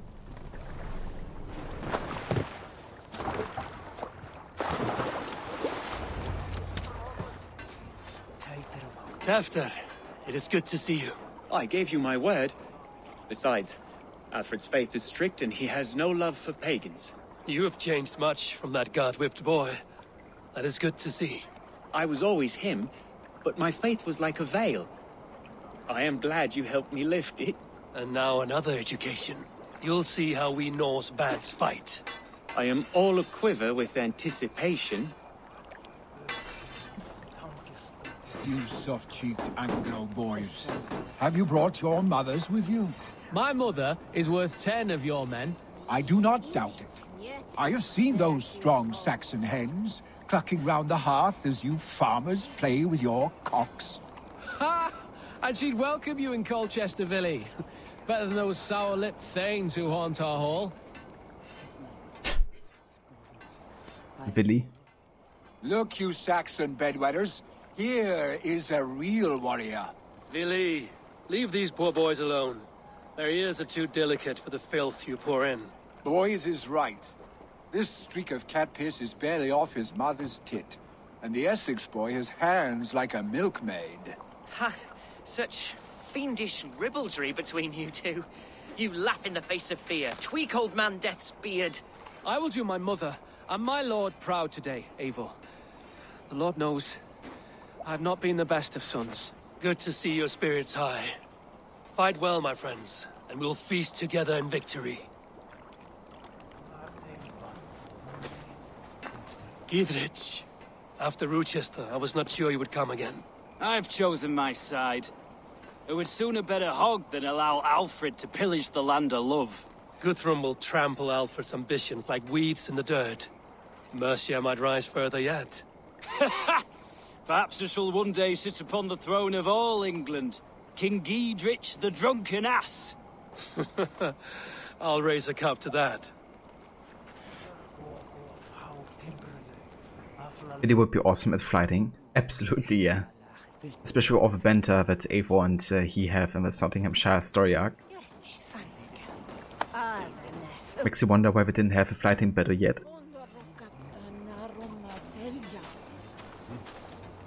Deolav, you have come again at my call. I have, but this does not sit well with me, Eivor. This is a Christian feast, and the people here are not soldiers. I come only for Alfred. Innocents will die for your ambitions. I am your ally now, but after this, I must turn back to Mercia. I have much to repent. So long as I do not lose your friendship, your oath will be fulfilled. I mean, fair enough. Finir, stand tall. A light heart lifts all those around them. Ah, Eivor! Who would not be joyous, raving at your side? And how do you feel about bringing sorrow to the Saxons on their holy day? It darkens my mood. I have learned some of the Christ Lord's teachings. He preaches peace where our gods delight in battle. Let their delights be ours, then. We have many battles to wage before the end. And I will be beside you for them all. My axe ready and my heart stout. So cool that he also voices Kjotve the Crow. But he also voices a major character of The Last Kingdom in Season 2. One of the Viking brothers that King Alfred is fighting against. Sigrid.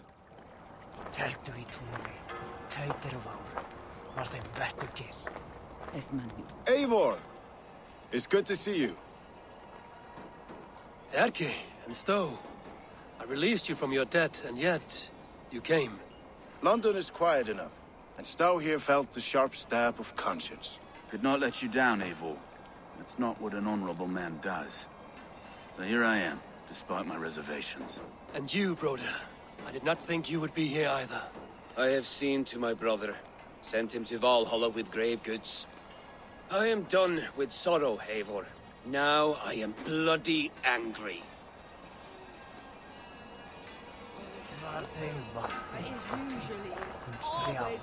We owe Eivor a lot, my love. I know. This last affray, I hope the debt will be cleared. I long to return home to our own warm hearth. And I wish I could release him. Because unfortunately one of them is gonna die. And I would rather avoid this. There you are, Raven. Lufina, my old friend. And I see you have convinced your husband to stumble southwards. I couldn't let her carve all the glory for herself. Ljuvina was just boasting of her heroics in Sussex. She took the fort single-handed, while the rest of us sat back and sipped mead.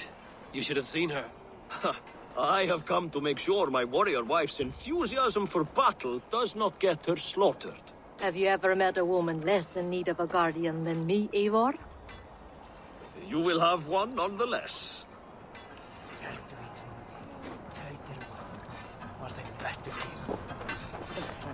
Well then, time to talk to Guthrum and start the battle. Do you believe the Saxon lord? Is Uba really dead? Aye. A few survivors found their way to us. The great man is gone. The last vestiges of Ragnar's legacy begin to fade. We have lost many firebloods. This land has sapped our strength. There will be too few of us to settle when we are done. Eivor, you made it unscathed. They came from all over England.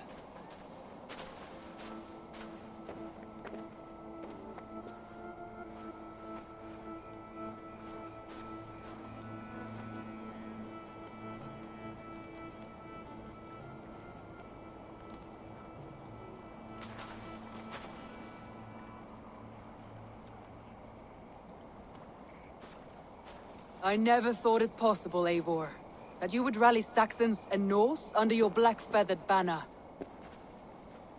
They see the tyranny of this elf king. He would crush them all under heel and plug their hearts with his god. So what is the plan, Eivor? When is their feast day? A few nights from now, but their revelry has already begun. We should attack now. That is unwise. Soldiers pace the paths of the village. Then the night of the feast, under cover of darkness. That is when we will strike. Uba will not have died in vain. We await your instructions, Eivor.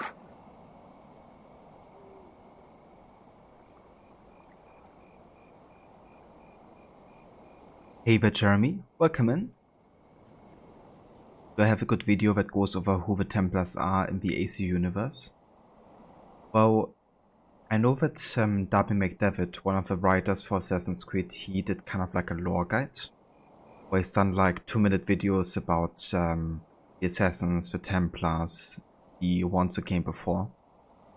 So that kind of like sums it up very shortly. However, if you want to have like more in-depth videos on, I guess, AC topics, like, you know, who the Templars are, then Access the Animus is a really good channel to look up on YouTube.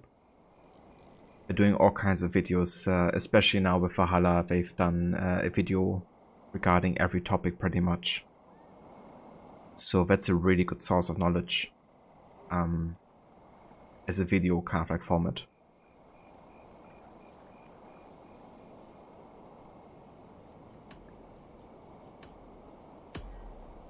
Let us plan our approach. But whatever happens, Alfred is mine. They are not expecting us. We should not meet much resistance on the way. Then quietly through the fields. It will already be too late once they see us. Your young Saxons can be our eyes to the west. Better to keep their soft hands away from the conflict. My scouts reported that a few nobles have arrived for the festivities already. Good. If we capture the Thanes, there will be no danger when I confront Alfred. And we could persuade them to support a new king of Wessex.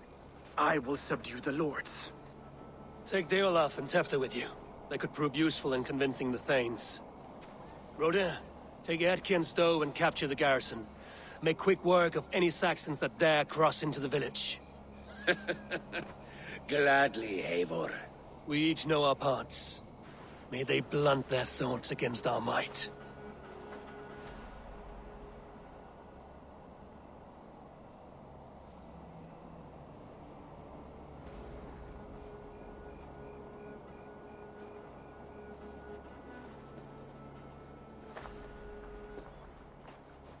Tonight, Wessex's last resistance will crumble. I follow you, Eivor.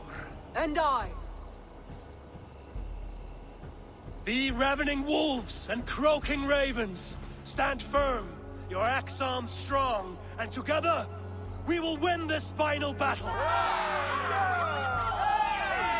And remember, Alfred is mine. Soma, with me. Everyone else, go quickly to the village.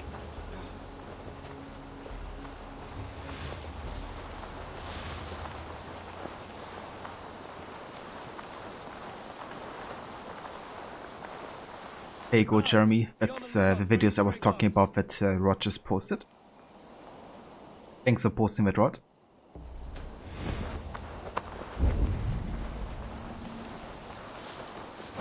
Lupina, Cure, keep a strong flank.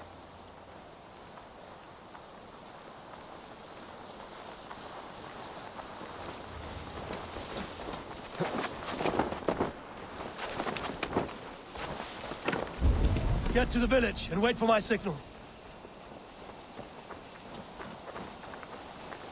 Oh, nobody here.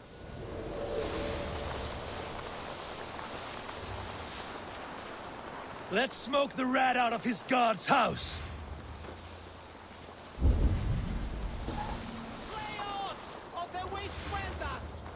Yeah, I think this triggers conflict either way, so I'll probably just let myself get detected here. And burn everything.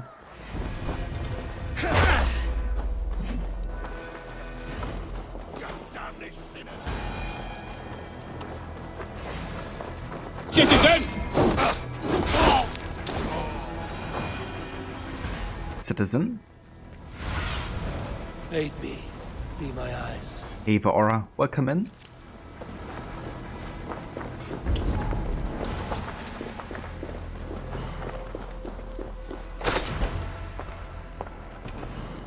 Alfred!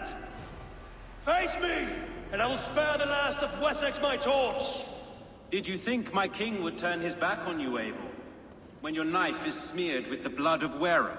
Stand aside, Goodwin. I come for Alfred. Alfred is long gone. And this good Christian feast, a cup of honey wine, to trap some wasps. Where is he? Calling his allies to his side. All those who wish to see Wessex under one god. cannot win England with your sorry crew of deluded farmers and godless fools. At least I wouldn't leave them to die as I scurried through the corn husks like a rat. You have no understanding of duty, the loyalty I freely give.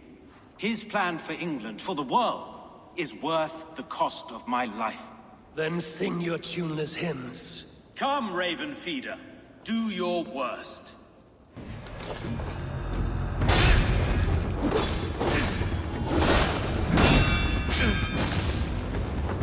We couldn't be allies. Now you'll fall by my sword. I will never bow to Alfred.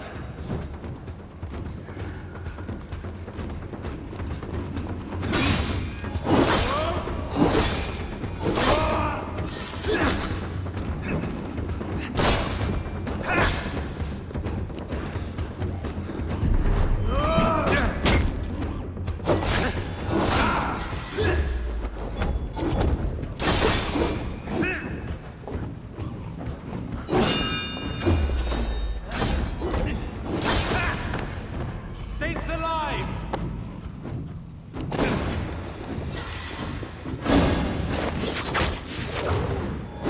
Such endless fury!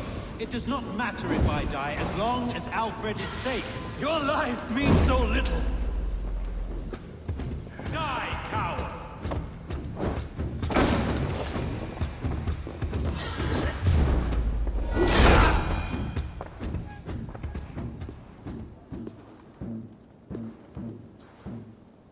You are beaten, Goodwin. Beaten? No, not so. By my death, my lord may live. Alfred used you, fool. He threw you in my path. For what? He only delays what is inevitable. Kill me then. It makes no odds. For here you stand, bloody and breathless, no closer to my king, no closer to his throne. This island will never be your home, Eivor. You will not subdue her with vicious force, or win her with cocksure words. We Saxons will always stand firm, shoulder by shoulder against thieves and tyrants, whose envious eyes fall upon England.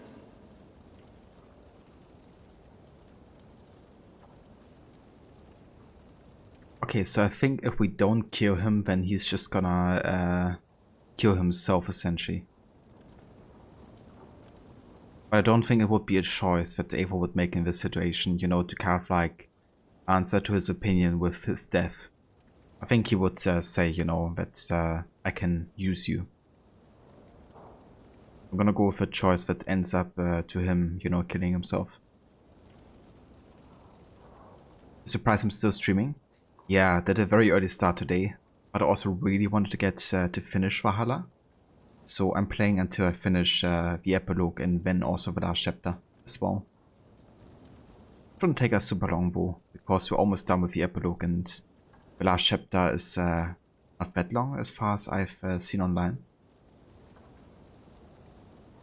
Alfred's plan for the world is not good, bro. Yeah, the Templar plan. I'd rather not. All this dialogue makes me even more confused about Eivor's last meeting with Alfred. Yeah, it did also make me quite confused at the end as well, when I first played this game. Because, yeah, I mean, like, Alfred, you know, like, even though he's been trying to destroy the Order, which ultimately have been responsible for a lot of the pain that Eivor had to go through, he still gave Sigurd to Folke. You know, like, that's something that happened. And he also doesn't really come up with a good excuse for that either. I mean, yeah, Folke still turned out to be an enemy to Alfred, but only after she found out that Alfred was trying to betray the Order. And also his plans for England, you know, to kind of like unify England under one banner of the Christians. They're not really allowing any heathen or Dane to not be Christian, you know. That's something to also fight against, I reckon. No, I will use you as you used me. A few hours in the company of my men, and you will lead us to your Sparrow King. That I cannot allow.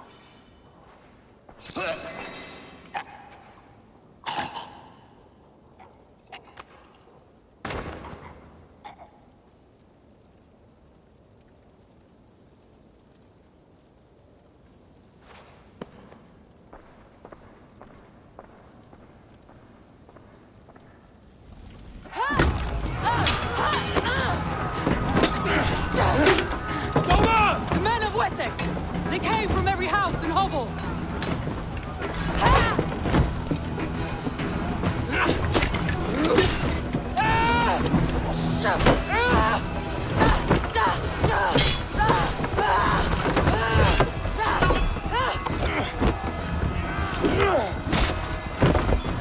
Soma! Fall back! For life!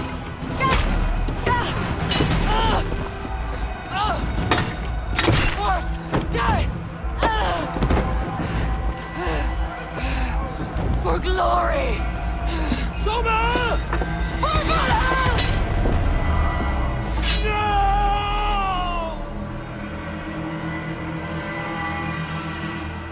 Can't hold out much longer. Requiescat in pace.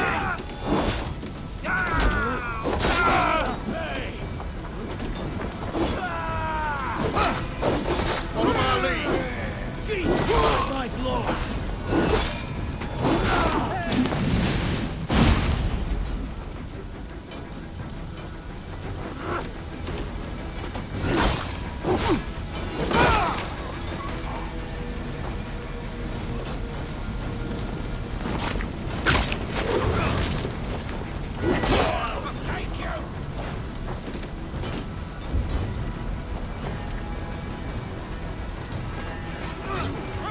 Did you see us? No. Your Saxon boys were ambushed. One lays wounded. Hold these men back! I'll find them! Go away from them! They will not let us!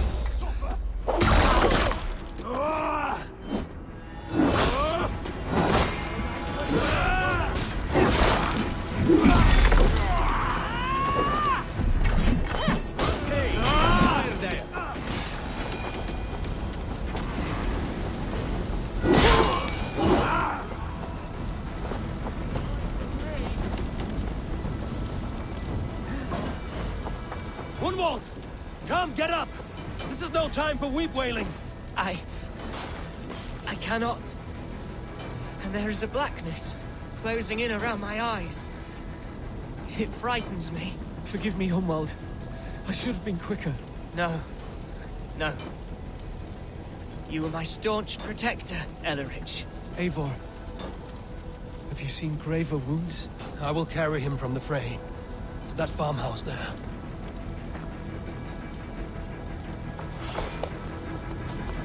I will get you to safety, Hunwald. Stay calm. I may be all right. There is so little pain just now.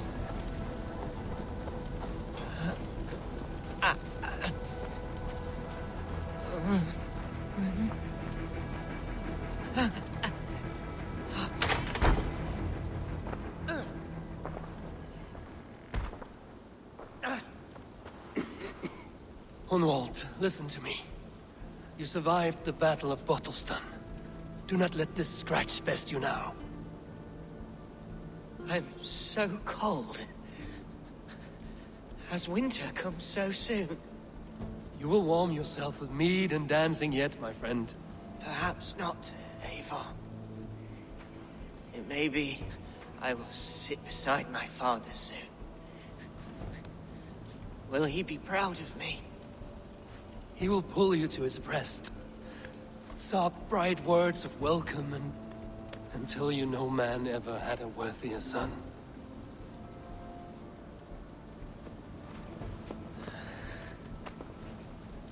I am glad to have known you, Eivor. My truest.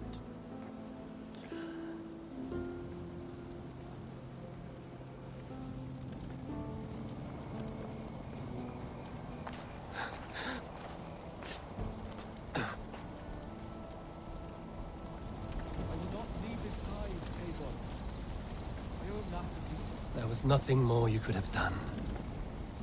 Friendship has a hollow ring. There's no threat of losing it. I should check on Guthrum at the feast hall. Yeah, there you go. Ofunwald and Soma yet.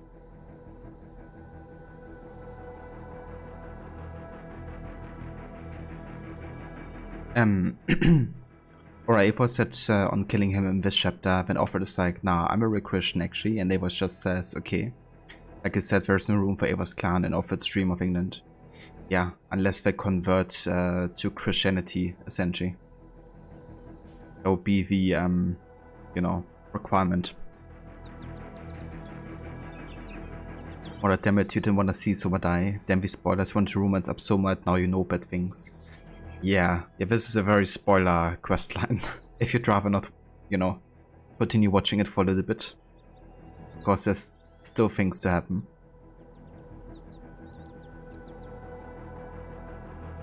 Or you think Eivor's response to Soma's death is the most emotional of the whole game. You kind of wish there was more dialogue with Soma throughout the game. So, yeah, Esrod says there's this one time you can go back to Soma in Granterbridge and talk to her again. Not sure if there's more dialogue afterwards. They triggered that one in this playthrough as well. Definitely nice to have, but yeah, I wouldn't have minded to have her be involved even more in the story. I quite enjoy her character.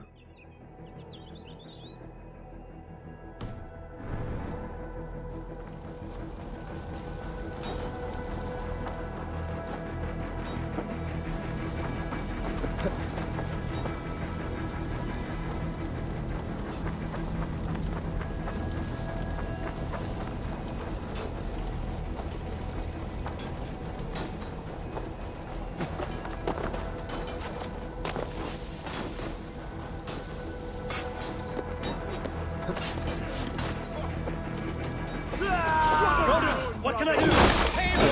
The garrison has more defenders than we hoped! Men are being slaughtered! I will find a way to open the gates from the inside! Hurry! These waves of reinforcements are hell-sent!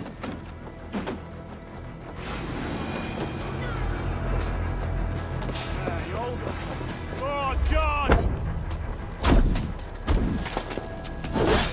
Come on, then! God won't let us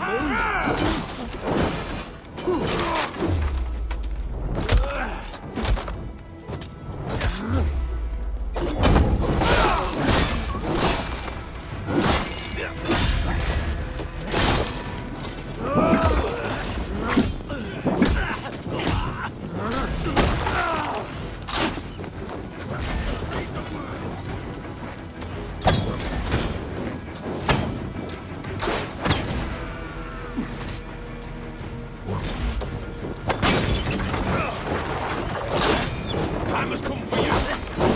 Suffer for that!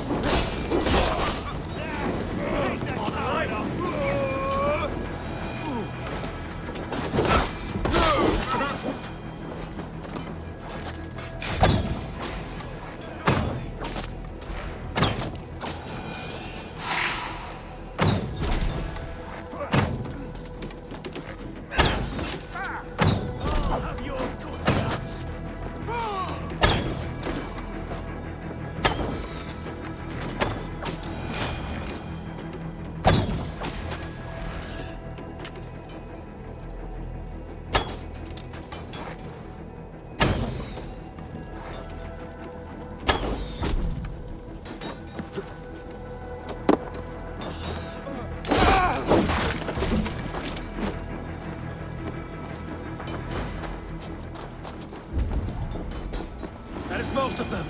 Make sure the garrison stays under our control. I need to help the others. I should check on Guthrum at the feast hall. I'm actually go ahead and change some of the abilities that I've chosen here.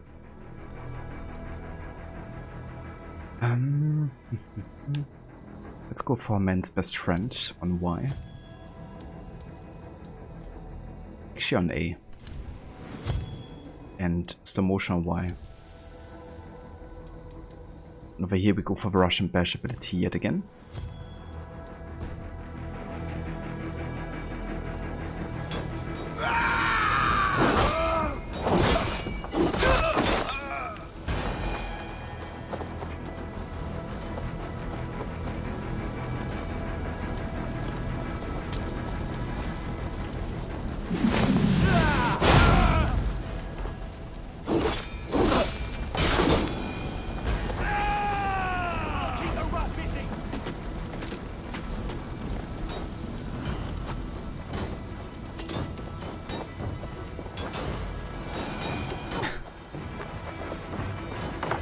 It's bad, Mola.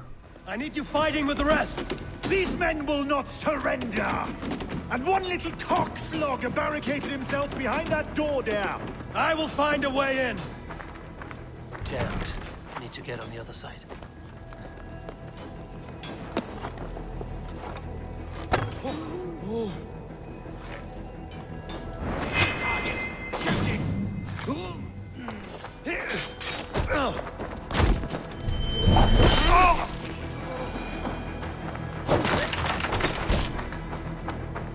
You will regret this unholy interruption! Leave me be! I'm no threat to you!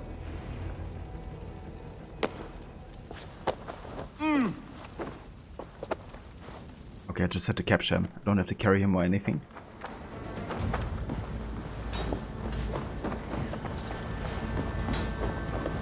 They're weakened! Let us finish this!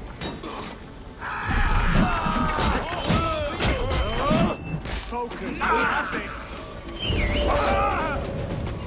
I'll kill you!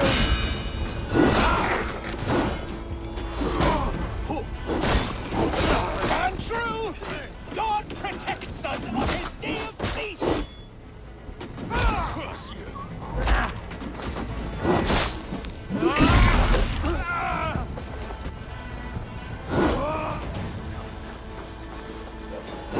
You will not break us, interlopers!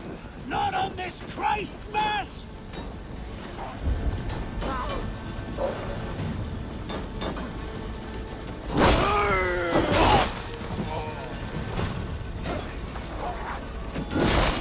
These things defy our God and King!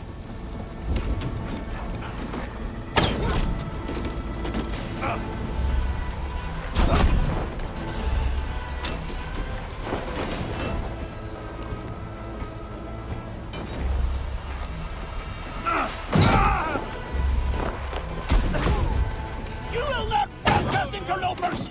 Not on this Christ Mass!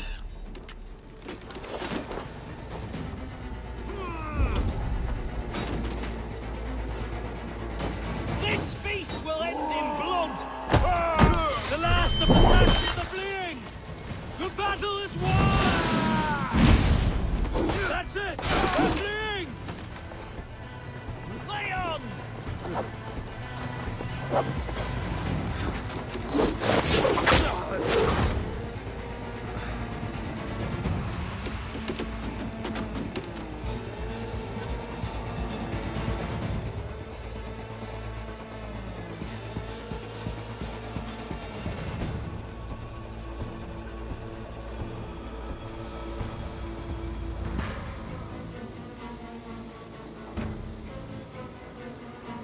They are routed!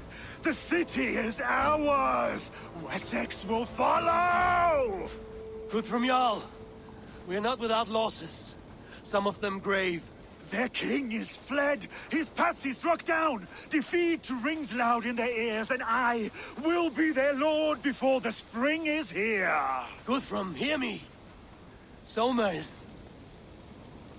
She's gone. Soma? Dead? She has gone to the endless feast, and is the better for it. You asshole. Yeah, I never liked Guthrum. Ever since the first time, you know, when he like just blames you for something that his spies failed at, you know. Just gives all the blame to Eivor, even though Eivor did nothing of a sort for endangering the people. And then he just runs off, you know, not helping you. And now that we have influence and all the allies are basically ours, not his, he's like, oh yeah, you're a great leader. And then the battle is won, you know, he's like, I'm the leader now. Bow to me, peasants. He's just freaking asshole. That's what he is. So what was Guthrum's favorite Jarl, right? Yeah, she was kind of like the second in command of the summer army, I guess, of Guthrum, in a way. I mean, he installed her as the yard schooner of Grantebridge Shire, right? So yeah, she was quite important to him. You hated Guthrum after you did the Discovery Tour and saw that he converted, even after all of this. Yeah, that's really something that adds another layer to this, you know, that he's kind of like, I have to, you know, hunt Offred and kill him, and he deserves it. And then he's like bowing to him and, you know, baptizing himself. Spineless weasel, that's what he is. I must speak to those still living.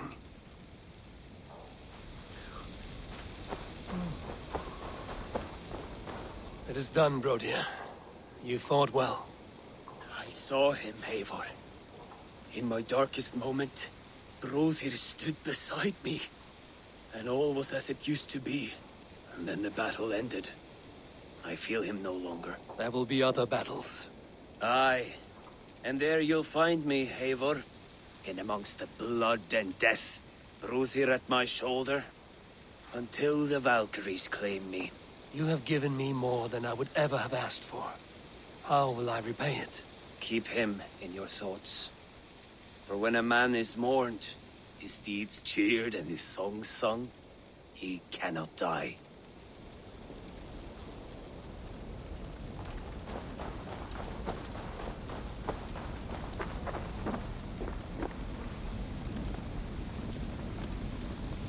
Lufina. Gods, I did not know. Is he? Hush. What good can words do, Eivor?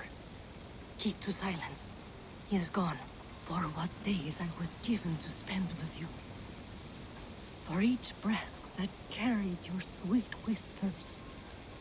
I give thanks. No more. Your fingers in my hair. No more your arms around my waist.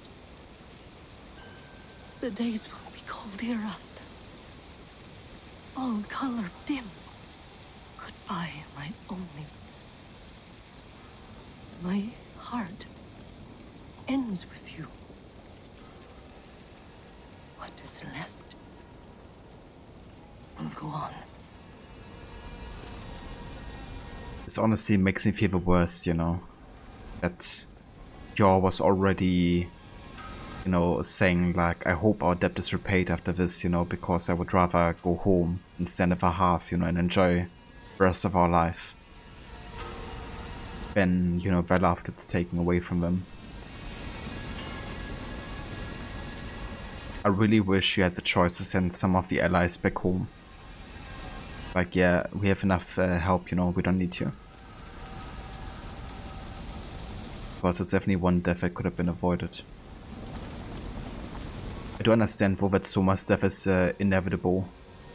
Because, you know, she of course isn't just here on Eivor's demand. She's also here on Guthrum's command. So she would have been here either way, most likely.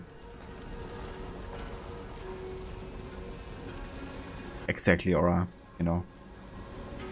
He came for her, and then he died. Erke, you wear a furrowed brow. Stowe is taking matters hard. You know how sensitive he is. A man of faith and stout morals. Small wonder he is tormented. His support for you has taxed him hard. I will take him back to London. Maybe he will find some comfort there. You are his comfort, Erke.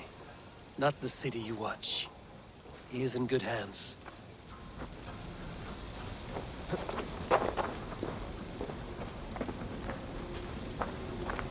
You're not injured, Tefta.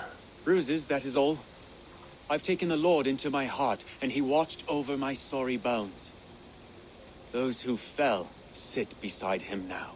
And what of my heathen friends? I used to believe in damnation for all who turned from his light. But there is a wondrous communion in friendship honored. Even though your godson preaches peace. And we shall do that, Christians and pagans, side by side. Never persecuted. Your Christ would smile at that, I think. Your Freya would too.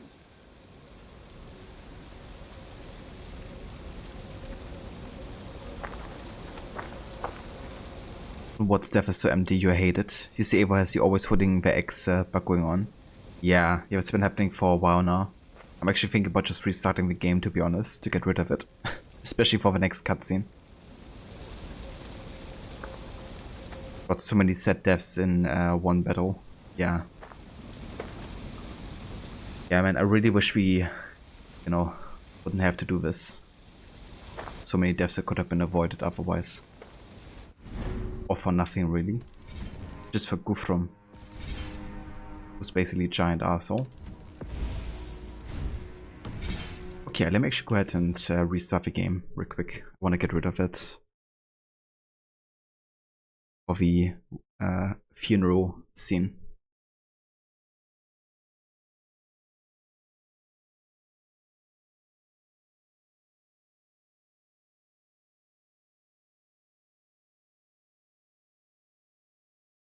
You hate the bug so much. Yeah, that happened to me quite a lot last year, I think. And at the end of my first playthrough. Yeah, we've seen definitely our fair share of bugs with this game. It's good that the last patch release for Valhalla and there's still quite a lot of bugs happening. But, I mean, that's kind of like AC. To be honest, like every game had its fair share of like weird bugs. As long as it isn't game breaking, I can kind of like see with it.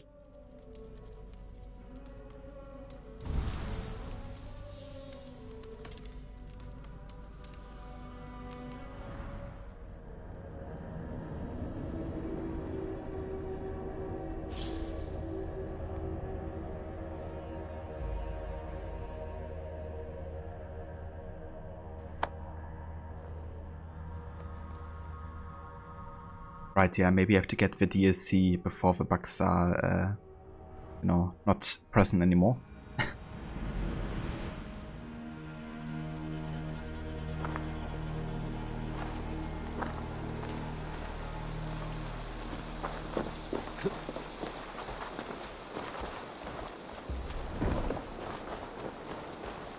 My thanks, though. You came to my aid when you were free to turn away. And still it breaks my heart to look upon what we've done today. Was it the right choice? I do not know. But it is done now. If Alfred had his way, there would never be friendship between Norse and Saxon. You fought for peace. Be proud of that. I wish I could.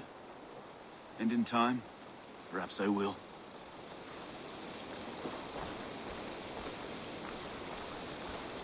Kind of sad that all of the alliances kind of like led to this moment, you know, like of losing our friends, not really being successful in taking Alfred, and essentially just getting a huge crosshair on our back and on the Raven clan. Do you think there will come a day when winning will not be enough?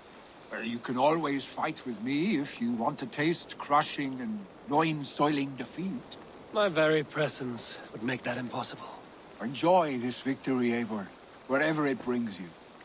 Only a coward thinks you'll live forever.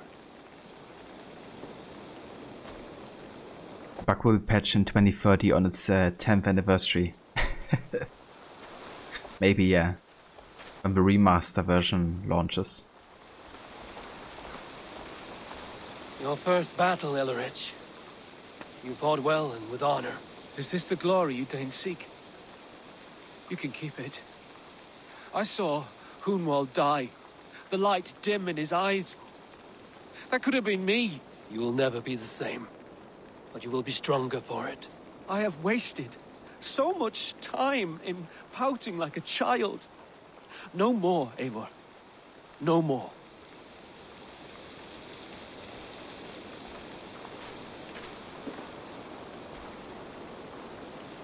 Or it's weird to you that the first time you meet Sto, he's knocking heads together, but every time after that he's so timid and upset over fighting.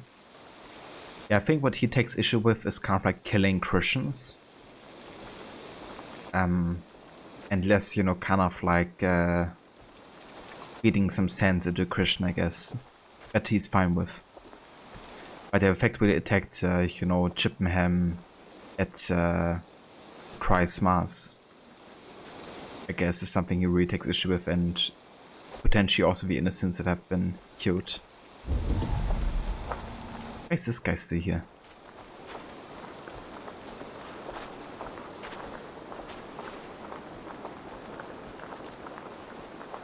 My heart is heavy. Many fought for us and died. They deserve peace.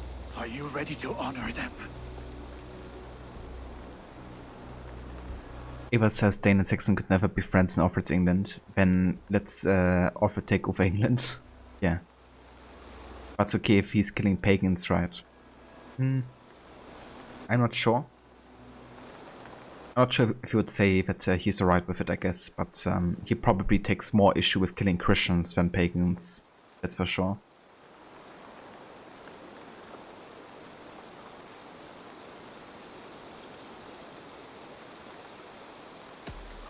Yes, there's nothing more to say.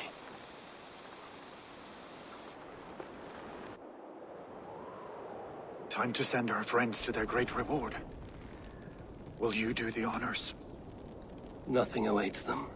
They lived, they died, and now their bodies will burn to cinders. Their saga ends here. Well, do not share that with them.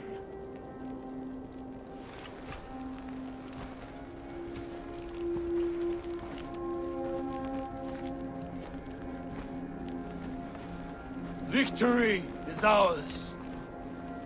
But it came at a great cost. Soma Jarlskona, who stood at Guthrum's right hand. She will live on in our memories, from now to the end of days. And to Hjor, warrior, husband, and a friend, he made the ultimate sacrifice. I here repay it. And to Hunwald, whose kind heart has now led him to his father's side. May his God welcome him with open arms. Let us send them on their way.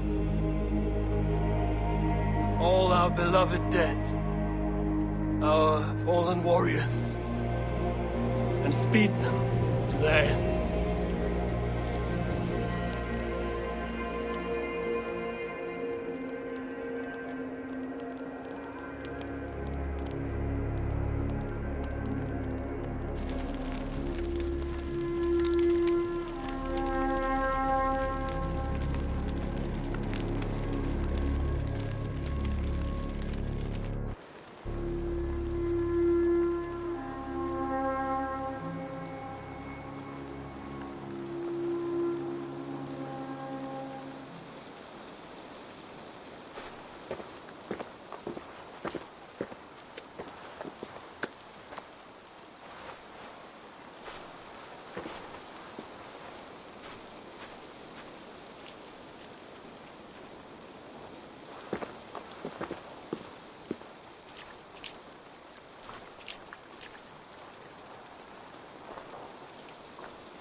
Guthrum. When the Reeve died, did he take comfort in knowing he would soon see his god? He was strangely peaceful in the end, as if death meant nothing. We stumble through our years, ravenous, grasping, Spilling blood, stealing gold, and it is never enough. This life is never enough. Would it not suit you to know there is something beyond all this? Not war and valor, but quiet and peace? I think the afterlife men hope for is only a reflection of their regret in this life. All I wish for now is to live among the friends I've made. That is what counts. Alfred made me swear fealty upon the cross of their god's son. He held such faith in it. A plain, unadorned thing. It burned between my fingers, as if I had pulled it from the fire. A feeling strange and powerful, but gone in an instant. I have not felt its like before. What will you do now? Whatever I must do. England is my final home, Eivor. And I will do what it takes to remain. I should return to Swanborough and tell her of Hunwald's fate. Better the news comes from me than a stranger.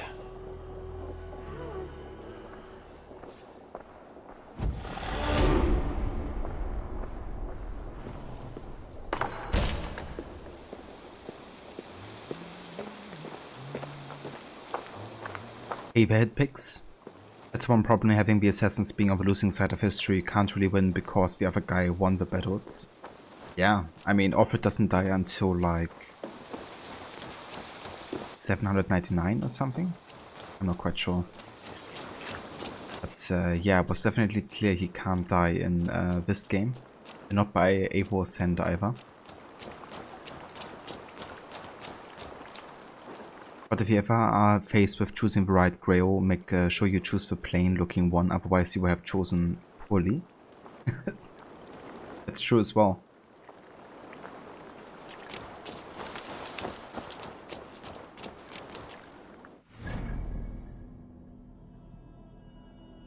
Gotta make sure it's the right one.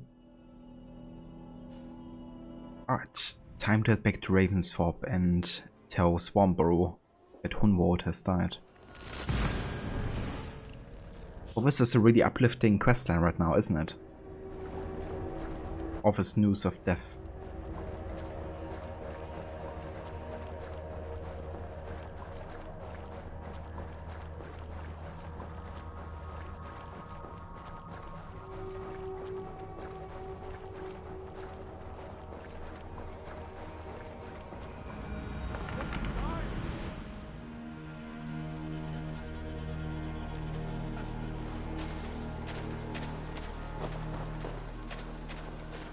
They're not dead, they're just resting and pining for the fjords.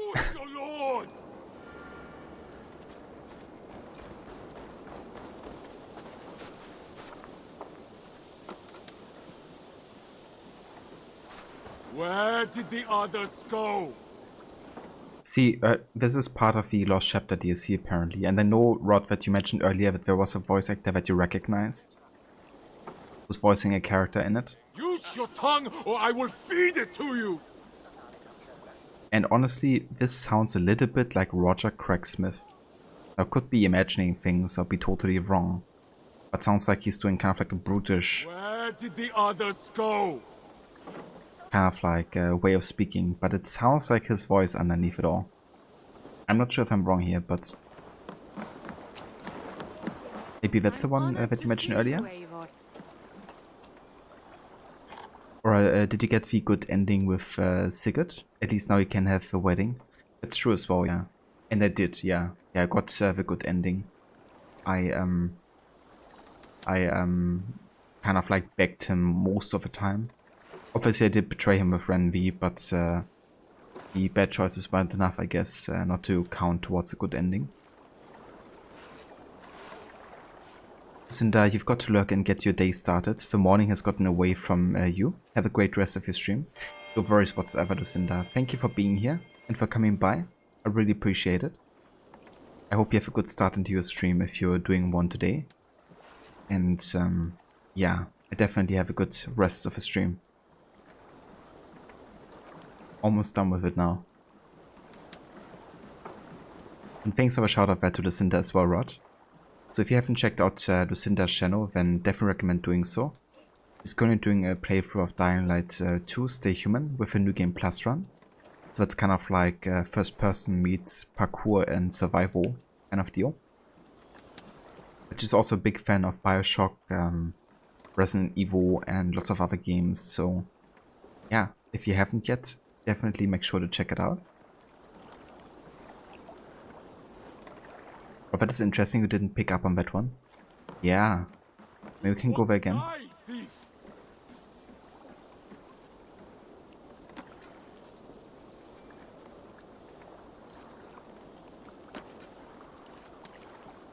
Use your tongue or I will feed it to you!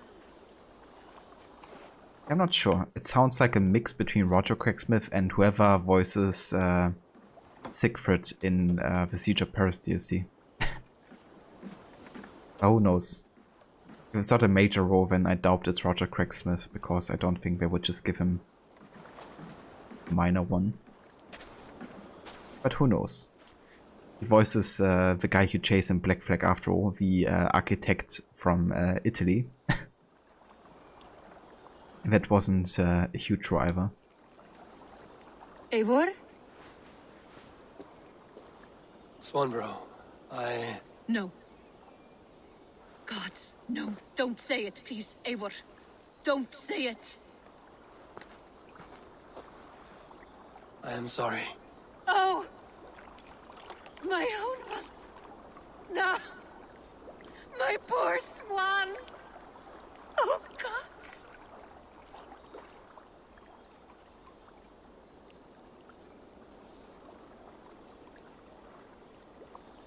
He fought bravely and turned the tide to secure victory. Your dear Hunwald died a hero and will be so remembered. Oh, gods. I know he would have fainted to hear such praise from your lips. Thank you, Eivor. Thank you. He walks among warriors now. Yes. The lucky man. I imagine he does. I know words are poor salve for a wounded heart. I will leave you to mourn, and know that we are here for you, always, should you need us.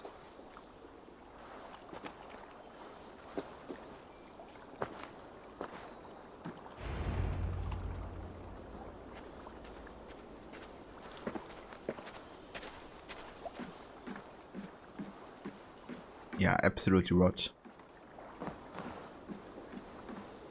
Oh man, I feel really bad for Swanborough. Another couple that has been torn away from each other. And you really have to question yourself, for what?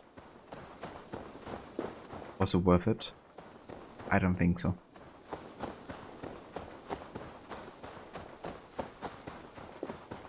Ah, look at you two. Eivor, there you are. I have something for you. A message. Quite strange. Something for me. What is it? A letter requesting your presence in the southwest. A village called Athelney. Nothing strange about a summons for me, is there? It is not the recipient I find strange. It is the sender. The letter is signed a poor fellow soldier of Christ. A letter? Our For me? mysterious partner. For a short time, I hoped it might be Basim feeding us the names of these targets. He seemed the most likely man, for a time. Only one way to discover the truth. Thank you, Hytham. I will take care of this. This is kind of weird because Hytham, we already have discovered that he was a poor fellow soldier of Christ. Because he followed Alfred to Winchester. Or didn't we? Maybe I'm mixing things up right now. I'm not sure right now, to be honest. If it was really revealed like that. Maybe I'm mixing it up with the actual ending where you meet him again. I mean, we definitely knew that he was using us in a way.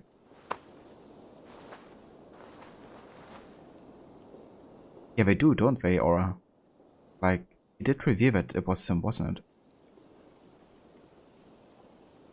Not sure. But I have him ask about Basim and you have to tell him what happened. Yeah, that as well. It's dead? Fuck. He's a mentor. Eivor of Raven Clan of Mercia. The Order of Ancients is all but destroyed, and your good works in England are all but complete. One heathen yet remains, the Grand Magister of his contemptible order. Should you wish to finish our work, come to Ethany in the northwest of Hamptonshire, and we will discuss the means by which you may find this last elusive target. Blessings upon you, the poor fellow soldier of Christ.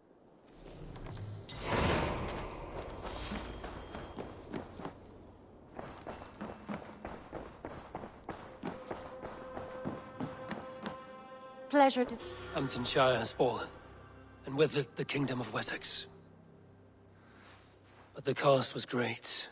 Maybe too great for all we gained. Rest then. You have earned it. On the backs of so many. Time will tell if it was worth it.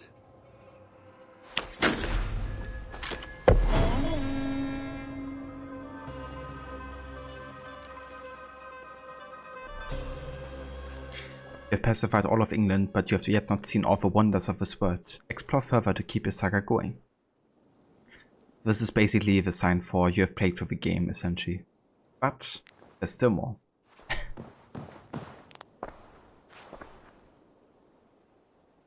I want to see the Alliance map. So, everything is pacified now. All of England, Vinland, Horderfylke. I have changed my mind. It's done. Come to me.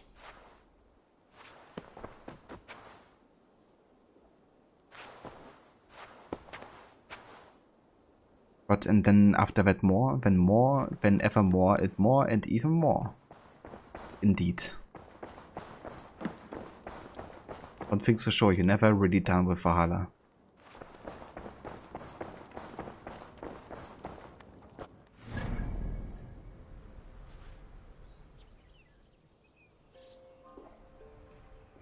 Okay, so before we go to meet Alfred, I wanna go and change my look to the mentor set because I haven't actually used the look yet. And I guess it might be fitting for, you know, it connecting to the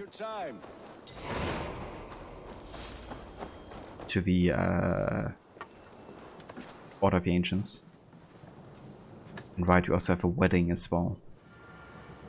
Between you and me, Eivor, always thought you'd be a good Jarl.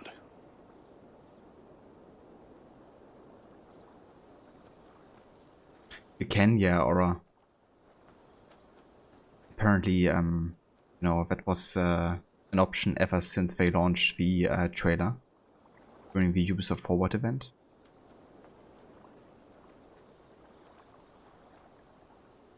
It's kind of sweet, isn't it, Hitpix? Randy and Eivor. I like them together. I would like to see what you have in stock. Okay.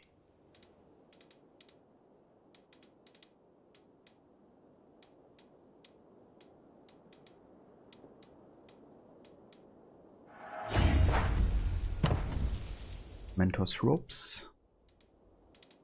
Then we have the mentor cloak. Bracers. And the trousers. Nice. I quite like the design of it. It looks definitely more assassin-y looking. Also with the red waistband. Everything. The love for everyone is like, oh yeah, Eivor rocks as a Jarl. Yeah. I mean, it's true. That's definitely interesting. You are looking powerful. How much support he's getting. Okay, I think honestly I'm gonna do the wedding after I talk to Alfred. I must be on my way now. Goodbye. Until next we meet.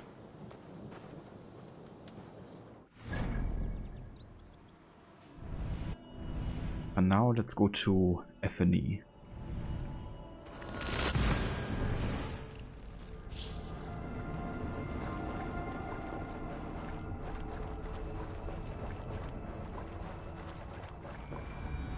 That's fair, Aura. Yeah, I usually prefer them in like colder environments as well. I'd have to say the Howder Folk trousers look quite nice if you're looking for that kind of like look.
All right there? Yes, hello. I do not mean to intrude, but I am looking for someone. And who would that be then? I do not know exactly. Well, that'd be why you ain't found him. But you're free to pass the time just here if you like. Thank you. Where is Charles Lee?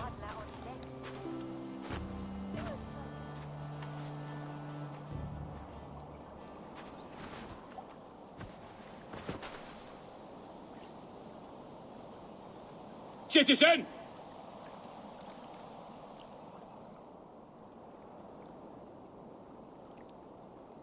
These are soul cakes, love.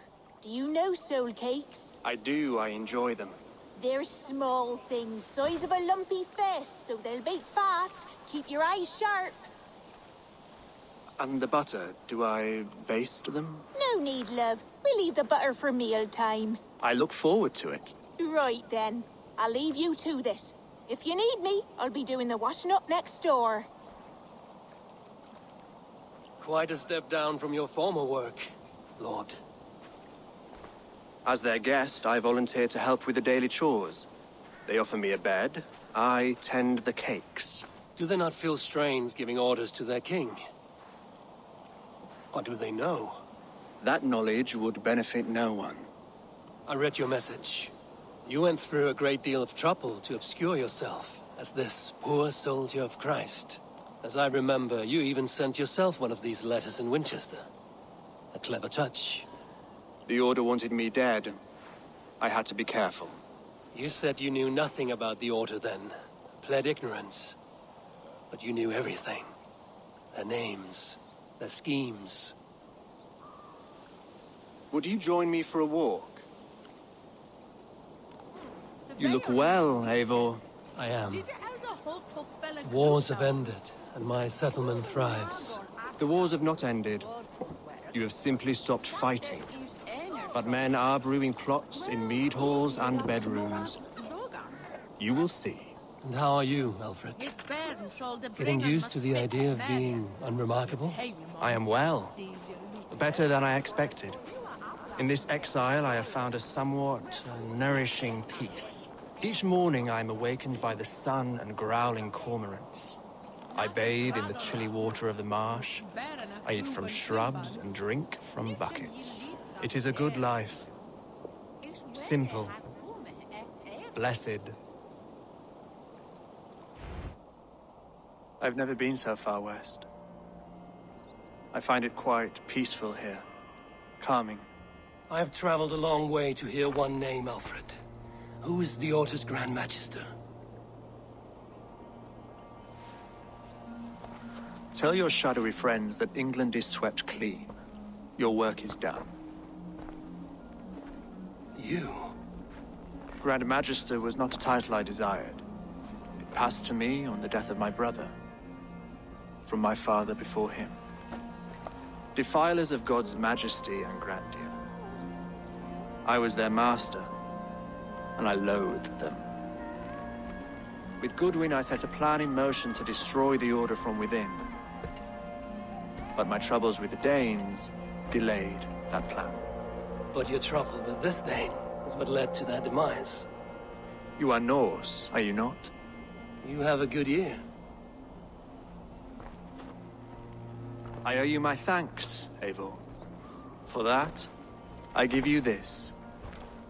The key to my study. That you may better understand the good you have done. With the Order all but destroyed, you have made room for a greater idea. One to take its place. A universal divine order, inspired by God for the betterment of man. With a poor fellow soldier at its head. You have saved England, whether or not that was your intent. Now let England save you. England is no more, Lord. You are the last of her kings, and yet you have no kingdom. Look around you. God's works are wondrous. They cannot be ignored, nor resisted. In time, all those who accept God will flourish, and all those who defy him will fall away. Should you remain in England, you too will one day be her subject. Oh, bloody crumbs! The cakes are burnt! Where is that man? Young man, where have you gone? Damn. That may have earned me a night of washing linens. I do not know if we shall meet again, Eivor. God willing we will. As one lord to another, perhaps.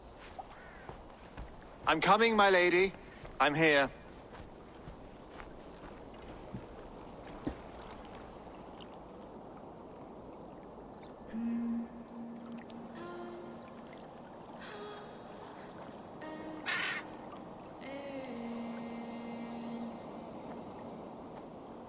Alfred gave me a key to unlock his study. Somewhere in Winchester. Oh dear, look at them little balls of soot! Good lady, forgive me. I was lost in thought. And there we go. Alfred was a Grand Magister all along. And yeah, I was wrong when it wasn't revealed yet that he's a poor for the Sword of Christ. I just mixed it up for some reason.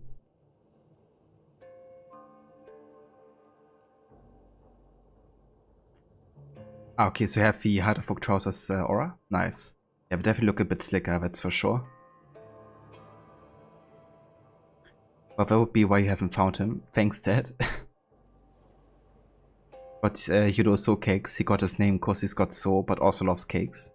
Exactly.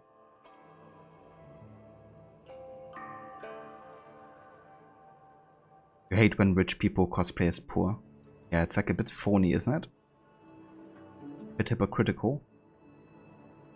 Then saying like it's a blessed simple life, you know, but actually I have riches and tons of valuables stocked behind doors somewhere. Just waiting for my turn to rise to the throne again and command people around. But you had a look, and an actor named Tom Lewis played King Alfred. This was the second acting role, his first being a TV series. Interesting. I think he's done a really good job with this role, considering it's only like his second time doing anything. I think he played a quite convincing Alfred. Hey Veroni, welcome in. And good morning. Young Alfred was just 22 years old when the title of the father passed to him from his brother Ethelred, conferring a great responsibility which their father had introduced to the family. A devout Christian since his youth, Alfred rankled at the heathenish beliefs of the order he now commanded, and concocted a great plan that would rid him of that responsibility once and for all.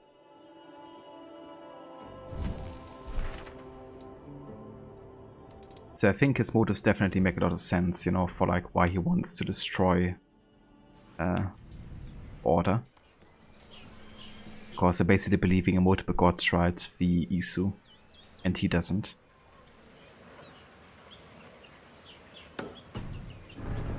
Just let him cool and we'll begin again. Direct me and I will obey.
Go, Sunan.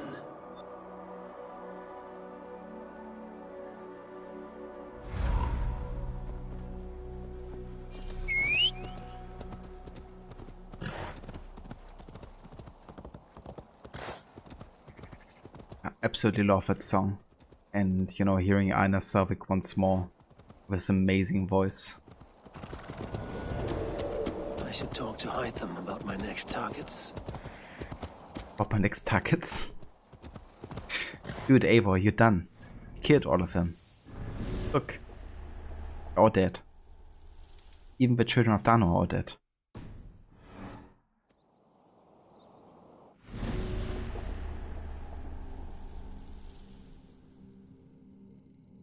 Absolutely right, yeah. I think the way he speaks really fits for sure. It also reminds me kind of like on Alfred in The Last Kingdom 2. And the actor there. A lot of the vocals on this. It's so good. Yeah, Ronnie, it's amazing, isn't it? Or it's so shitty that the only reason Alfred despises the Order is because they aren't true Christians, not because of all the shady shit they did, but because they don't follow his god. Yeah, pretty much, you know. He isn't opposed to the concept of controlling society, obviously, because when he talks about how the destruction of the Order of the Ancients opens the way for a greater idea, one that is unified by the one true God. He's talking about the Temple Order, you know, which of course has been deeply tied to the Catholic Church, which he's very fond of.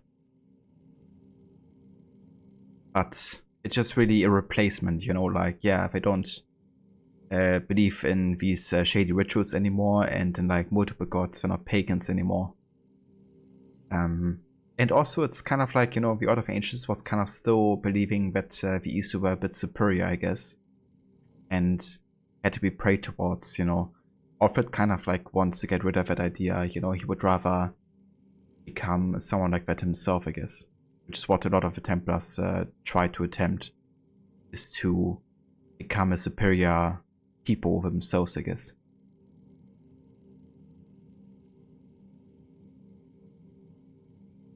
But there's gotta be someone that needs killing. I'm sorry, Eivor, you've killed them.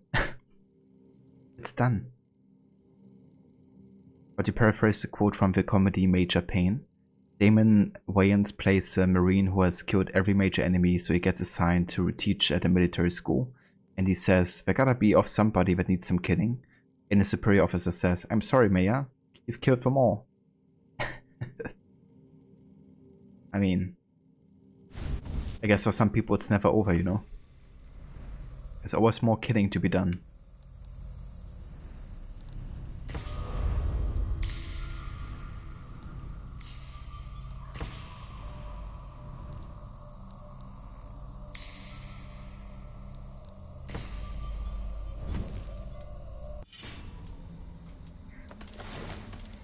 Okay, let's go to Alfred's study here.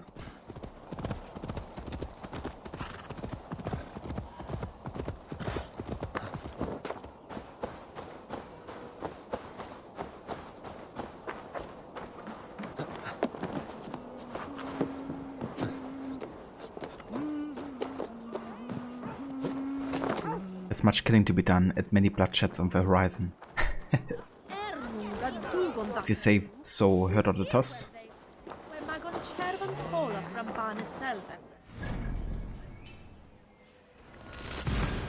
I'm just gonna port myself here to make things go by a bit faster. Because I still wanna get to the last chapter today. And if we go at this pace, then we won't be getting there today anymore.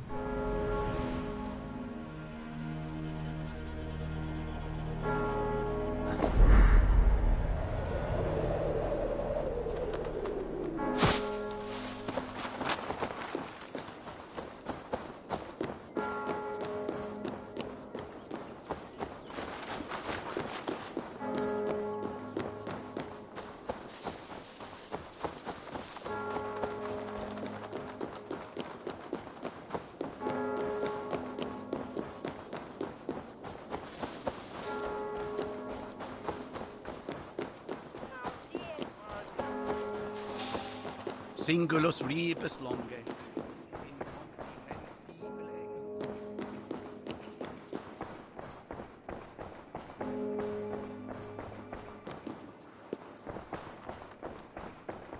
Alright, that's way up here.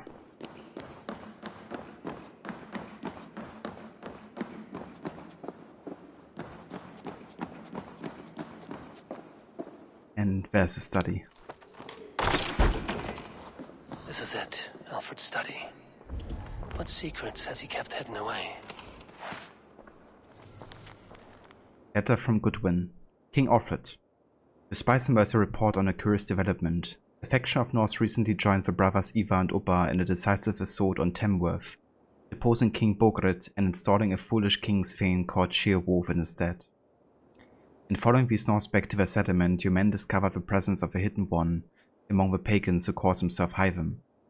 He seems in rather good graces with the two chieftains of his clan, Sigurd Styrbjörnsson and Eivor Varensdottir.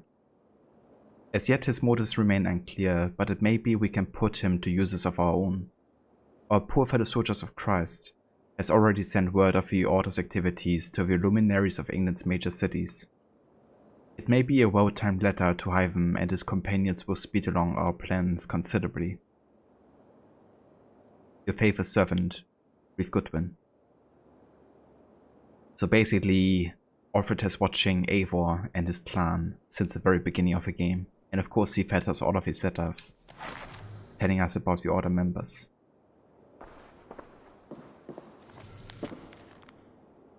Alfred's commentaries.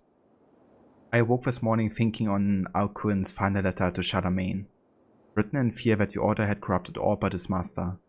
Ben dead a week later. Did Charlemagne know?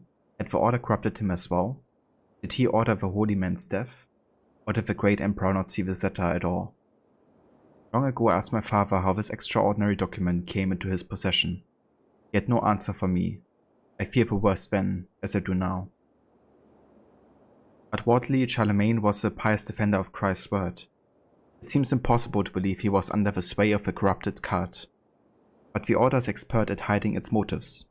It has stooped to using the Christ's words and holy books as a front for its blasphemous goals before, and the appearance of piety is all too easy to manufacture. Hoist the Bible aloft on the steps of the church and claim divine inspiration. I must be vigilant against such villains. The Order of Ancients argues for a hierarchy that flies in the face of God's purpose. They view man and woman as the base and corrupt, born of evil intent. Yet they worship men they believe were their makers. Akin to a hammer-loving the nail, they cannot see outside their own hermetic system. They aren't wrong to believe that there must be order in the world for peace to flourish, but they are wrong about the source of this order. Man was made in the image of God. God is the source of the universe's order. Therefore men need appeal only to God for guidance. In a strange irony, I am grateful for the Danes and the invasion of Northumbria. My title should have gone to Ella.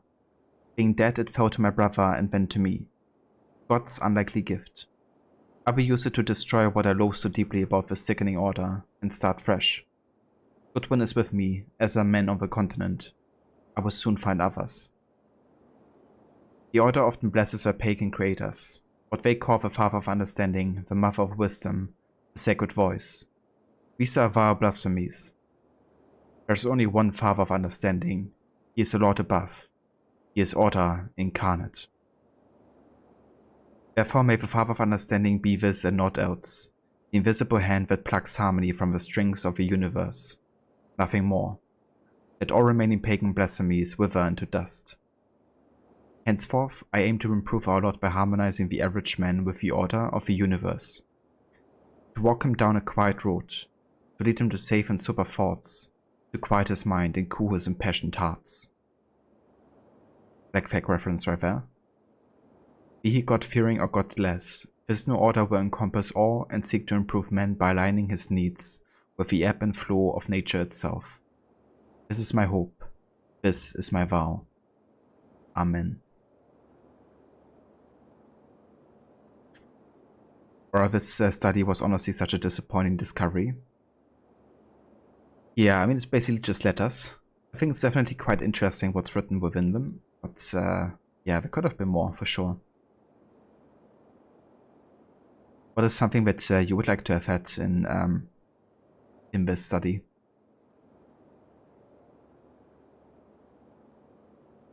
Ron, you feel like the sound design is thicker in this game than it is in Black Flag? There's more cloth, rustling and other layers of sound. It is more immersive. That's fair, yeah. Yeah, I definitely quite enjoyed the sound design in Valhalla. Even though they could have maybe balanced the volume of some sounds a bit better. Like, for example, the combat sounds are quite excessively loud. But at the same time, you know, it's also fitting, I guess, for all the dismembering and stuff. And how brutal it is.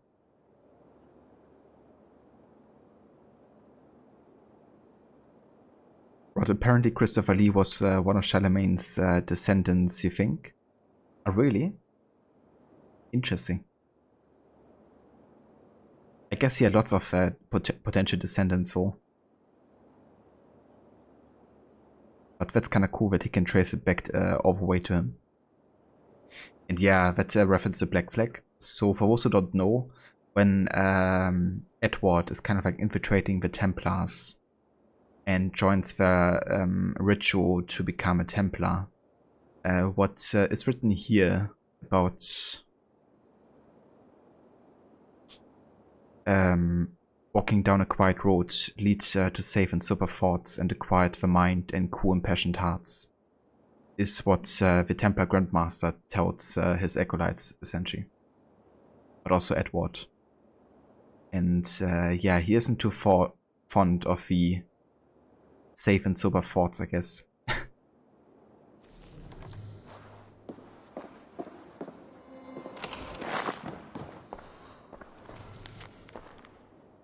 Alcuin's letter to Charlemagne. Holy David, an urgent word from your Flaccus. When last we spoke, I warned you of a rot that I feared was eating at the healthy, still young flesh of our holy church. Today I am more convinced than ever that something drastic must be done. I've lately confirmed that there exists a group of men and women within our church who belong to a parasitic order of heathens, men and women who wish for nothing less than the perversion of our God's word. As lies upon a loyal hound, they scurry about unseen, using our resources for purposes in opposition to our Saviour's plan. In the past year I have gleaned what I could about the beliefs of these vile usurpers, who call themselves the Order of the Ancients. Here are but a few of their disturbing ideas. They believe that mankind was created not by the Lord God, but by lesser and imperfect gods, variously called Isu, Archons, or Nephilim in their various unholy texts. In this way, they follow the unholy heresies of the Gnostic sects that flourished in the years before the Nicene Creed. They refuse the message of the Christ and his redemptive act of sacrifice. They disbelieve in sin and salvation and seek only knowledge and power, which they believe will free their spirits in the final days. They believe mankind is a lesser form of life, imperfect in the shadow of these lesser gods, and that it is mankind's sole duty to aspire to the example of these lesser gods. The obsession with these ancient ones have led them to make a fetish of diabolical artifacts, which they believe will give them power and righteous cause over their fellow men. These devil's tools I have not seen for myself, but I have observed their effects on a few. Most blasphemous of their beliefs is perhaps this. They believe many of these lesser gods still walk on the earth or may return one day in resurrected forms. Some they believe are continually reborn. These they call sages. Others seem to appear once only and never again. Whether they believe the Lord Jesus Christ to be such a one I have yet to determine, but their literature is full of references to such beings. All this I know to be true. In light of this gathering darkness, I urge swift and violent action, my lord. For the reach of his order is vast and the power insidious. Be thou a soldier for our Christ. Only a sustained campaign of eradication will end their advance. Heed my words with care and wisdom, noble Charlemagne.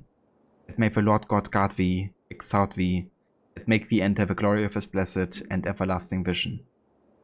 Your faithful servant, Alcuin of Eoforwic, 10th of May, 804, Anno Domini.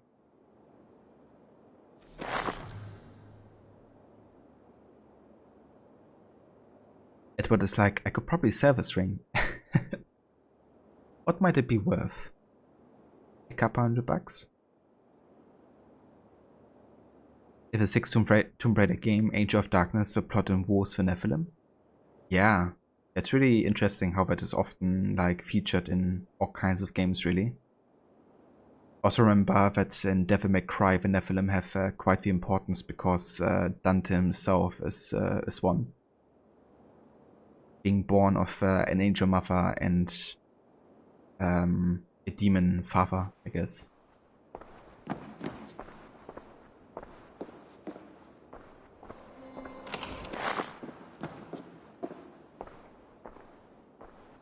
But yeah, that's all of the letters.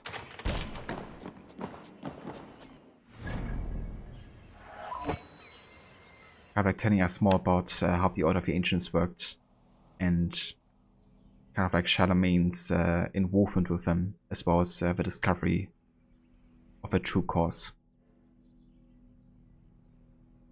But yeah, that finishes essentially the epilogue. However, there's one more quest, which kind of like acts as the, you know, kind of like, I wouldn't say proper ending, but it kind of like finishes up at least the storyline between Renvi and Eivor. So yeah, also want to be doing that. I still kind of want to do the last chapter DLC, but I think I might take another break before we start that one. I still have a bit of time left, but yeah, I don't really want to push more than 8 hours today, to be honest.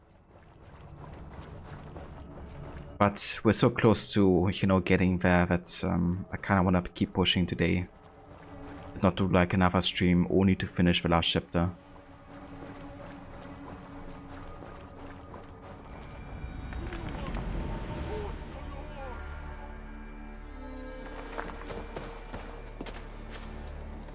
I should do that other new quest too.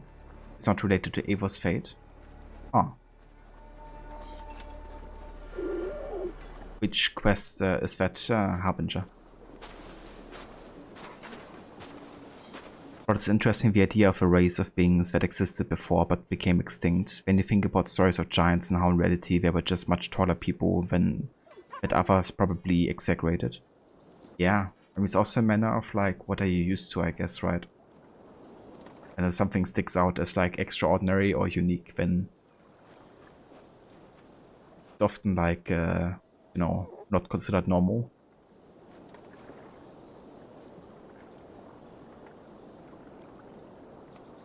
Ah, okay, then it's the one that I have unlocked already over there.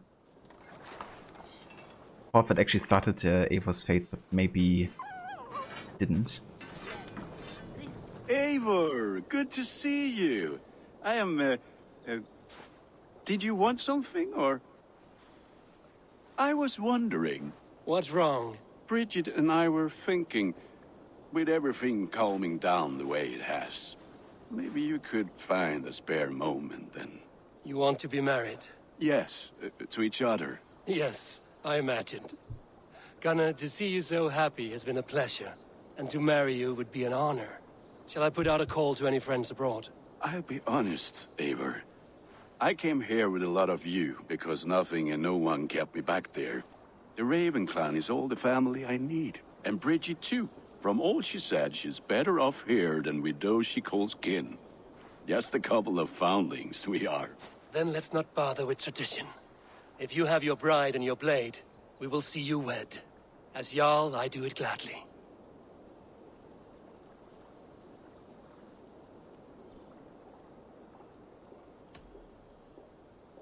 About you and Bridget. When do you wish to be wed? The sooner I can make her my wife, the happier I will be. But we are fine to wait until everything has settled here.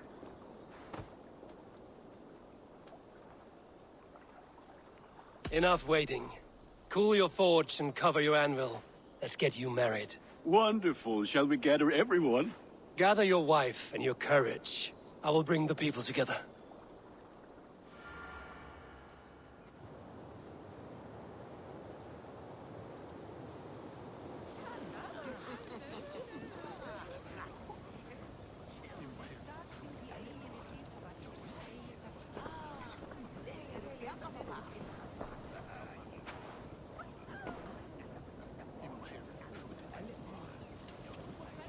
I am honored to stand before you, Gunnar, Bridget, on this bountiful day, to celebrate the strength of your bond and to see you wed. I am in witness of a love that inspires and empowers. I invite you now to speak your vows. To you, my darling Bridget, I offer this blade, forged in flames that burn as brightly as my heart does for you. A blade as sharp as your wit, as glinting as your beauty. May it sing through the air as sweetly as your voice meets my ears. Dio, said we did carry Gunnar. Do never am luckiest, but if it's a heat of tea and Harriet. And I give you my sword and my promise that I will stand at your side forever. He'd be the brother am future and heen. And is so tawalach and hope. a premonition. On dim mount o scryen a foresight, paratoivi a sweeping adventure meeting. Tiwr enaid fel dim arall, a dyn as strong a bwratici, ac fel as I fierce, mae'r calon yn hedfan dyr y tŷ. Such poetry, oh dear. You make me cry, my love. Let us hedfan efo'n gilydd, trwy bywyd and beyond. I offer you this ring, and take yours in kind. I will wear it with pride and honor, warmed by the love of so perfect a lady. And I gwisgo fe fel calon, adoration a ffydd am byth.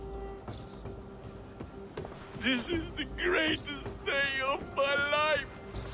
Embrace me, my love.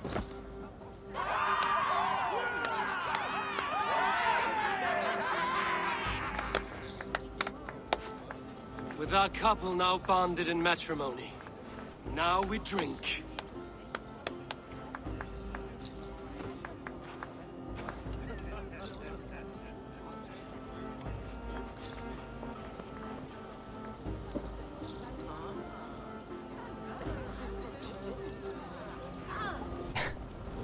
I like how we're still making out. Or these bitches did.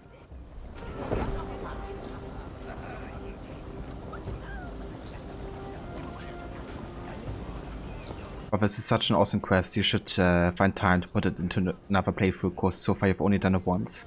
Yeah, it's great. I really like how it's, you know, kind of like also another feast to celebrate before sending the game off. Have everybody united once again. Kind of like how certain events in AC3 made all the homesteaders unite as well, like the wedding of course, but also the funeral. That's true, yeah, Harbinger. The game kind of like looks fast travel, so you have to listen to that music piece, I guess.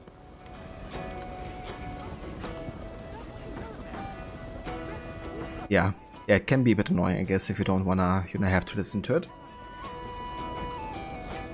Yeah, Ava's reaction. It's like he's happy for Gunnar, but he would also really like to know what she just said.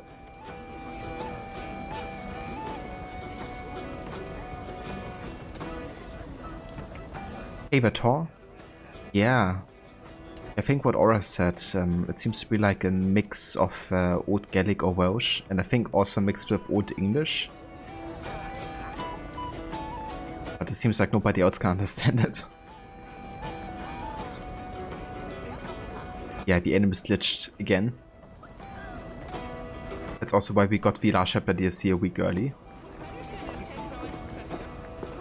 It is a strange feeling, brother. Weddings are the beginning of something, but this feels like something of an end. The first happy union in our home. We have matured into something greater. So yes, a beginning and an end, I think. Richard, I gift you a formal welcome to our clan and our family. You are a fine addition to Gunnar's life and to ours. Diolch Efior. I couldn't be more happy to be ma. Hope you now want to well in a case misho that years. Yes, of course. As I say, it is wonderful to have you. Gunnar, you old trout. You're a married man. Never thought I would see the day. Nor did I. And not for lack of trying.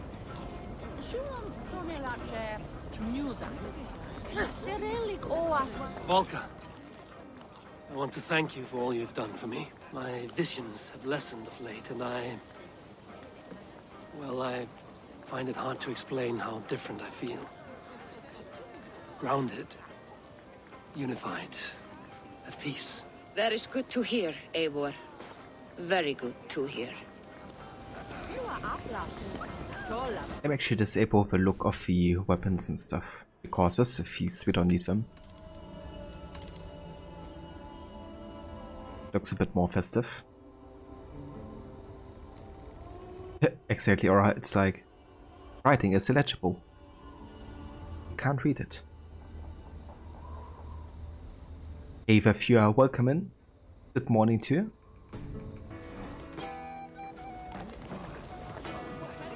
And how are the marriage customs in your country, Hytham? Something like this? Like this in all the most important ways. There are smiles, cheers, and warm embraces. All that is needed, I think.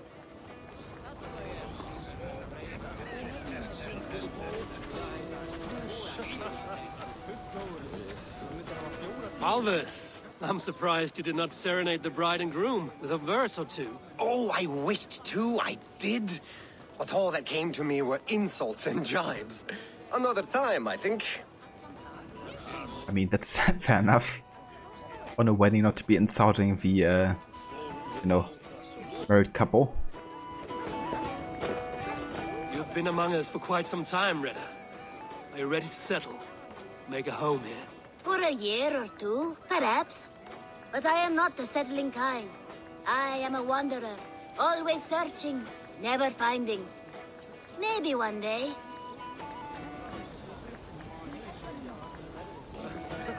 Yeah, I think we talked to everybody.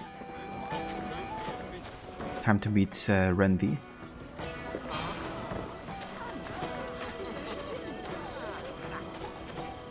How old is Redder? I mean, he's definitely well over 800 years old. Maybe even longer.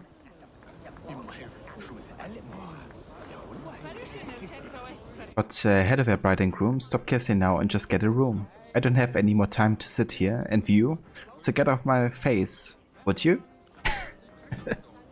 That's probably something he would say. If he actually, you know, wrote it down and would have said it.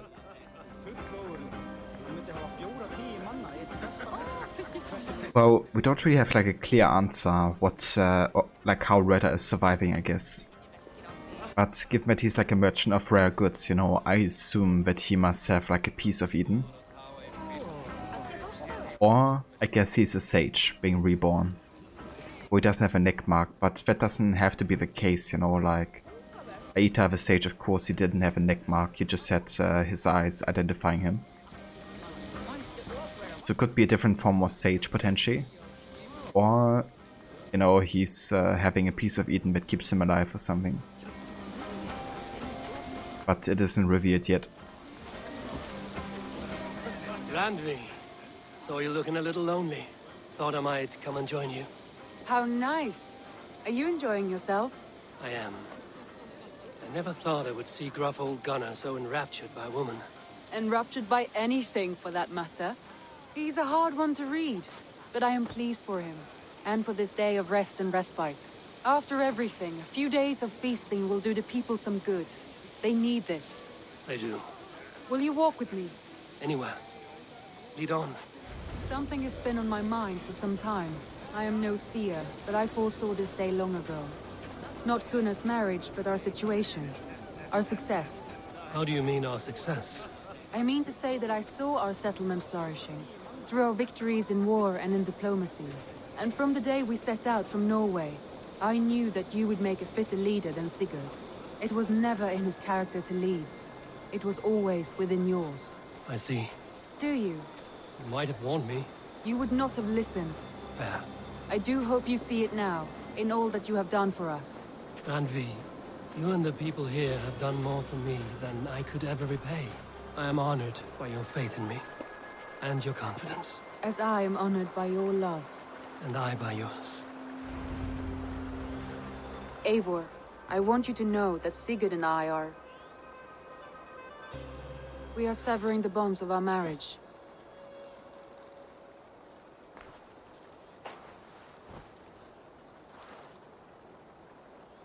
We share a love that is steadfast, and I have faith it will forever be so, but my heart is yours. That much he knows. And I believe he is happy for us. Are you sure? Sigurd's desires are bigger than any man or woman can offer. He longs for something more. Something only he can find. All he wants is far, far away. All I need is right here.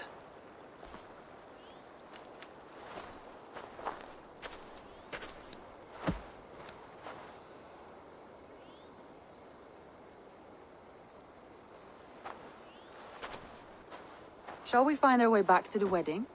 Bridget might give another speech. We must not miss that. About that, I have not understood a single word of hers since Gloucestershire. Really? I find she speaks beautifully. With poetry, even. Are you kidding? Am I? Come, we should go.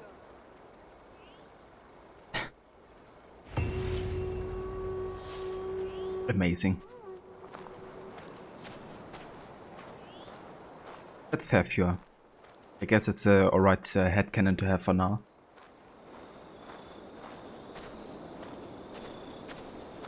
Yeah, unfortunately it's not explained yet, but I think at some point we'll probably make at least a reference to it.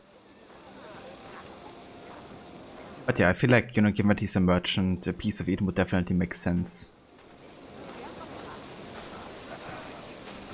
Yeah, Jeremy. Definitely interesting to think about what, you know, could be the reason for that.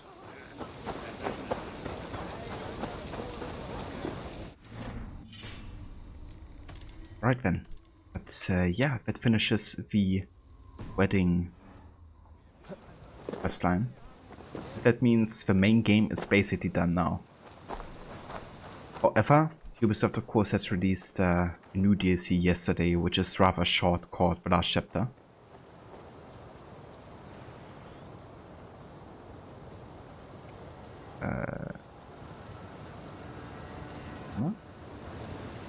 Okay.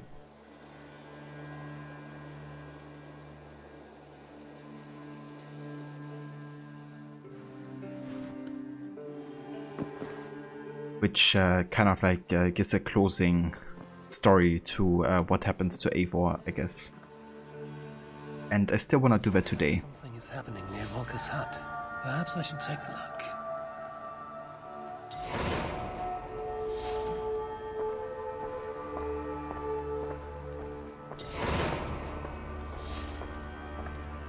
Good request accepted. Do have a wonder. Like the only quest that I've gotten that is new is the Raven and the Cuckoo. And I was kind of under the impression that starts the last chapter. But as far as I understood Harbinger earlier, it's kind of like separate. I'm not sure.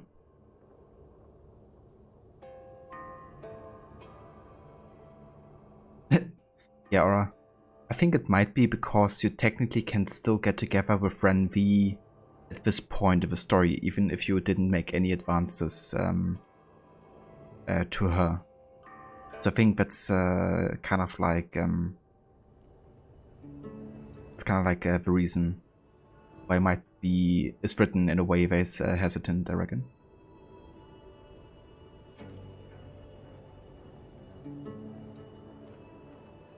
You think Dawn of Ragnarok gives an explanation? Does it? I didn't look that up yet. I think it's included in the DLC, but it's not the one you're looking for. Okay. I gotta get Force Cape and Mjolnir. Okay, so I guess I gotta talk to Hyven and deliver the last piece of the Order Medaillon. That should give me the 4 Cape, and then Mjolnir is in Norway, I guess. Look at you, Chewie. Well, it's not a spoiler, but you would recommend doing that first and then the Fair Worlds after that. Okay, sounds good. Thank you, dude. You look well today, Eivor. Here you are, Hytham. The last of the Order's sigils. You will find King Alfred's among them. King Alfred?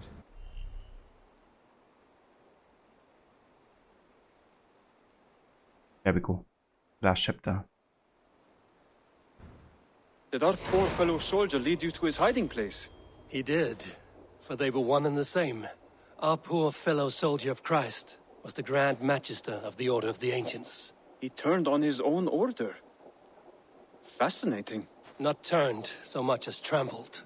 His devotion to Christ and what he calls a universal order set him against them from the start. With all sincerity, he loathed the title and the duty he had inherited and wished them destroyed. Wonderful. With his abdication, the last stronghold of the Order has been dismantled. All that remain are scraps here and there. And you, Eivor. Now that you have seen our enemy and you understand our cause, I wonder if you would join us. Become a hidden one. Was this your ultimate goal, Hytham? A trial by fire? It is a kind offer, but I do not believe we fight for quite the same cause. Your creed demands that you keep your triumphs hidden. I prefer my glory to be in plain view for all to see. If I taught you our creed, if you spent time with it, it could open your mind to another view. Another view is always welcome. But to live without celebrating one's glory and honor and achievements is not a life for me. But know this, I would give my life in a moment for those I love and who love me in return. All here, including you, my friend. I understand you well, Eivor. Very well indeed. So a lot of people argue that it doesn't make sense for Eivor not to join the Hidden Ones. Because also with the character evolution of realizing Valhalla isn't real. But I think now that I played it again, I wouldn't agree with that. I think it does make sense for Eivor to say that he still prefers his triumphs to be in the open, because what Eivor argues for is Valhalla, the one that he experienced, is fake. But the real glory is in the real world, you know. It doesn't mean that Eivor doesn't believe in glory or triumphs anymore. He just doesn't believe in Valhalla. He believes, you know, you have to find it in the real world. And that's a subtle but big difference.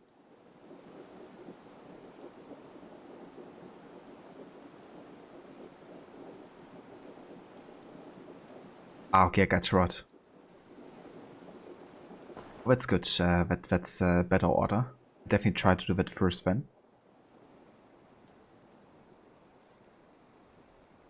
Yeah, pretty much fear, you know, and you can't really blame him, I guess. Like, you know, they're still his allies and they're still friends, and he would still, you know, fight for them, I guess, but it doesn't mean that he has to join and become an assassin. I don't think the life would really suit Eivor either, to be honest. Then go in peace. Okay, so basically done here. And it seems like we already have unlocked the last chapter now. We didn't have to get the Force hammer or anything. So, let's check out this questline here. The Raven and the Cuckoo. I really wonder if that's Roger Craig-Smith. I have no idea. Use your tongue or I will feed it to you!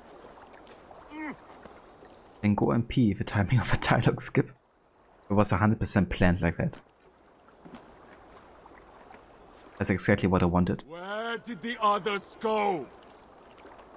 Eivor, you should hear this. This Backrot and his friends had the foolish balls to raid Ravensthorpe. Are the others dead? A few.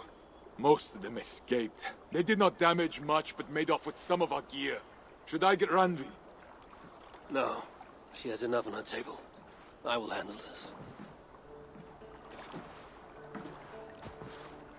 So, you thought you would play at Vikinga, little man? Are you prepared to go all the way? You won't get anything out of me, Danish scum. I'll never talk. I'm Norse.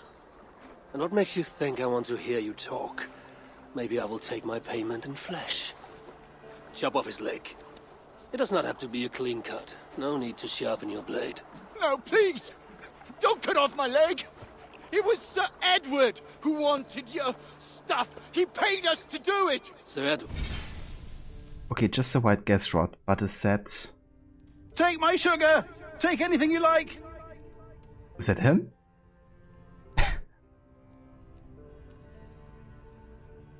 And I'm also pretty sure that's not Roger Craig-Smith who voices the other guy.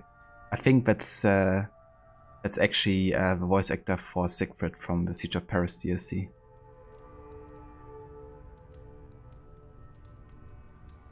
I'm really looking forward to a true Assassin's Creed game again, instead of Magi Mystios Viking Creed again.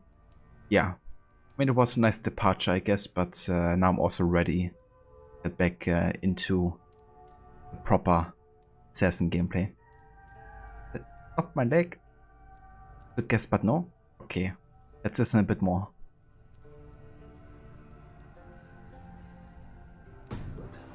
It's the Earl of Westerna! Or that's what he calls himself. Said he hates Vikings, your lot especially. Where can I find this Sir Edward, Earl of Westerna? I don't know, I'm new! We were supposed to steal the gear, then meet at the longship west of Ravensburg. That's all I know! You can take him to Randry now. Maybe we can trade him for a pig. I am off to check out this longship. Okay, I think I might have another idea who he could be. Voice actor for Marquis de Sade, Bartolomeo. Would be my second guess, I guess. Does sound definitely similar. High precision, Gerrit. High precision. So I assume that's right. Alex Ivanovich, awesome. Now that's a legend in AC voice acting. He's been like in almost every game, right? In some kind of like shape or form. Very, very nice.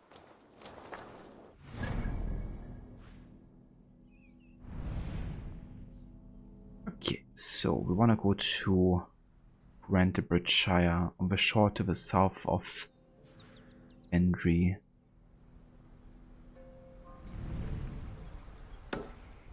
So somewhere here, I reckon.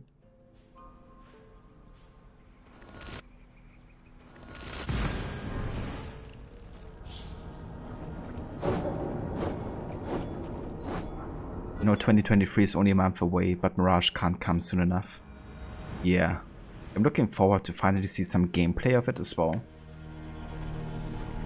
Because we haven't seen anything but the trailer. More sail! Since they're kind of like comparing the parkour with Unity and stuff, so I hope it kind of like lives up to the hype a little bit. But yeah, I mean, if everything they said is true, then it's definitely something to look forward to as like a fan of a classic gameplay.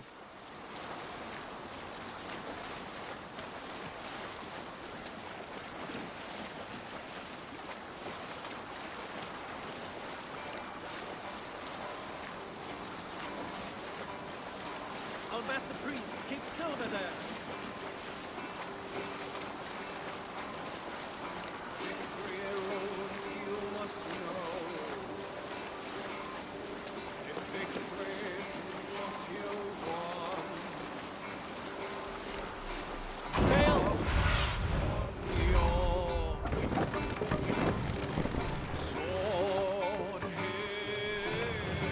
We will pick up.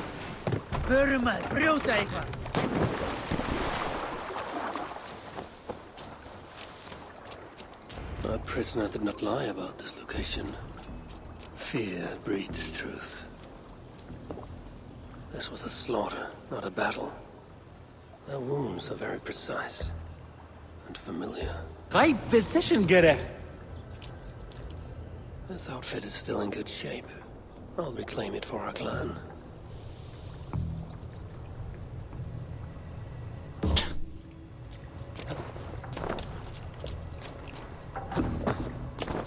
Yeah, I mean, why not, you know? Get it back for the clan. The Saxons must have stolen this longship. They added our clan banner, but do not know how to mount shields. Reminder to all sentries. Wearing uniforms at all times. No personal items or clothing may be visible. An accent is recommended but not required, as a sicker word for tips if needed. Any approaching ships or travelers must be reported immediately, avoiding alarms or loud shouting. Do not attempt to sail the longship again. Looks like they were planning to launch a raid, dressed as the Raven clan, and blame us for it. What a bunch of bastards.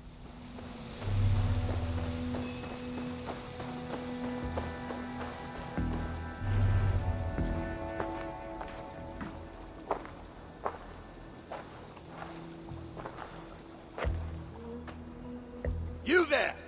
What happened kill the sentries. Not me. Is that a joke? You won't be laughing when I drag you before Earl Edward to answer for your incompetence. I would very much like to meet your Earl Edward. Captain, I think that's a real Viking. Drop your weapons, Dane, and submit to me.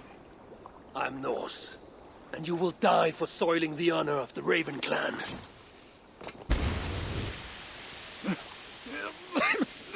Oh. Assassino.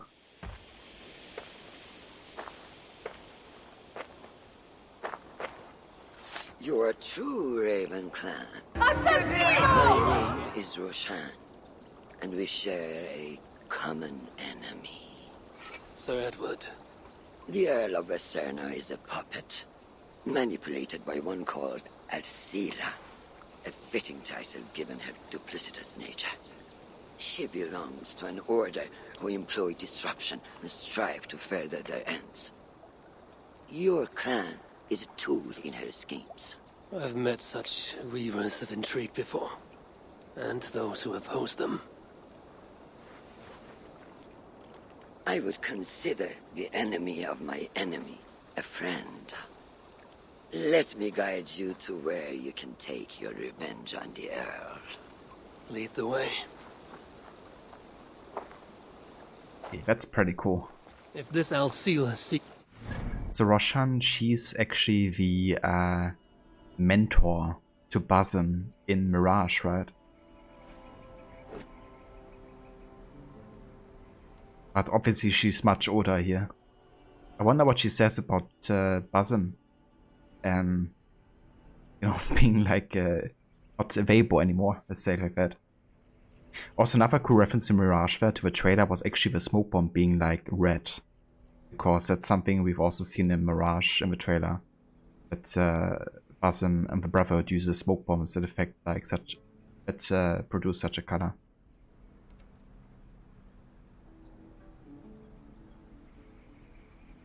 Yeah, alright, it's like, I'm Norse, goddammit. How many times do I have to say it?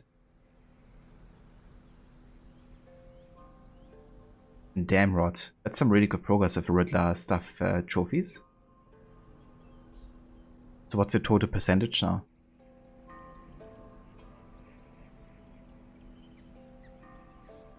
Yeah, that's a question, alright. If there's maybe some modern day monologue or something that happens afterwards. Yeah, her voice is really distinguishable. Such a unique one. As rough as it sounds, it's really pleasant to listen to.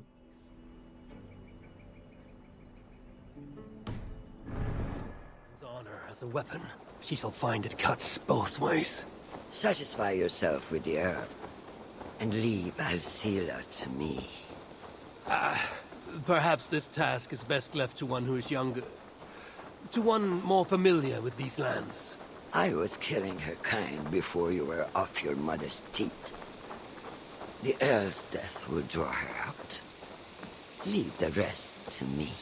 That blade you wear upon your arm. Where did you get it? It was a gift. From my brother. Truly? Is he a great warrior and traveler who discovered many things. And yours? Reclaimed after a long absence. The years without it were the hardest I've known. Your endurance is impressive for one of your years. And I meant no disrespect when I offered to kill the one you... My blade has grown neither rusty nor dull. What I lack in brutish strength, I make up in quiet subtlety. I too can be silent when I choose. Ha! You may be exceptional among your kind, child. But I am a lifetime ahead of you in that. What do you know of Earl Edward? Why does he hate the Raven clan so? He blames you for the loss of his title and property. The very land where Ravensthorpe now stands. It was there for the taking, abandoned and uncared for. His quarrel is with those who came before us. It matters not to him. He hates all Vikings and will work with whomever will help discredit you and drive you from England.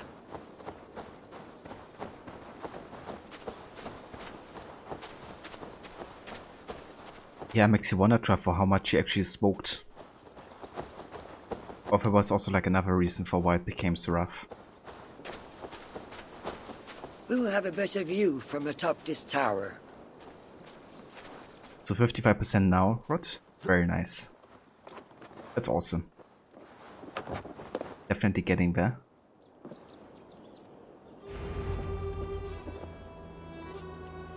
First thing you saw in was The Exorcism of Emily Rose, which also starred Jennifer Carpenter, who played Dexter's sister on Dexter, and Tom Wilkinson as well. Very nice. It's been like ages since I've seen that movie, but I really remember Jennifer Carpenter quite well from Dexter. Max, first thing you saw in was Mass Effect 1 and 2, instantly recognized the voice of Mirage. It's understandable, yeah. It's a really unique voice for sure. That is where Alcila and the Earl make camp. At Ravensburg, no less. They will choke on their arrogance. Alcila's gold has built up the fort's defenses. It will be no easy thing to penetrate. A challenge for some, perhaps. Less so for me. Do you know what lies within its walls? If I describe what I've learned, could you picture it with your mind's eye? I can do better. Tune in! Listen carefully. The Saxons within the outer wall are less disciplined, relying on their Viking attire to deflect curiosity. They will not notice one more Viking among them. I could use the outfit I took off the dead Saxon at the longship. Very good. Also, some Saxons are engaged in tasks which could help you blend in.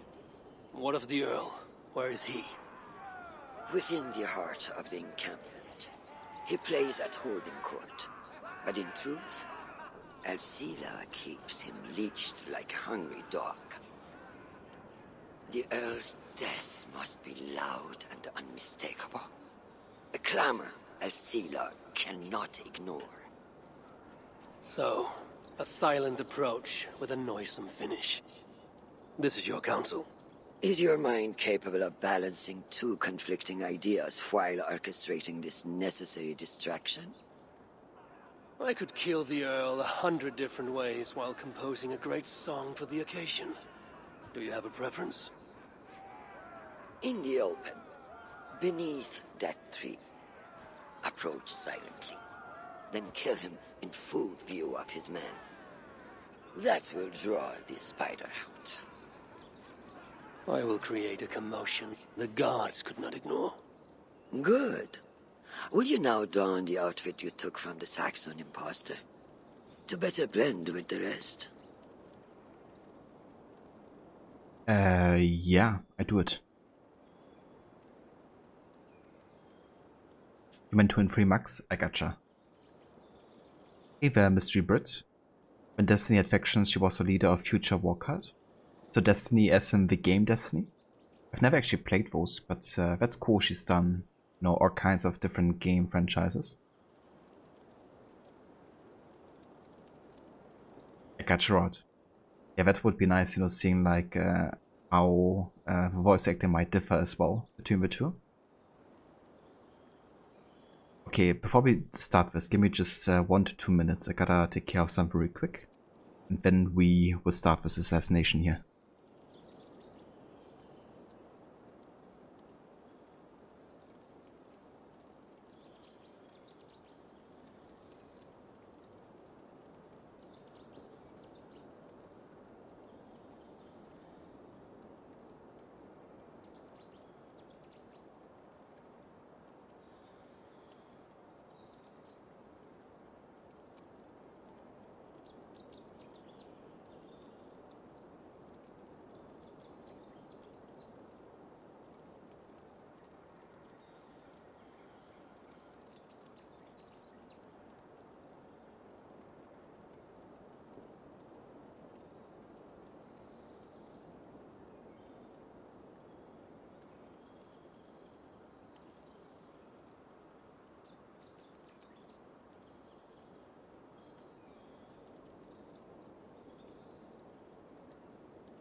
Alright, I'm back. And yeah, that's no worries whatsoever, Truffle. Thank you for coming by when you could. Hope you enjoy the rest of the stream when you watch it. And catch you next time. Alright, okay, so I'm gonna go and choose to wear the Saxon disguise because it's more the assassin approach here. And I would assume it also makes the area a distrust area instead of a restricted one. Which would definitely be beneficial for stealth, of course.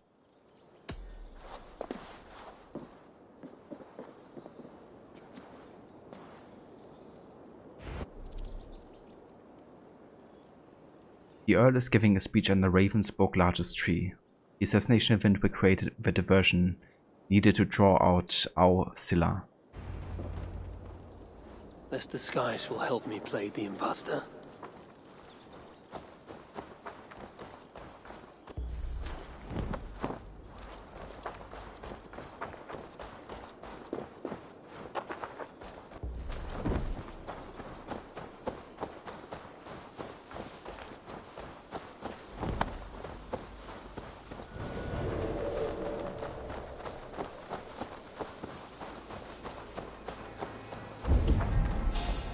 To be patient or risk rousing suspicion.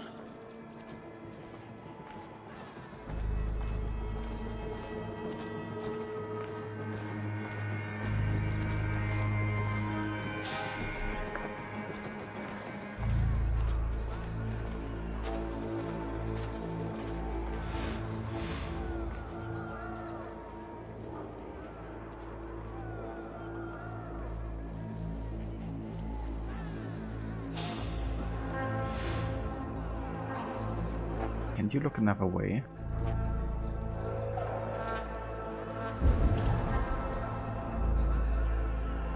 Tricky. You there, a word. Don't mind me.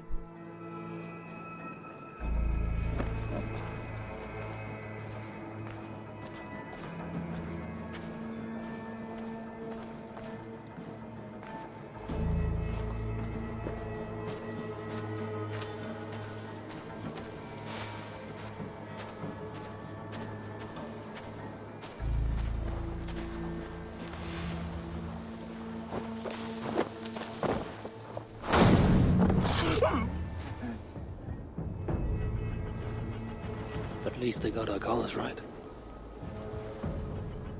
What? You didn't see anything. This guy's in the bush.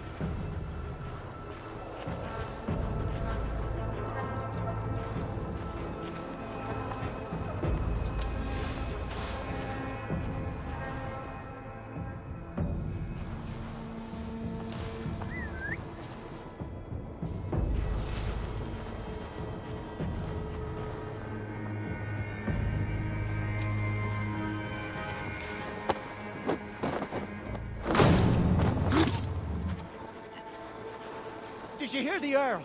We're gonna be rich as kings. I'll buy that promise when there's coin in my hand.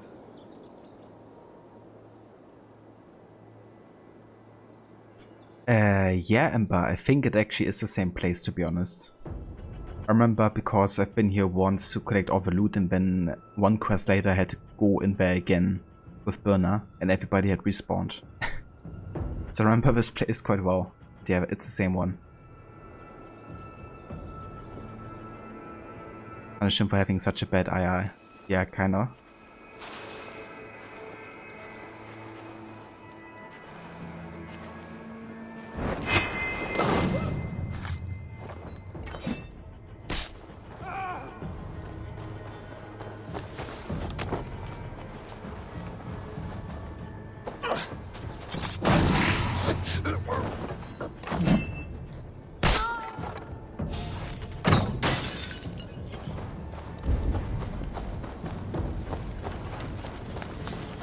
Why is the Earl so... Oh, fuck. Didn't see there were like so many soldiers.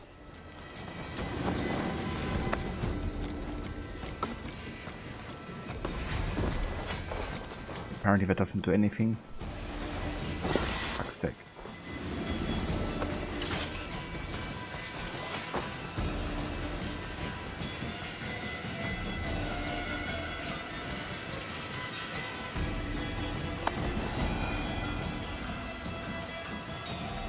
Why is the Earl so obsessed with the Raven clan? They took his land or something, I don't know. Who cares so long as we're paying?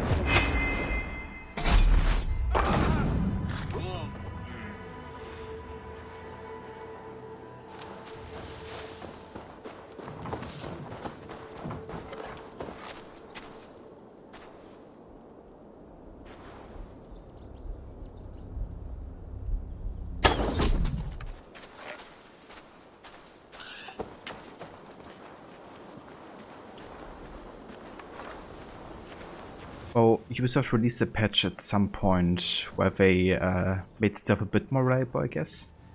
But didn't change like substantially or something. Still gotta be quite careful, or else you're getting detected rather quick.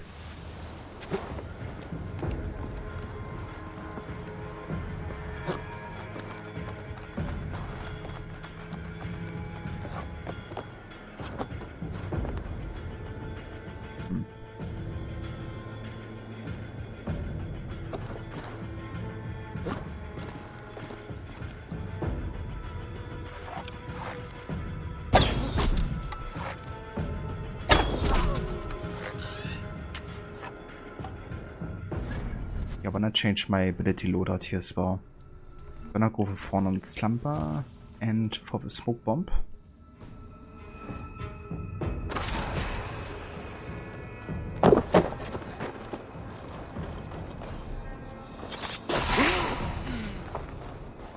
There we go. Have you seen that foreign bird Alcila? Oh, I wouldn't mind a slice of that. This area is heavily guarded. I need to take more care.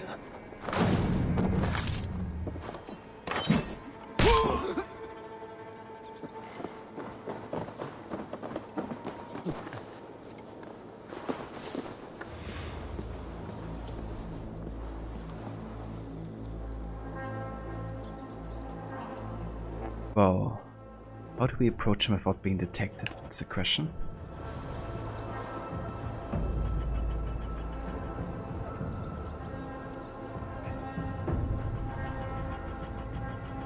Guess from over there, maybe.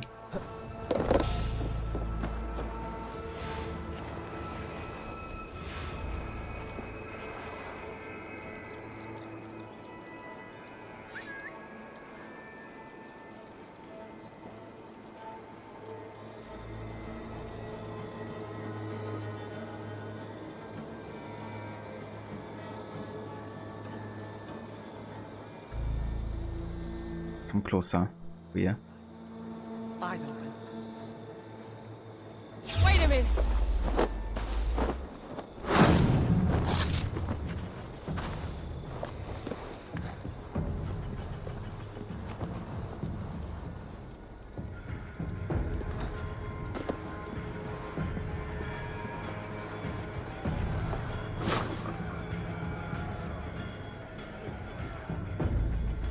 Is he looking? He's looking that way.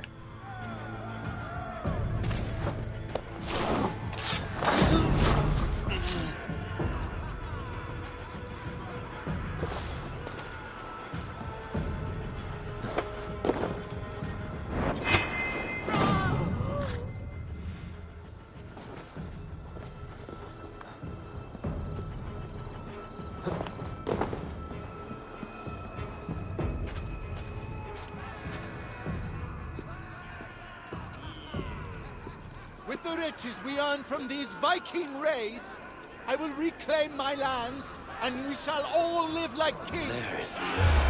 Oh, you shitting me, right? Are you actually shitting me? Why were they detecting me so quickly all of a sudden? Ah, that's some bullshit right there. It's like, yeah, there's a distress area, but now all of a sudden it'll take you faster. So much for subtlety. The Earl will be on his guard now. Yeah, fuck that. All of his effort to try to be stealthy. Suffer! Out of options!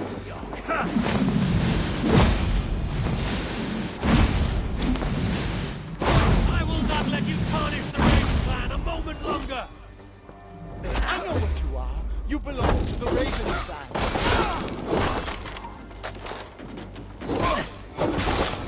You dead! Dead! Ah, shit! Hey! Stop right there. That's enough! I failed to achieve the desired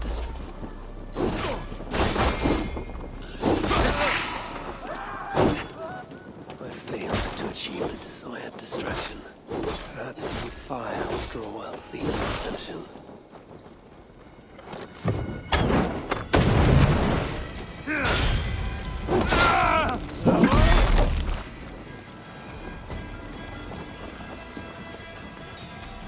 Run while you can, cowards! And never cross my path again! Stay your hand, mighty warrior! I offer you everything I gave the Earl and more. An army greater than all others. A kingdom to outshine.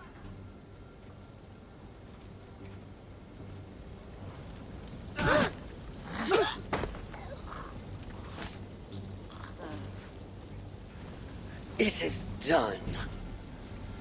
Freya's might. To be that deadly after so many winters.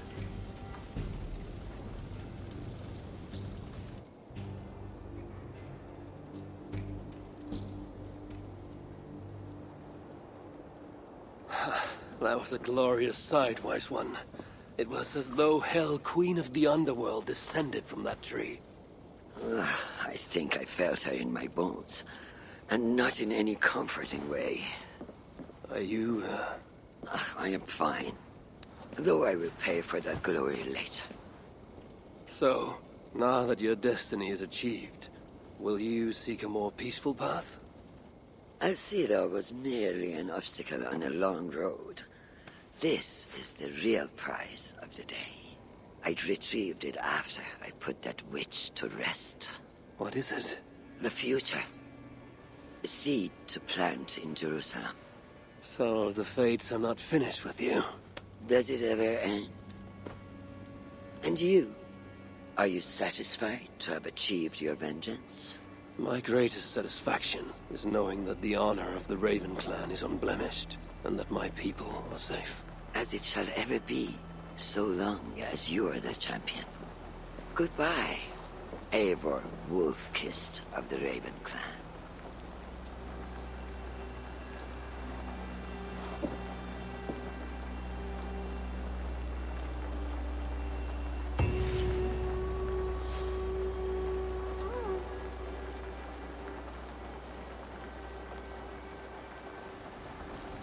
I wonder if I shall ever learn more of her story.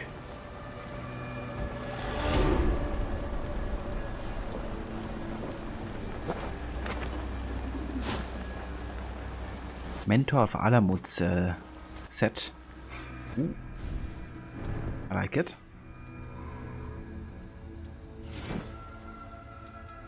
And I could also have our Raven Clan crew outfit as well.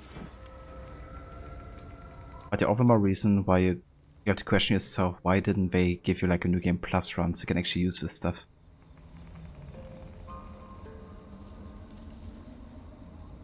Increase assassination damage and stealth damage on successful assassination.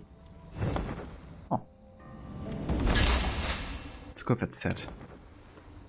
Ooh, I like the look of it. That looks nice.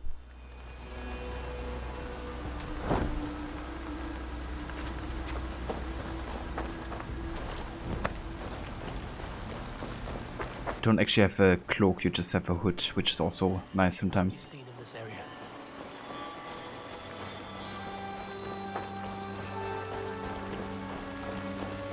Ah, okay, Max. Interesting. So France actually getting behind against Tunisia. Damn. Wouldn't have thought that.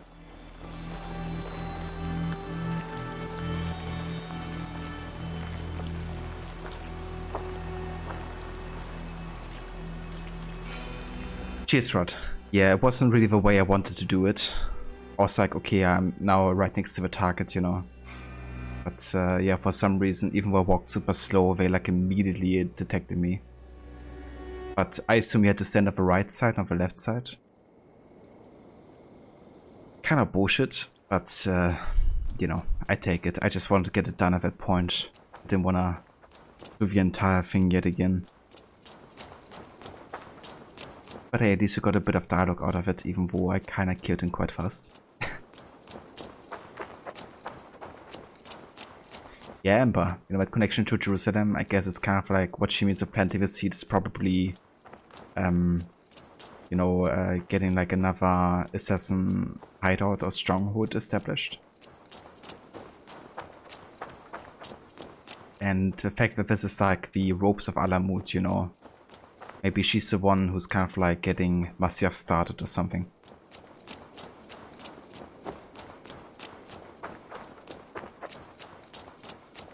It's such a cool looking outfit. It really is, yeah. Definitely enjoy it.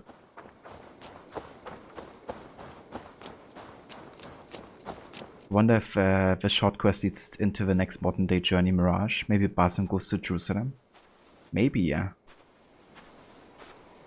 I don't know how much modern day we will have to expect from Mirage, but I hope it's considerable considering, you know, it will be like the strongest connection between Valhalla and this game probably.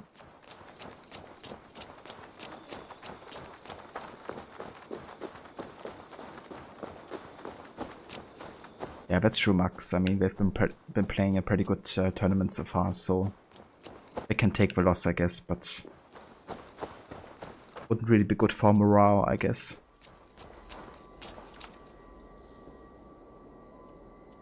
Yeah, Rod. Especially since I've already been streaming for so long as well. But yeah, honestly, I don't gonna be starting the last chapter today anymore. Because I didn't want to go beyond 8 hours today and already 7.5, and I reckon it's gonna take us definitely longer. So I think what I'm gonna be doing instead is to finish that tomorrow. Even though it's gonna be a very short session because I don't think it's super long. Yeah, I'd rather not try to rush through it or something, you know. So I think we're gonna take our time tomorrow and send off the game then with the last chapter.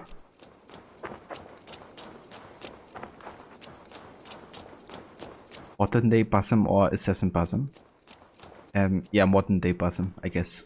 Oh, I guess the two are a bit interchangeable.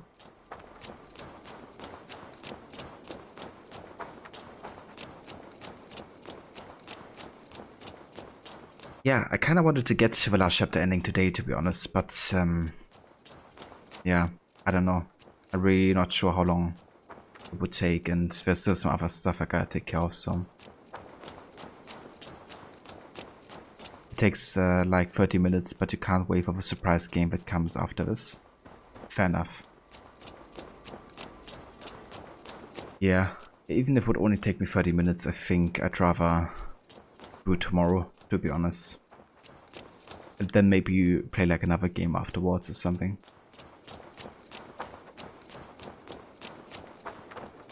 Because, yeah, I've already been doing this game for quite a while today. And, yeah. Don't wanna like, rush through it or anything.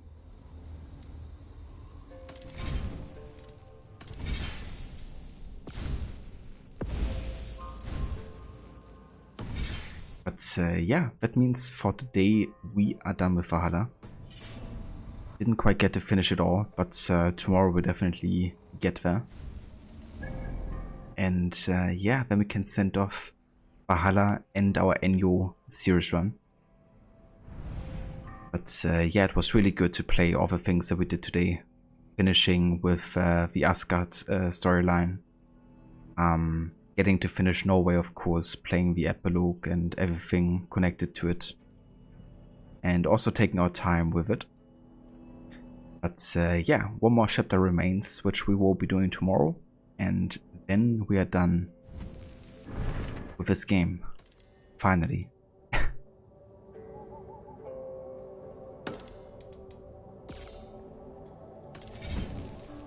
But yeah, for today I am done, quite literally.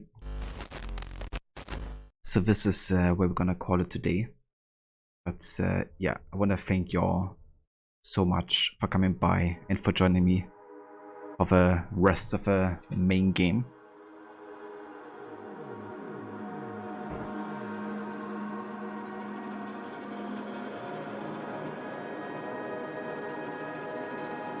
Today, it seems my students don't fully understand what it is to wield a blade. Perhaps you could show them what you know? Exactly, Ember. That's what Mirage leads up to, pretty much. No worries, Aura. Thank you for being here. Thanks, Rod. I appreciate it, dude. Thank you also so much again for the raid earlier. Catch you next time, Max. Yeah, this is probably the longest stream I've done in a long time. But hey, all good things have come to an end at some point. But yeah, let's go ahead and find ourselves a raiding target, shall we? I do see Lucinda playing some Dying Light 2. So I think we actually are gonna hop over there and see how that's going for her.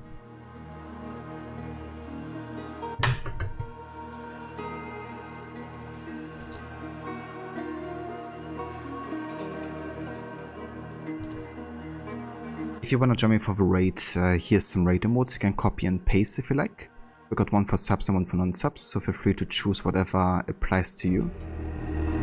And yeah, I shall be back tomorrow with the rest of this game, with the last chapter. And if we still have time, then we're also gonna hop into some Forza Horizon, I would think. And yeah, then on Friday we are going to start a new game, which we probably haven't played on the channel before. I'm not gonna reveal yet what it's gonna be, but yeah, I wanna keep it a surprise.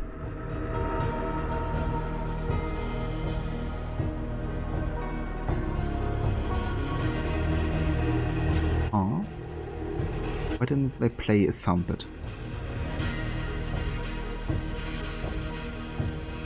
What up?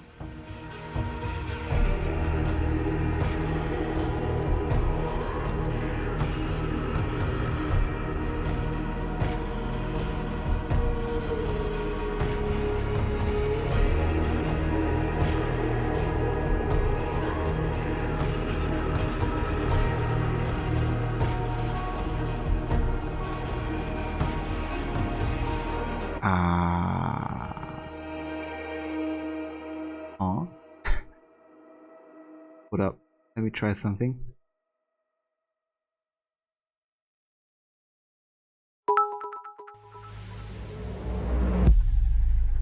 Altair, it seems my students don't fully understand what it is to wield the blade.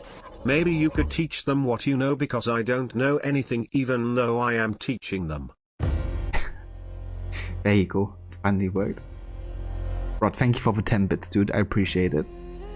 And for that message. I mean, that's pretty much what he should be saying, you know? Like, please teach them, because I have no idea what I'm doing. Alright guys, but yeah, let's start up the raid again. And then we shall head over to Lucinda.